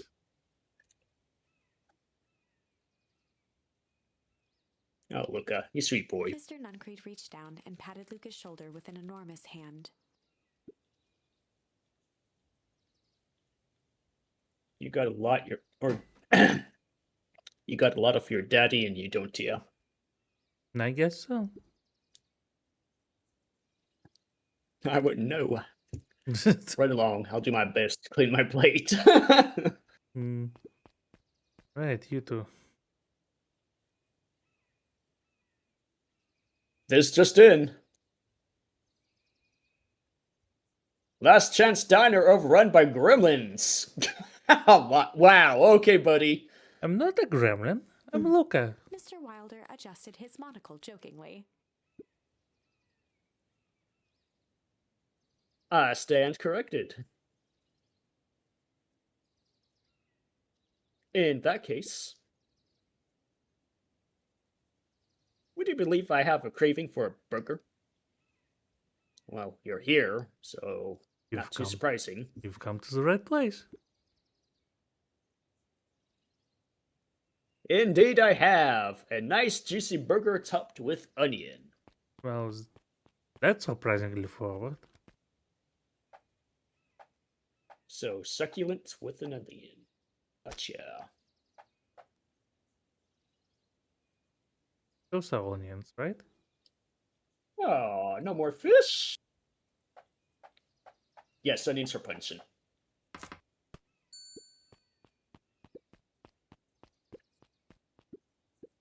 Here you go. I call it the Wilder.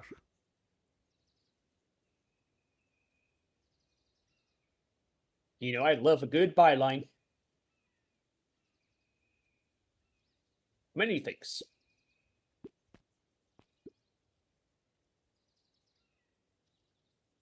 Listen, little child. I am only going to say this once. I require a well done burger. Oh, Make it well done, all right. That's what the burned one is for. I see. Got it. When I say well done, I mean it. All right. Well done, no problem. I fear you aren't grasping my request. No, we got it. I mean, she's entitled I to want her the taste. burger charred beyond recognition. Jeez Louise, man. You might as well eat Cheerio! Everyone is entitled to their taste as long as it doesn't hurt others. She wants the burger to suffer. Might as well eat charcoal at this point. Well, health I want is it bitter and black. one burnt burger coming up.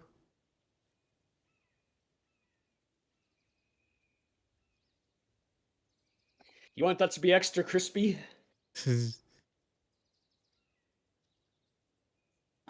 Most And expensive. top it with the most expensive thing you have. The gold necklace.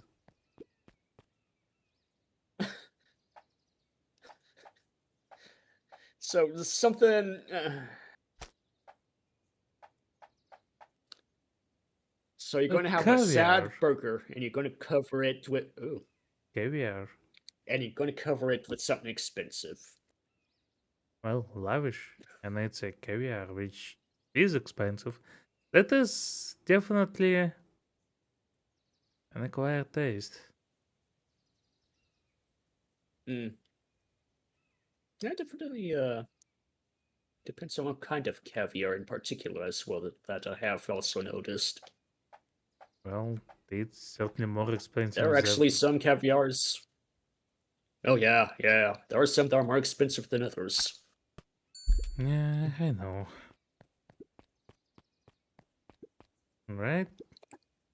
May I present the row your bone?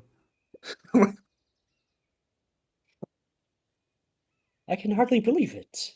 Burger with caviar is an interesting choice. Actually, I want a burger now. True. Eh, Yeah. You've done well. Mrs. Fratelli had caviar stashed back there. The woman is full of surprises. Very good. This will suffice. hey, everyone is finally fed. I don't know if it'll suffice with your digestion. Hmm. Alrighty, looks like we've got everything we need.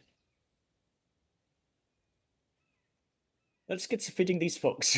Mm. Joke's on you. Job's already done.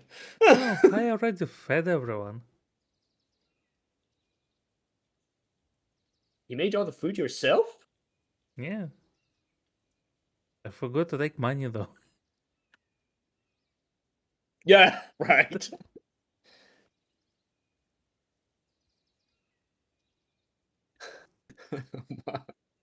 What on earth did you put on the burger? Don't ask. I just used what was lying around. Do you often have caviar and the cacti just flying around? Oh man, apparently this is a surf and turf type of place. Oh dear, that can't be good. Thanks again, Luca. Best burger I ever ate. Surprisingly competent. Everyone seems happy.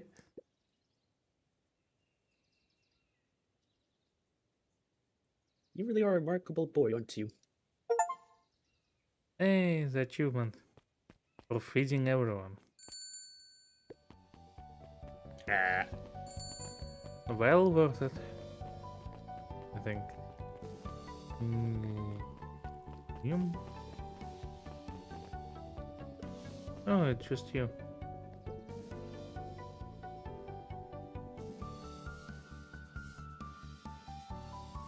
Luca, do you want a biscuit? Oh, biscotti. On the house. I don't really have time.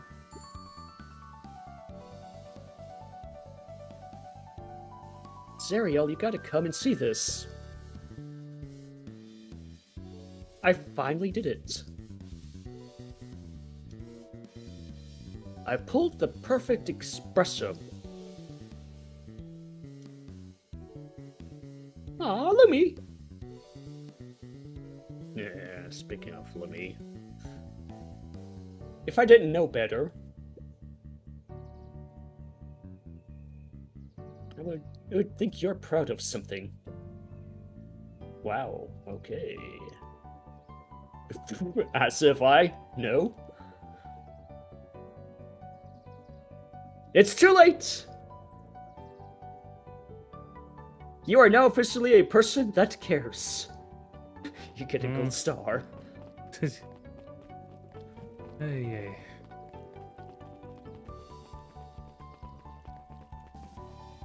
Just realized, you know what never came up again? This mysterious child in the frozen city. We met him in one timeline and then never again. Oh yeah.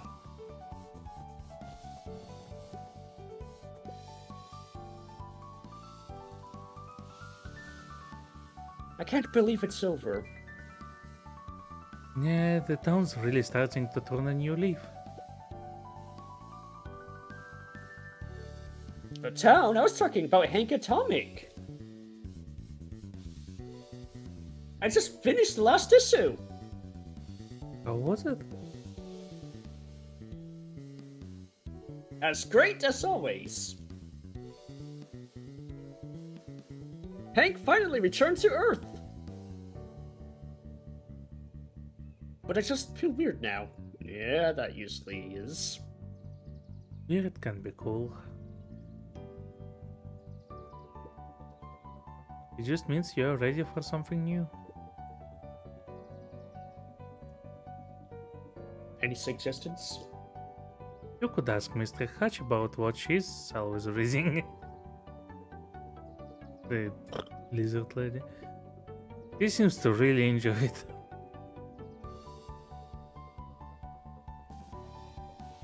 Maybe I'll do that.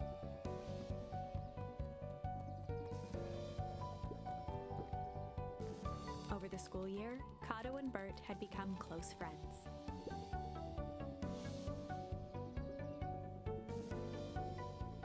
But did you know that? When they covered up... Oh. Here we go, kiddo. They found a new species of fungus. Yep, and they are studying it in the new labs. Did you know that? Oh dear. Nerdigasmings. Beacon Pines is now the smallest town in the country.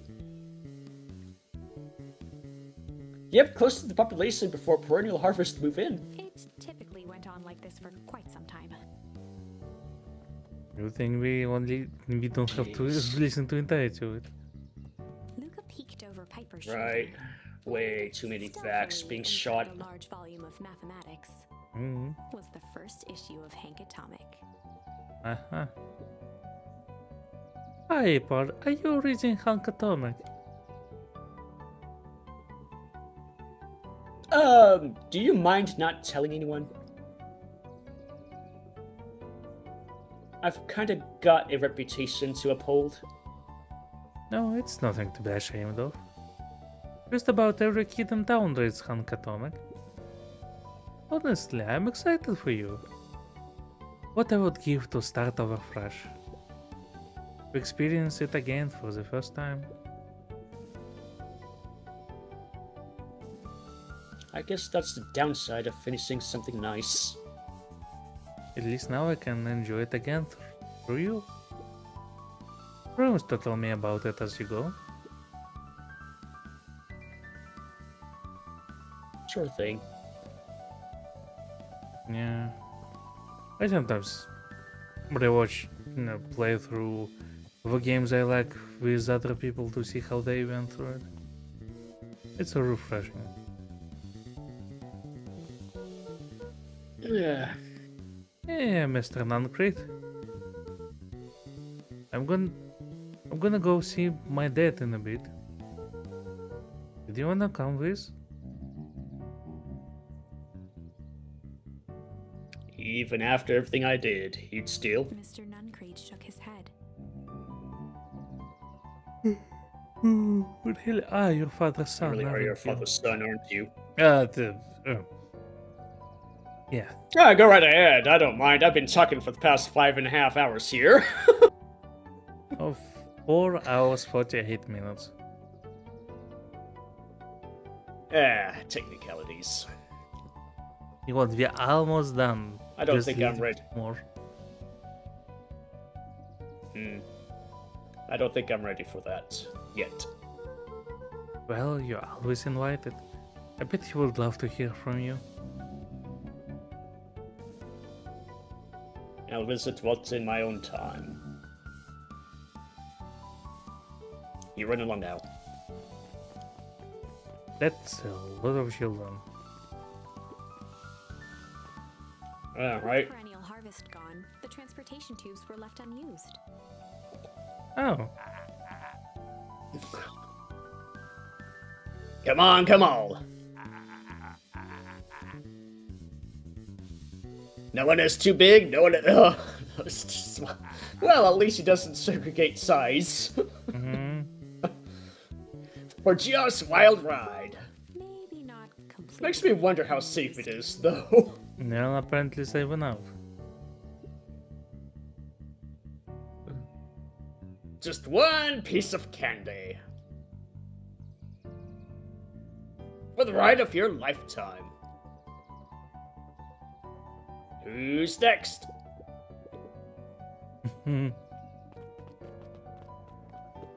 No, you finally found bugs, yes?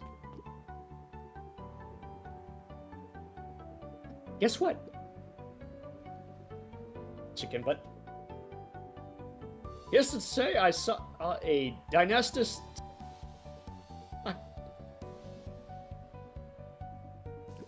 Okay, I know it's Titius, but I was going to say Titius. And that's good?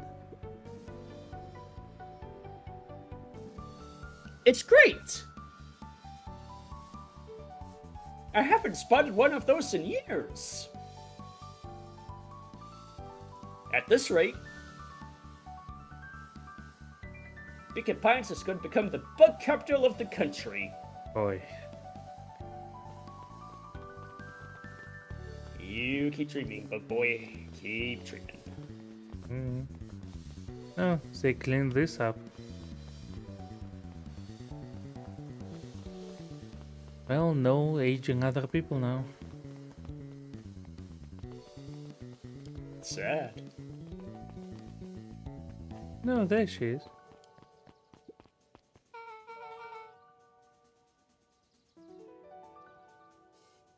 I have news I think you'll enjoy. This morning I unpacked my last box. You've officially moved in. It's just a box. Let's not blow this out of proportion. It sounds an awful lot like putting down roots. I guess I decided this place is root-worthy. Still finding mine, kid. You're gonna be stuck with me for the foreseeable future. I do have to warn you. Most years aren't going to be as interesting as this one. I think I'll manage. Ready? Before we go, there's a bit of surprise.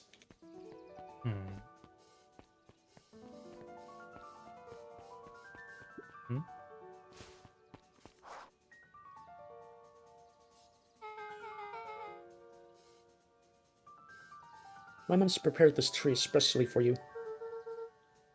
They didn't have to do that.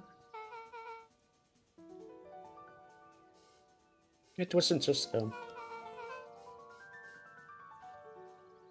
about the whole town pitched in. Well, we all owe you. It should do okay in the cold of old Beacon Pines. and threatless things swarm up. That's perfect. And you already take your favorite 2 beacon pines. Alright then. With a tree? Yeah, we're gonna plant it. I mean... of course, but I just... Not sure it's safe for the tree. Peppic over here concerned about the tree more than the kids. I mean, they already made it through fine first time. The saplings are Oh, I'm more... talking about the bunnies. Nah, they will be fine. There's so many of them. Saplings are usually more fragile than children. So, Yeah, looks like a pretty solid plant. You got it. Now that's a good looking tree. Being a special occasion and whatnot. This ride's on the house. I don't to pay candy. You're gonna want to hang on tight to that little tree.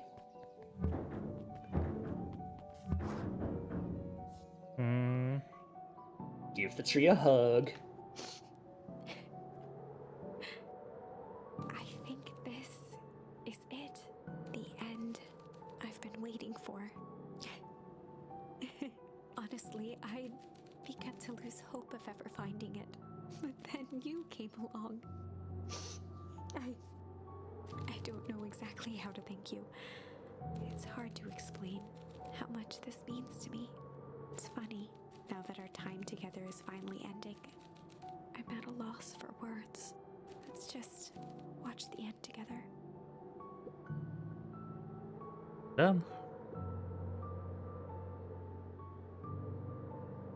A good little tree. The best little tree.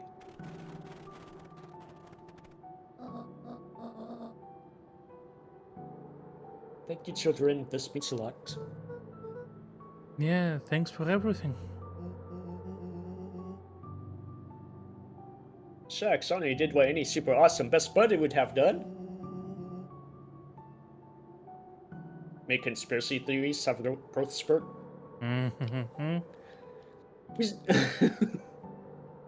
We should probably give you some time alone now.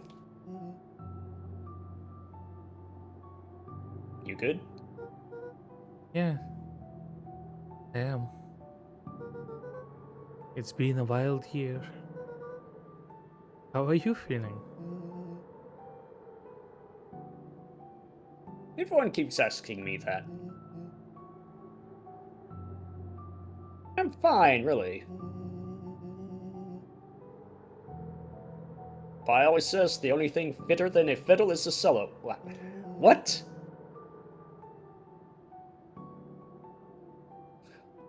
I don't know. I feel like a dang cello. Well, if you ever stop feeling like a cello, I'm here for you.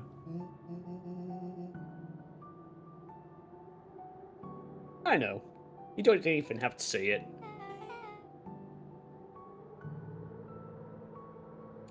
You two make an awesome pair. Excuse me? We're a trio now. Yep.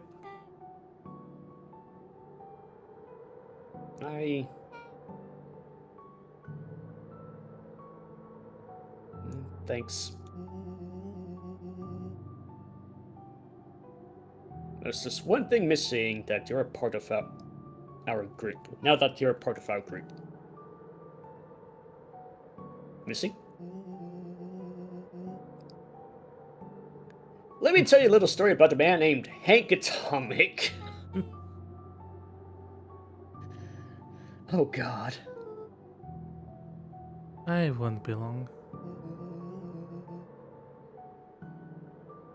We'll be waiting for you back at the phone booth. I found the perfect way to start our summer!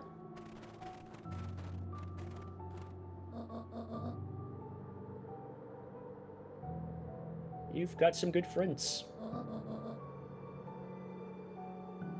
I'm so proud of you.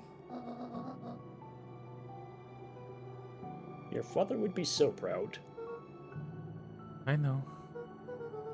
Mom, can I ask you a question? Do you ever dream about that?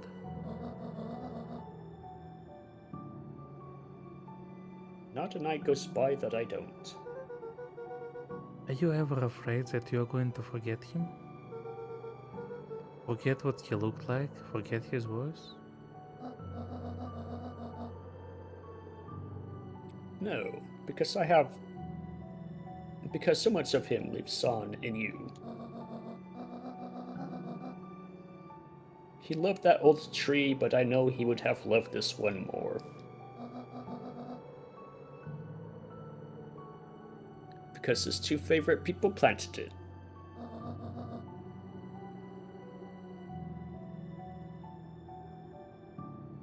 I'll give you two a moment.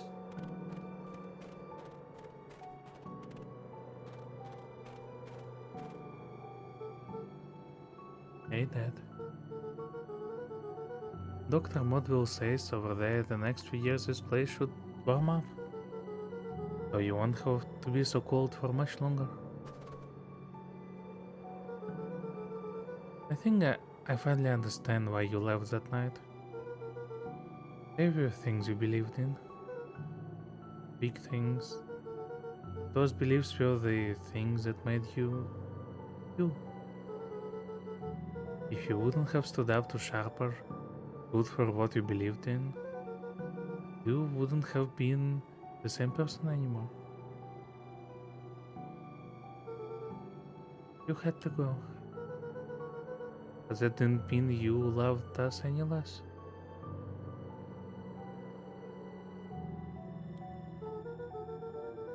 I might not visit you as much as I used to. I know you understand.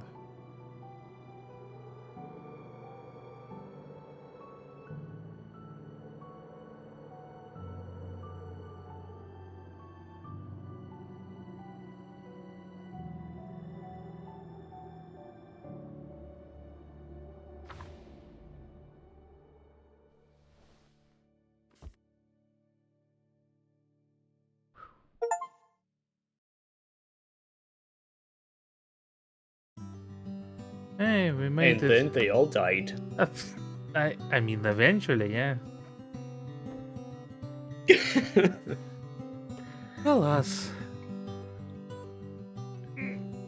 Damn, 5 hours and 1 minute. Maybe it would have worked Yeah. better with one more stream, but hey, finally it's over. Now this story was Yeah. fucking wild.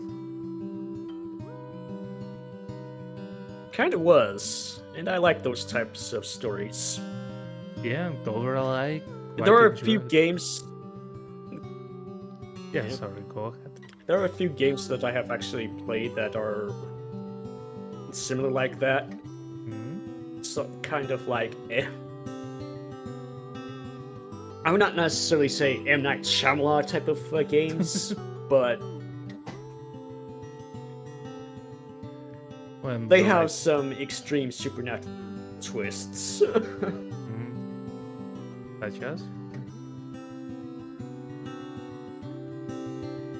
I would have to go ahead and look up the name of this one in particular, but I do remember you were this raccoon that was a private eye. Yes, what Was was it? on- Damn it. I know exactly what's the game you're talking about. The ending fucking got me. I don't know what to even make of it. What was the name of the game? Backbone?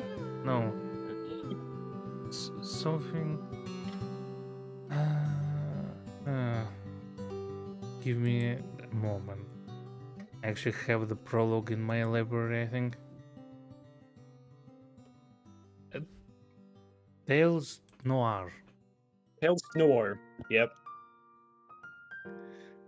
Yeah, That was one interesting one. it sure was because, I mean, the initial plot was interesting. There's this missing person, and there's this whole conspiracy about rich people literally eating poor people and whatnot, and etc. But then some alien stuff come out of fucking nowhere.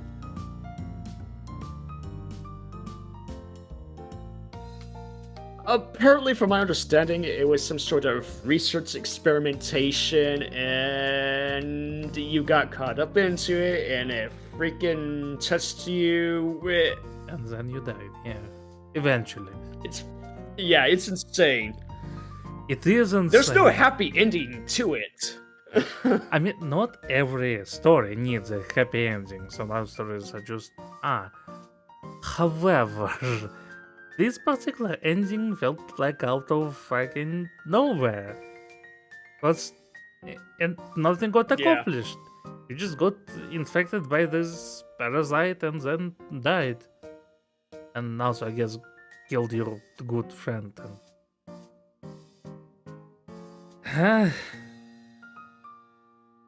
From my understanding, though, there really is no choice. It's all the same results. So It is. just gives you that false sense that you have options, but you don't really. I mean, yeah, that's pretty much it. I mean, all it does is changes dialogue a bit, but that's about it, yeah. Uh, but that's about Tales Noir. This game, however, the plot is insane. I guess also somewhat silly, really, when you think about it.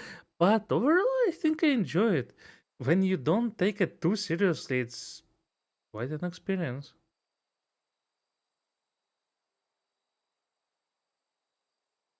Yeah, it definitely was. I mean, I like how it goes ahead and branches off and gives you these alternate endings and whatnot, based upon the decisions that are made. And yeah, it's read like a book, or Mhm. the narrator is reading the book to you. Yeah. Well, there's the whole tree. The only thing we have unexplored are two other choices, Malice and Junk. Let's just quickly see if they change anything. You know about what was added into the wild. Judging by either by choices, it will either change nothing or what's the right word? Or be very brief. What if he explodes? With joke. Uh-huh. Explosive joke. I mean, yeah, this far, what is another 10 minutes going to do? Let's try Malice. I might have tweaked his wonder potion with a little malice. How do you add malice to something? Malice? The whiskey from the office. Oh! No, is he going to turn old and turn to dust?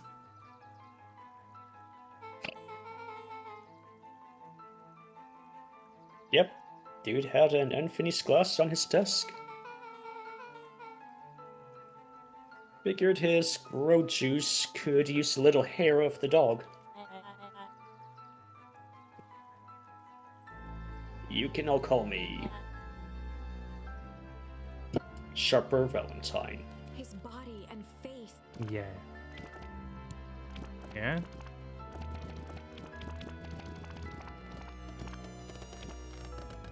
Oh shit, he did explode!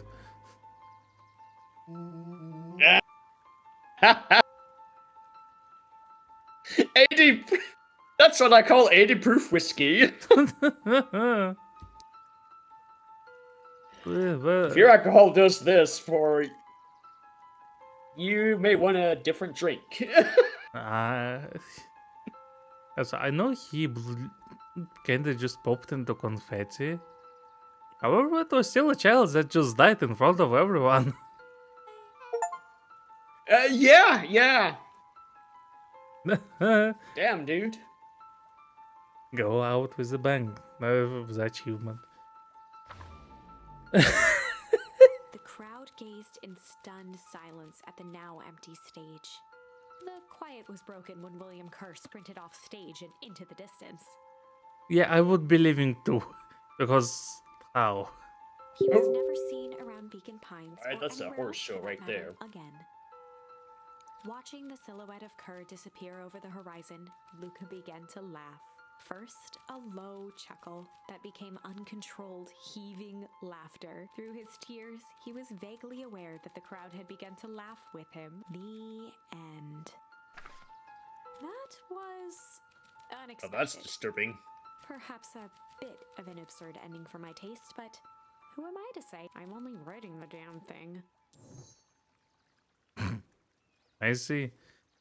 Well, now for the last choice. I might have tweaked his wonder potion with a little junk.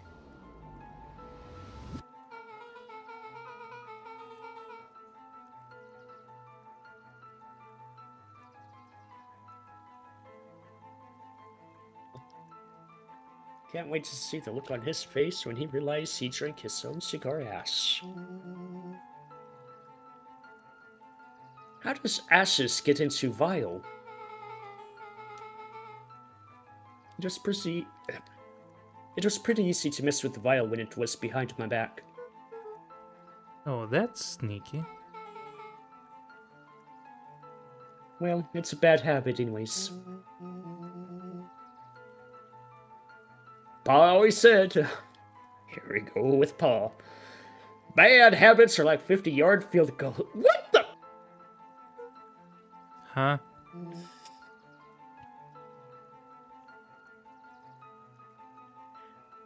What did... Rolo! Your dad kind of... Have we checked for the I feel like he just said random stuff.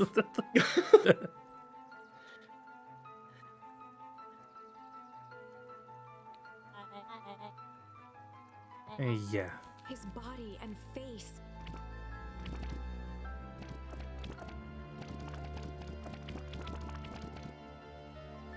Huh? Huh? Statue? Ash. Oh. Well, I guess. And considering how much we just went into direction of Heres, I guess she just inhaled some of her father just now. Hmm. Well, that's one way to kick a bad habit. As the last of what was once Sharper Valentine wafted into the air, the crowd began to disperse, still numb from what they had just observed. Really? Well, the show just turned to ash. I guess the festival is over.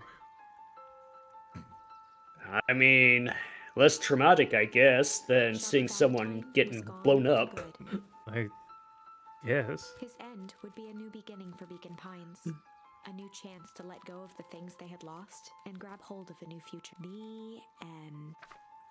Well, I'd be lying if I said that wasn't a bit gratifying. If that feels to you like a good note to end on, I won't stand in your way. Well, I guess that wraps up the entirety of the game then. Well, as I already said, insane plot, but once again, you don't have to take it seriously because I don't think the game take itself serious. So why should we? Overall, it was fun, and I'm glad Copper recommended it. What do you say? I'd say it's definitely interesting. It reminds me of another game that also does this type of style too. Hmm. I'd have to go ahead and check with someone in order About. to get the name of that dang game in particular. Can you describe how it looked like? It's very similar to the style, where you go ahead and have multiple options, and of course the tree with roots as well. It's the same thing, Huh. Oh, then you go. but it's not anthropomorphic. Ah. Eh, It's very Asian oriented. I see. Well, anyway, I guess that's once again wraps up the whole game. So, if anyone is still out there watching, thank you, and I hope you enjoyed it. As we wrap up this game and move on to other things. You have anything to add? Okay. I am DJ Ark, and I approve of this message. Well, couldn't say it better. Well, on that note, see you around here on.